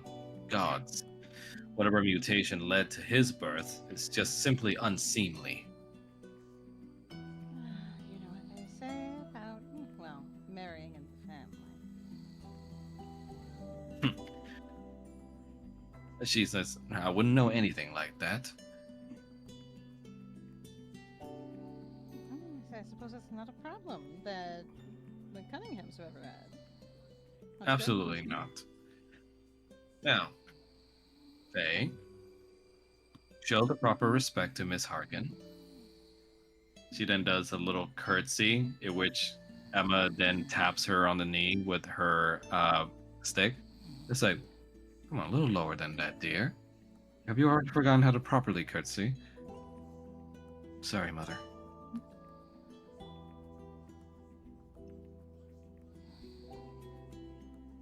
She then does like a deeper curtsy towards you. Roger is actually going to curtsy back at her. She says, see? Now that's a proper curtsy. Be more like her. Sorry, Mother.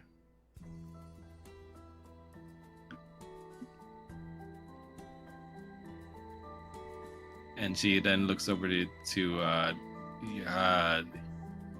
Paul, and then Yes. looks over to Roger and just goes like, "If you want a tip on how to deal with your misbehaving son and those piercings, Oh, Then absolutely. What would you suggest? then simply give him a stern talking to with a ruler.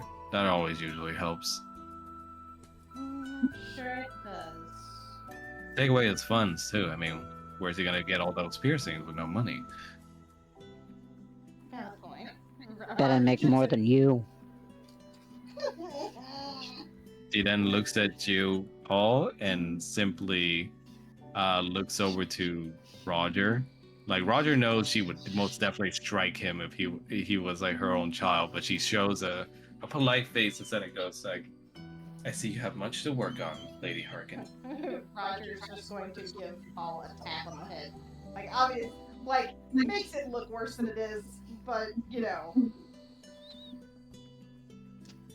Meanwhile, while all this is happening, we cut over to the POV of Kanan's squad.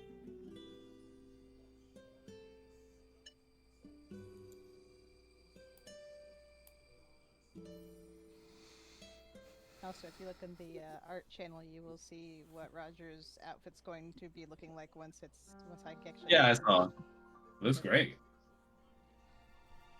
Him fancier though.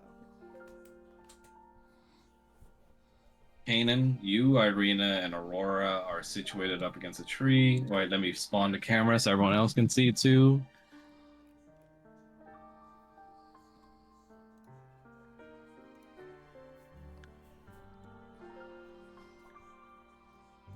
And you peek over the tree to see a large orchard operation in hand. You can roll for perception if you'd like.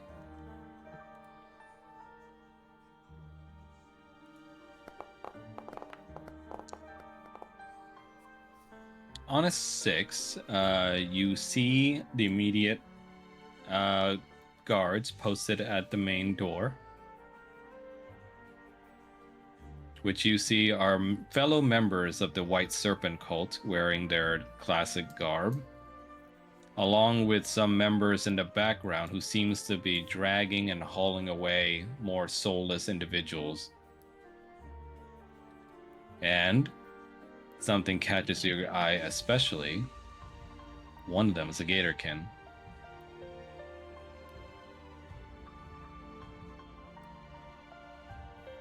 What the hell's that gatorkin doing here? Irina says, "What? It's a soulless gatorkin. Could it be the last remaining tribe the Odalia's father mentioned?" Possibly. Shit. Any plans? We're gonna have to rescue them, but I'm not the stealthy type. I mean, you're not wearing heavy armor anymore.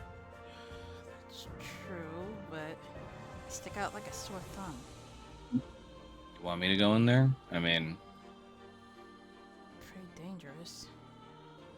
If we can get She the then gate looks- open. she looks to the side. I'll deal with the distraction. Maybe you can go with the side gate over here over the fence.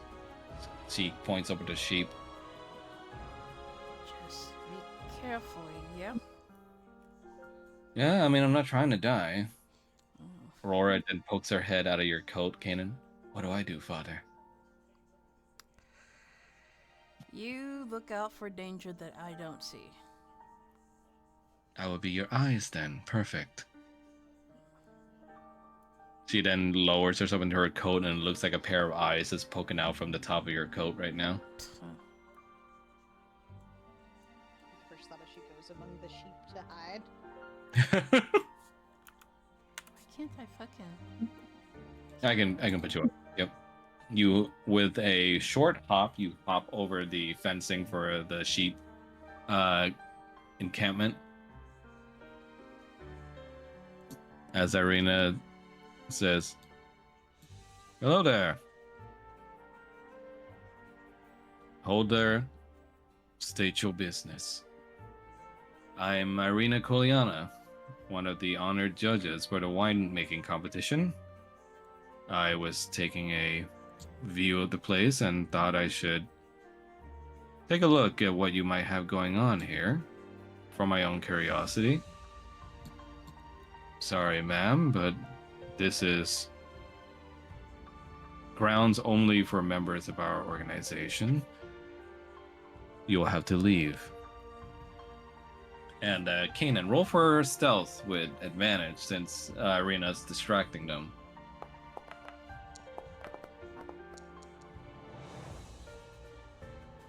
Let me roll the advantage for you. Yep. I Oh, got no, it. you got it. All right. Nice.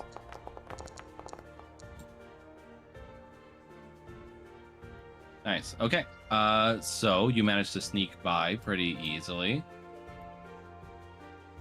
as she continues to talk with them. And as you're walking by, you spot the cultist dragging along the gatorkin across the ground. And you see them start to kick the gatorkin once they start to refuse to move forward. Kane's teeth are Move. going through the air. Move, beast. Your form is imperfect, but you will follow our god's orders.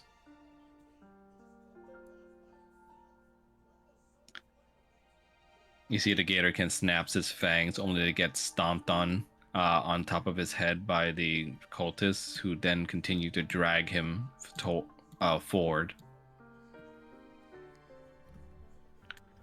Irina sees this and goes like, "I'd say, isn't that a little aggressive? What is that they're dragging over there?" "That's none of your business, ma'am. Just some personnel we've had that's been misbehaving. But rest assured, our operations here are completely legit, and we are here to serve you the best wine Barovia will ever taste." "I think I'd like to be the judge of that, quite literally," Irina says. "I'd like to speak to someone that's in charge here, if that's all right." You see the gator kin is dragged along now within sight, Kanan. It's like hugging the wall. Wait for them to get a little further away before he tries to take out one of the guards that are just lagging behind.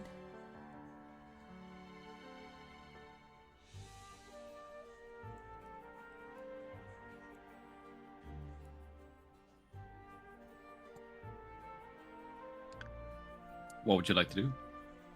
Cover his mouth when he drags him into the hay. You tackle this person and cover their mouth into the hay, Assassin's Creed style, pretty much. And he's gonna crack his And- neck. Oof.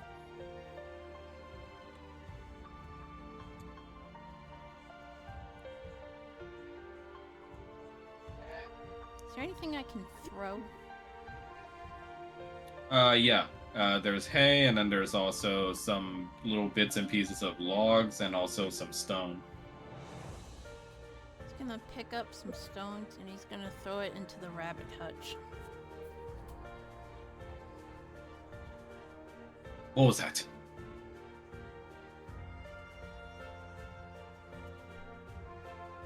And then he'll throw another stone. You see one of them splits from the group in order to check out the disturbance.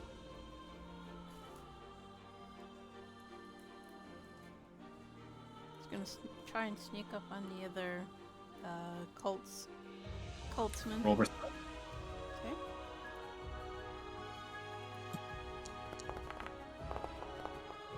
Big gloves. Give me a second. Where are the gloves? This is what magic items were made for. I can't find the gloves. Gloves. It's under your inventory. There it is.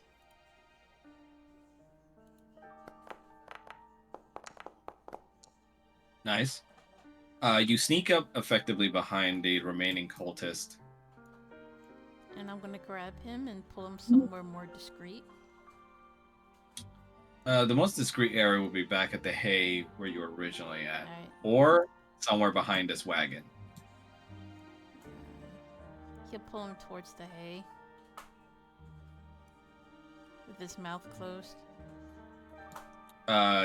You see he struggles vehemently, and is gonna try and do a contested strength save, but it's gonna be a disadvantage because he got snuck up on.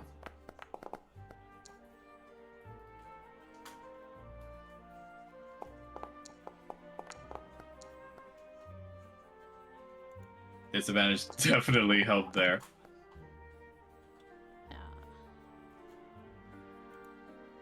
Gloves. Would you like to keep that roll? Huh? Would you like to keep that roll or use the glove? I'll use the gloves again. Okay.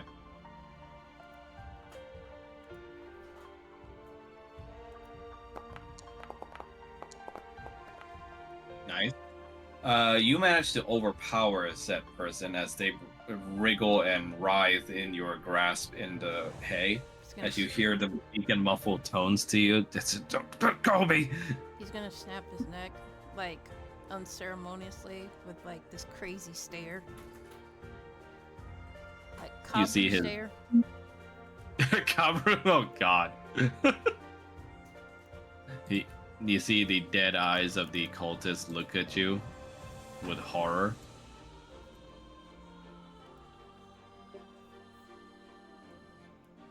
Fucking Cabra, dude. He's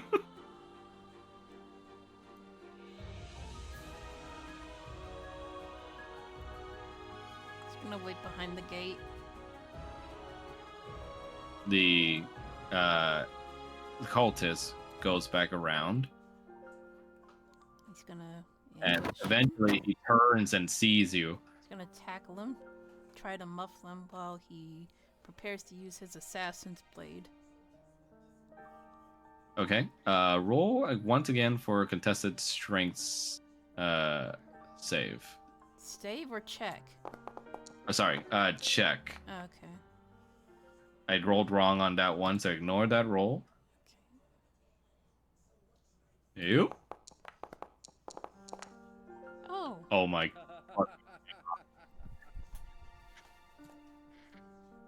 On a nat 1, not only do you overpower them, but you basically slam them hard enough into the ground to like knock them out.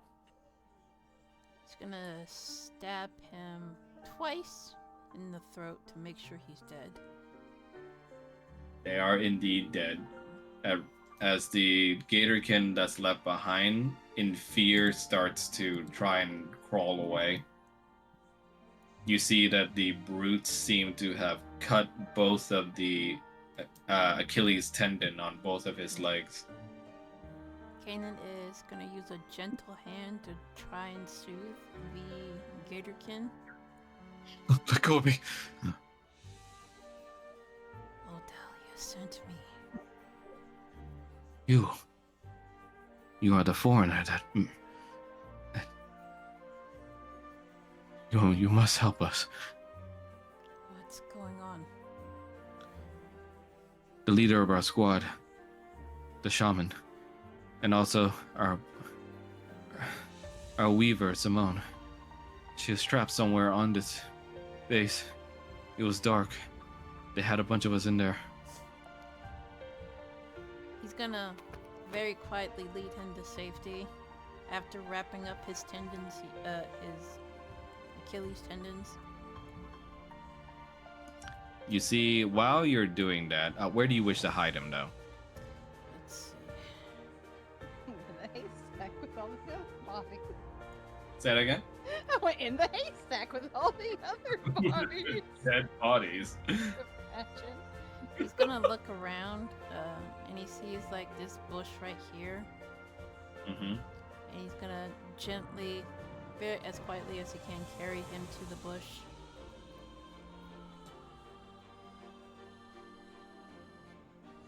Don't let me die. Don't let me die to these godless heathens. He's gonna take out a. Let's see. He's gonna give him his potion of greater healing. Drink this. Thank you. Stay here. When you hear the fighting done, just run like hell. Run to Kresk. Where is Kresk? Is Kresk like north, south, east, or west? Of this orchard? Yeah. Basically it's southwest of this orchard. It's southwest of this orchard. Go to the inn and tell him that. God, what is the family's name again? Harkin. And tell them the Harkins family is there to help you.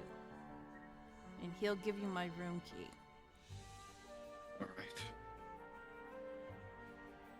Stay safe. These cultists, they're out of their minds. Yeah, I got that. And he's gonna take out a star knife and You guys hear Irina just get indignant, just goes like, "Excuse me, but do you know who I am?" Been watching Roger and his mom. Yeah, I am not only the honored judge, but also Lord Strahd's personal favorite guest. So unless you let me in there, I'm afraid your organization will find it very hard to have a good standing in the competition. They look at each other, and then she's gonna roll for persuasion. Irina's first persuasion roll, yeah. Oh, not bad. They look at each other and it goes, "We will speak to our leader. Wait here. We must send word."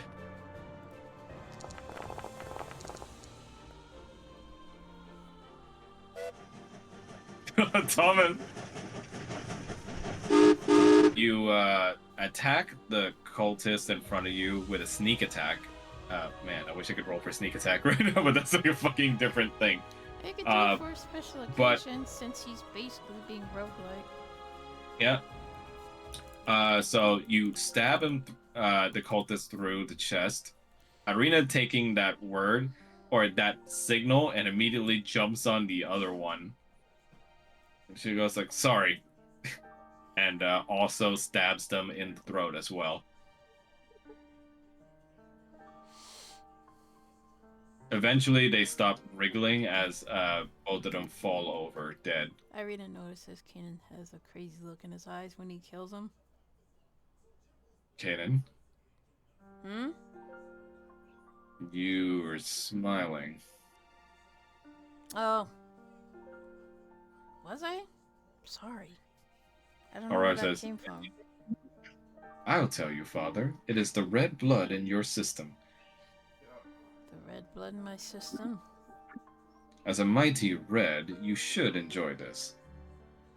They were your enemies, and they deserve to be driven before us. Well, for once I won't disagree with you. Aurora says, like, I mean, you don't gotta teach the kid that that's alright, though. Aurora says, like, but you also slayed a man, human? And she says, like, yeah, I suppose I can't talk, but I'm not enjoying it. So what'd you find out? They've got the last band of Gatorkin locked up here. Yeah, that's what we figured. Alright, where? Somewhere in the barn. Hold on. Kanan? What?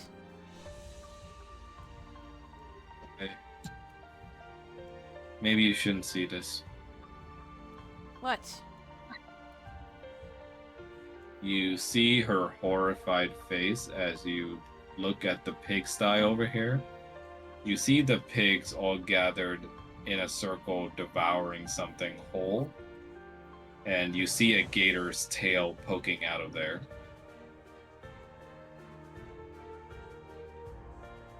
Tempted to kill the pigs. What do you say? Tempted to kill the pig, but that would make too much noise.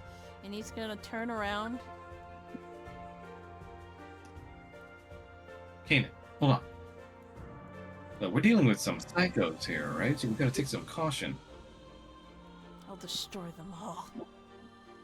Kanan, Ugh, what? love the zeal for the justice whole thing, but gotta calm down, right? If we're not careful, they might kill the rest if they find out we're here.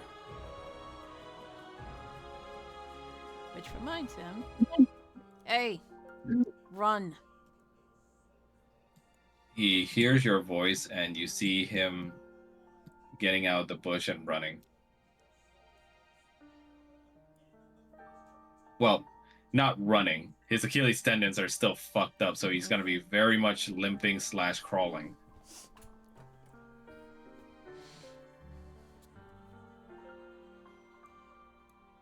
Then, Irina, what do you propose we do? Well, I mean, I'm the one here with the most amount of face that I can use. I can try and sniff out where they might be keeping them. So just stay undercover, I guess, until I do. And then, I guess, she shrugged. We strike, I suppose. We slaughter. Kanan, what do we say?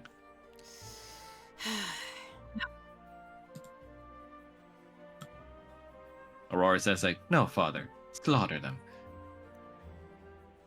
We'll rescue the Gatorkin and we will bring the cult to justice. There, better? A lot better, actually. Aurora said, but we will still slaughter them, right, father? Yes, we will. Kanan. He's gonna hide in the hay bush. You hide in the hay bush as eventually their leader comes back through the other door, beset on all sides by his myriad cultist members. Oh no.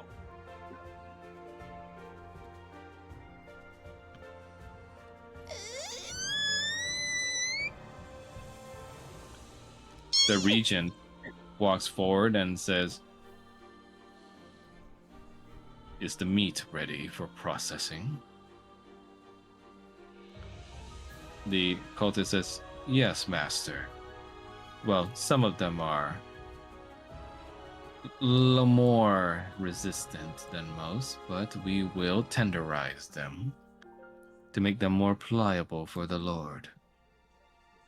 Good.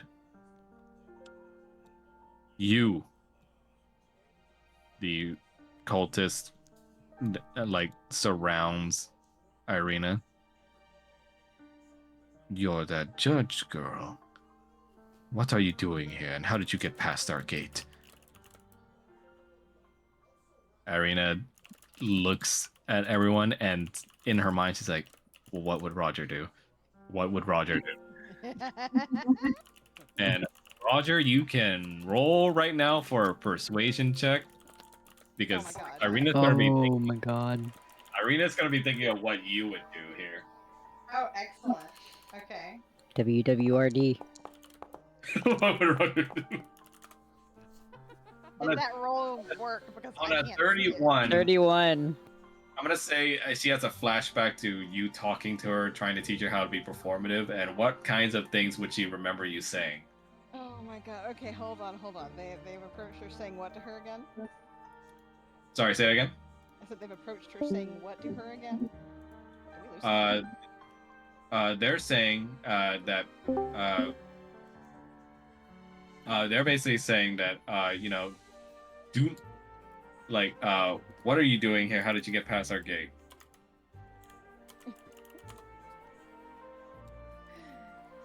She's going to look at them and probably think of one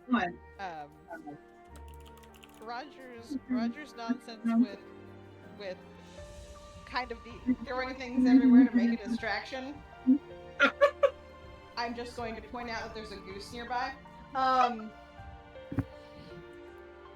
And she's also going to think about how Roger tends to basically, again, the whole I belong here or I am, supposed to be here. What the fuck do you think? She thinks of that, sweats a little, and she just throws herself at their feet. Oh, thank goodness you're here. Please, sir, you have to help me. There's some sort of madman about. The regent just says, what? There's a madman about your compound. He kidnapped me and took me here for sport. He started killing some of your members at the gate. He left me here, I think, for some sort of sick game. You had to protect me.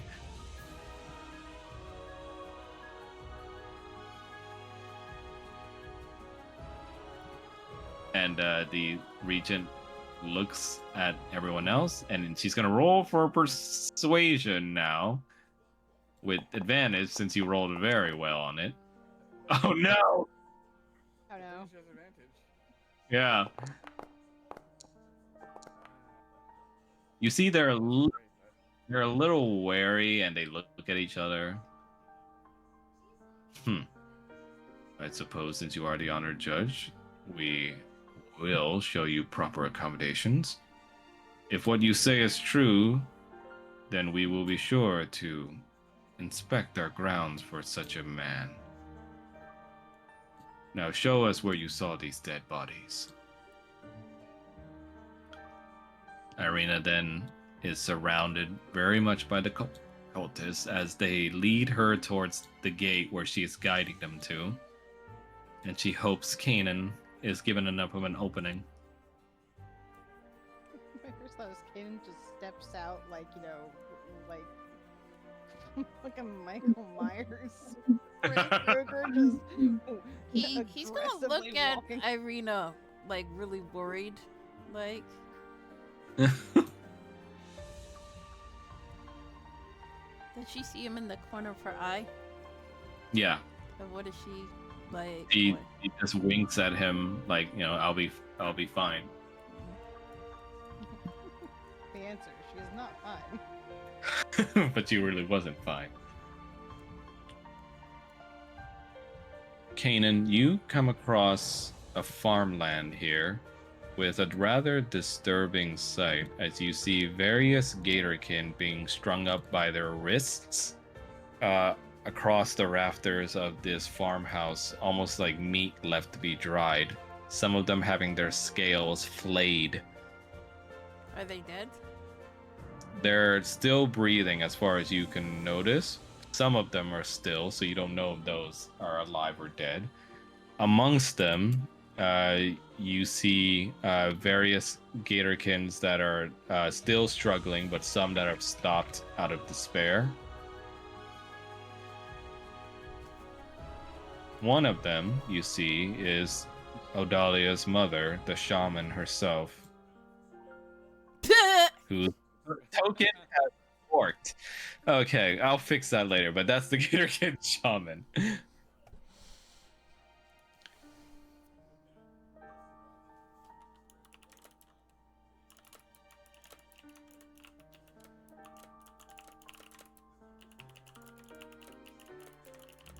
And more disturbingly, this one, the Gatorkin being strung up here, you see that in his flayed flesh and wounds, some sort of straw has been dug into his system, connecting to the well nearby. Ew. Kenny's gonna very carefully cut them down one by one. Popping people up like a pre-suns, damn. You see, you try to cut them, but they flail and say, "No, please, no, It's me. don't do it." Yeah. What? You see, as you try to cut the rope, you can roll for investigation here.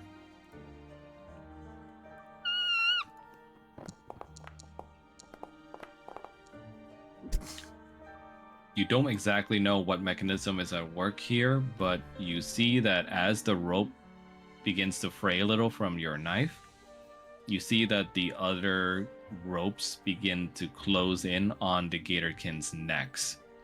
Oh shit. He's gonna look for something to put underneath The the Gatorkin. Gatorkin.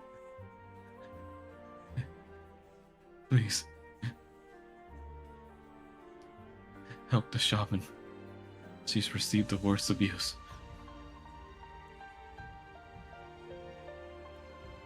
How do I disable whatever is keeping you tied up like this? We don't know. One of us tried escaping, but all it did was make it worse for the others. Please.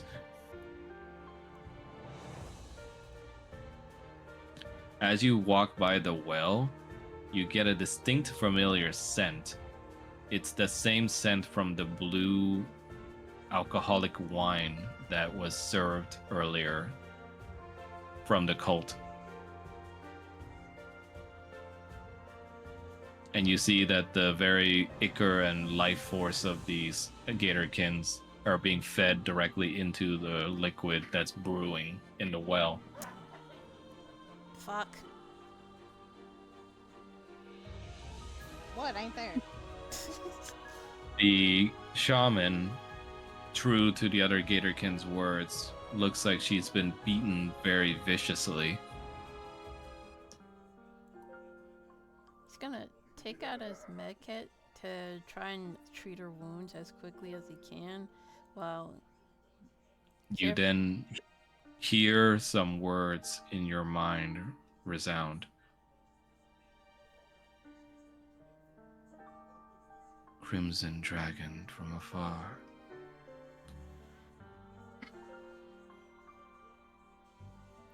How do I disable whatever's keeping your people up like this? Hope for me is all but lost, but the rest may still be saved. How? There's a key to the mechanism held by the leader of these madmen. Of course.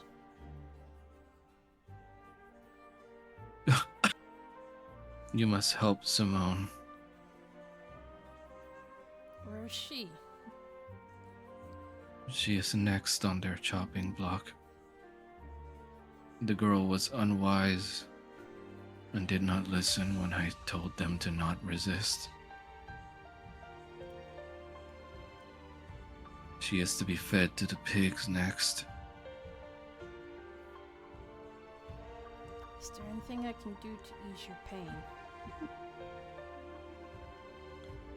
My soul is the soul of the people, of our people. Crimson Dragon from afar.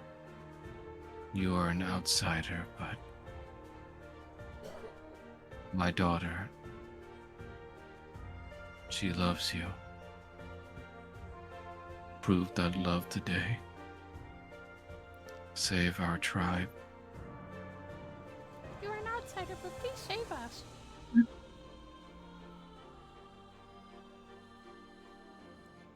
He'll like wrap like her bandage, wrap up her wounds before leaving.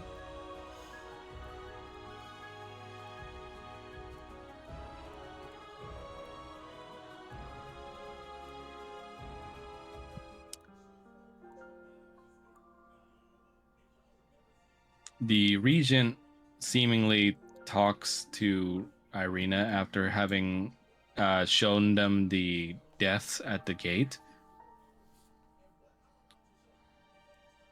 And you can hear the conversation on the side as she says, "Seems what you say is true.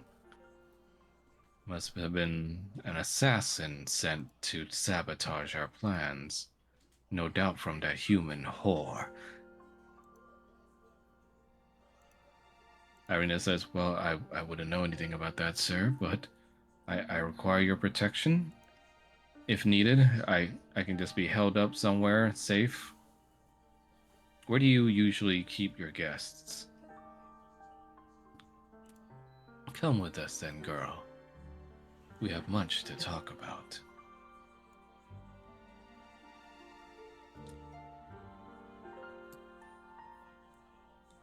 As they're walking, Irina then pauses and sees something within the windows of this warehouse, and then tries to look behind to look for Kanan. Kanan's got his weapons drawn out as he's quietly approaching.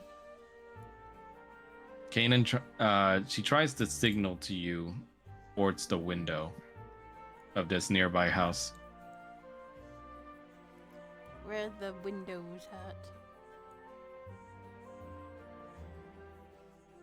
Right here? Okay. More sneaky time? Yes, roll for stealth. Okay. Ah! Whee! If I'd known I was gonna do a bunch of rogue shit, I would've just went rogue. On a 14, you step on a branch slightly, and the cultists look behind. And you can roll a reaction here in order to try and duck and cover. And let me see how I want to do that.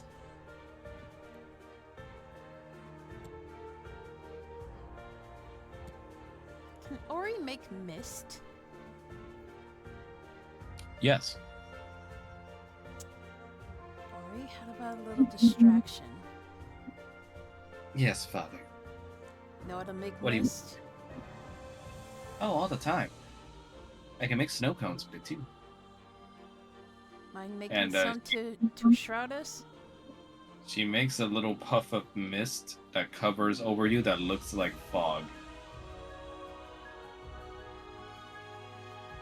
While in the fog, you can look at the angling from there up at the window, and you can indeed see a female-looking Gatorkin being tied up against the wall with two cult members whipping at her. Can I climb inside? You could try. Okay, then I'll try.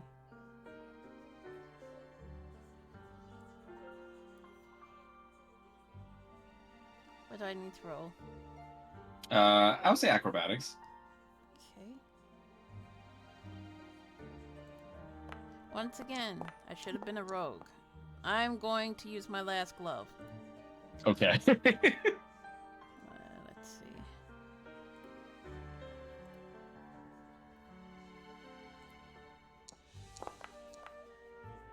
Nice.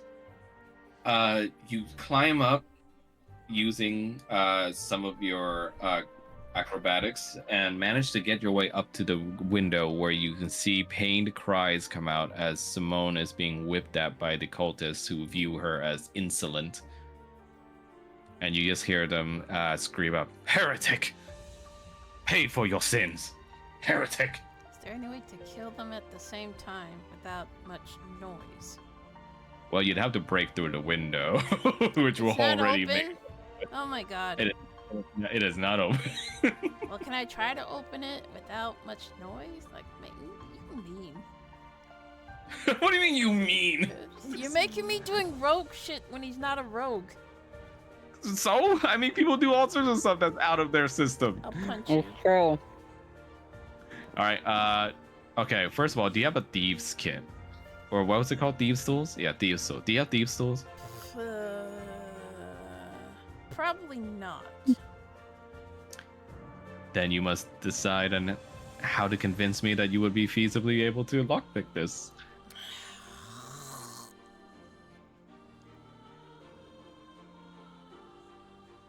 Alright, you know what? I'll be nice. It's a slide up. I'm still looking. Oh. It's a slide up window. I'll be nice.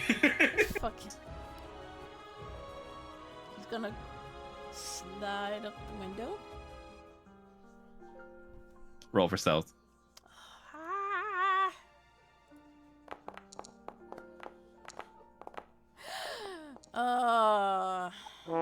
Oof. You slide up the window, and unfortunately, that makes enough of a creaking noise due to it being an old wooden window, as the two whippers inside look at you, but also all the members of the cult nearby look up at you as well. So they see me? And yes, and Irene just goes like, "Oh no, the madman!"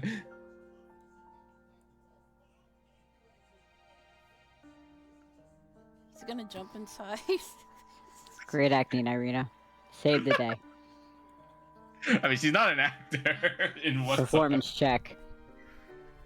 Well, let me see. Performance check.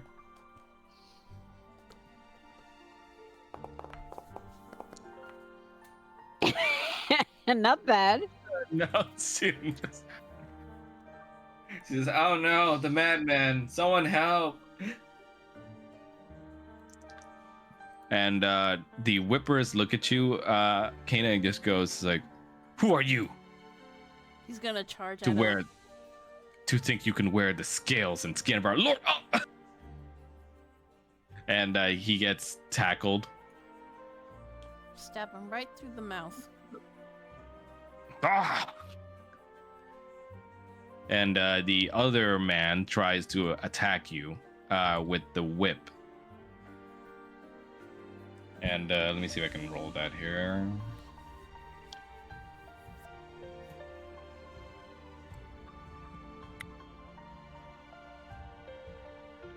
Let me see. Whip, whip, whip, whip. Where is it? Where is it? There it is. Yeah.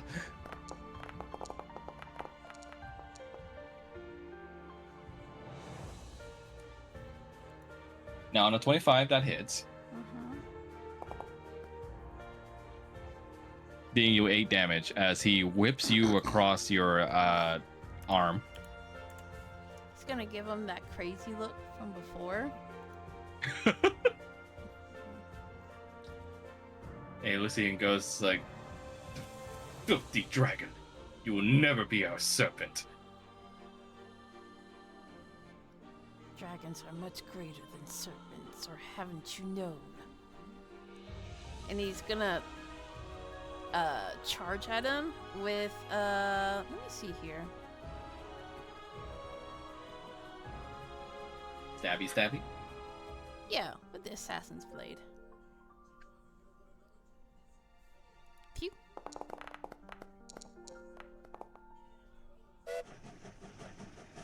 That hits. You stab the cultist through as he.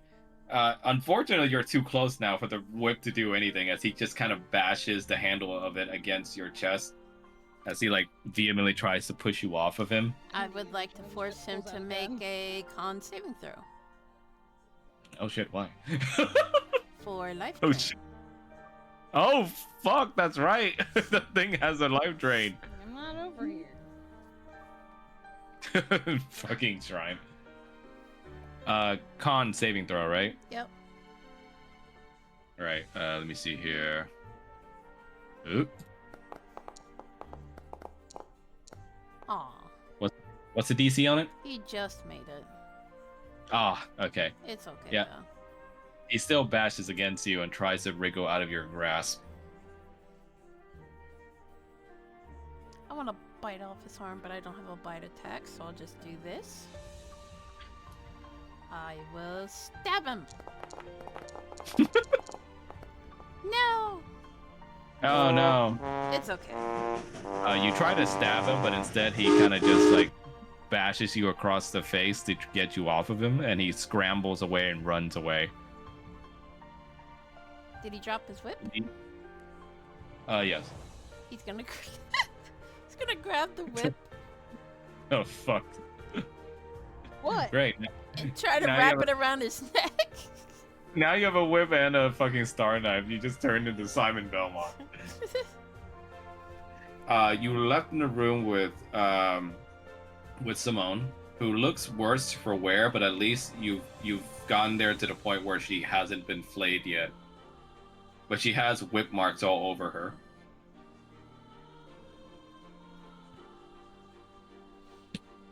So he's gonna She use the whip.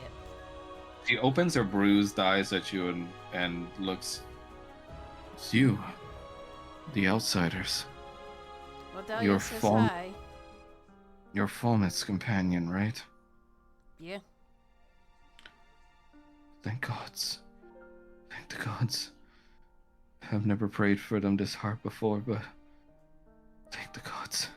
Making sure the other guy's dead, he's gonna stomp his face in so that his skull is crushed. Simone says, yes, please, show them more pain. And he's gonna. Wait. The shaman, did you help her? I helped her as best as I could, but she asked me to save you first. Damn it, oh no. Damn it. And he's gonna take out his remaining healing potion. Where did it put it? I can't find it. In your inventory? Yeah, the inventory. Oh, there it is. He's gonna take out his potion of supreme healing. You need this way more than I do. No, please, use it for yourself. No, I'm okay. Just drink. Thank you. You hear sounds of footsteps hurrying up the stairs of the house. Oh, shit, gotta be quick. He's gonna try and undo her bindings. You quickly undo them and let her fall down a bit from the wall, in which you catch her before she falls all the way. Can you run? I think so.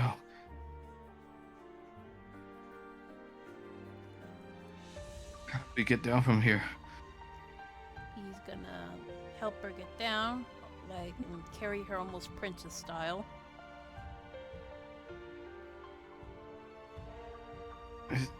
I can walk by myself, I'm fine. Do you need something to protect yourself? Oh, trust me, with my arms freed, those bastards tried I'll spin their heads all around their neck. He'll nod and then he's gonna go play distraction. If you stay, you'll die. I got a couple more tricks up my sleeve. I'll try and send help. Where are the rest of your companions? Where is Falmouth? Falmouth is in Kresk, to the southwest.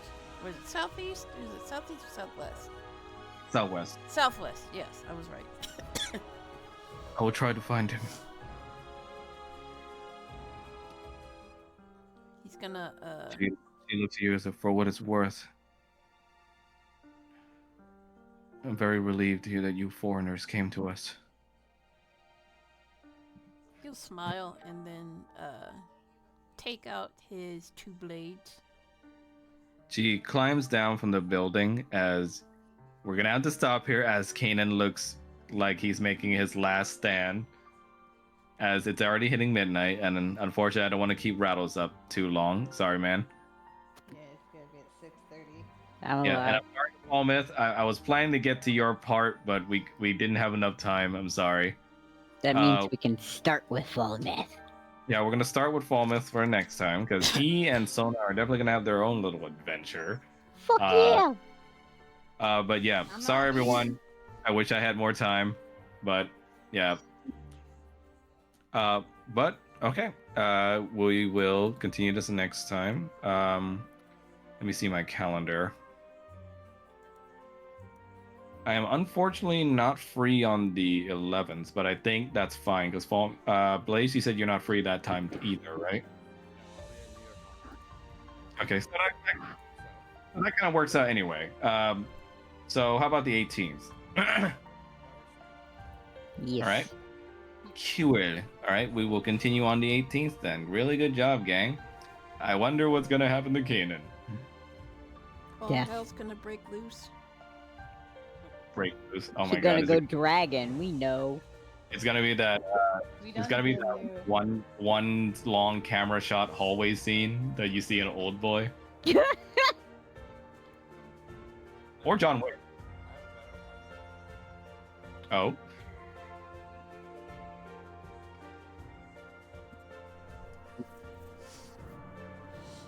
What is? What is? Also, that Clockwork Orange there. This is Kanan. Oh, the Darth Vader hallway scene. Yeah, probably, except with 2 swords. See, him running Here's around what- snapping the necks was just the, don't worry, what happens next is I kill you and you both kill nothing. Like, I love like, that quote yeah. so much. So here's a question: does Kanan use his wings to fight? Yeah, because now he has fully functional wings. Nice. Yeah, and imagine those things will be handy in a hallway. Plus, oh my god, hallway means weapon goes all the way through. Sorry, Blaze. What are you saying? Also, I did have the picture of Simone. It's not safe for work though, so I'm posting it in the chat, the channel there. Yeah, I do have that. I just didn't have her token up because it's like inside a building and the roofing gets I couldn't show inside. Yep. No worries, it's more of like for the benefit of the others who didn't know what she looked like. Yeah.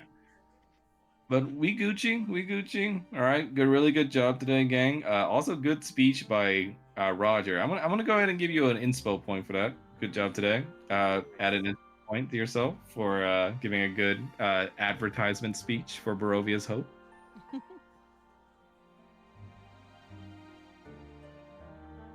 And you know what? I'm being generous. Everybody gets an inspo because really everybody did good today. I really love that we've got an inspiration point. Paul for coming up with the cool idea for Barovia's Hope being as a drink, and Mel for the cool Assassin's Creed plays. I'm not a Oh, rogue, though. just you wait. I know you're not a rogue, but you can do things that are not officially within your class. I mean, how many spells has like fucking Roger thrown, and he has a fucking Force Blade? He sure does. Plus, I think Kanan in another life might make a good rogue, In another life. especially if he has the copy face. And of course, oh, sorry, go on. I was gonna say, I like how my first suggestion for what Irina should do is there is a duck there or a goose there. Throw it. Yeah, I was planning to do that, but I was just like, that would probably be like extremely random for these cultists. New weapon. Goose. But yeah, Falmouth, you get a fucking inspiration as well because god damn it, like you fucking like mowed through a lot of those like whites.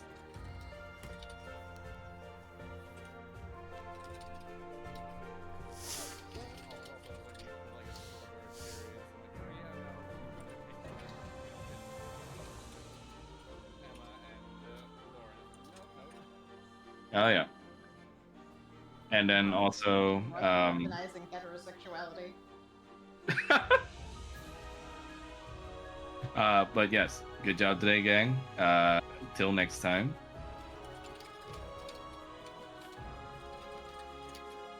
I say as I see Rattles is responding with typing.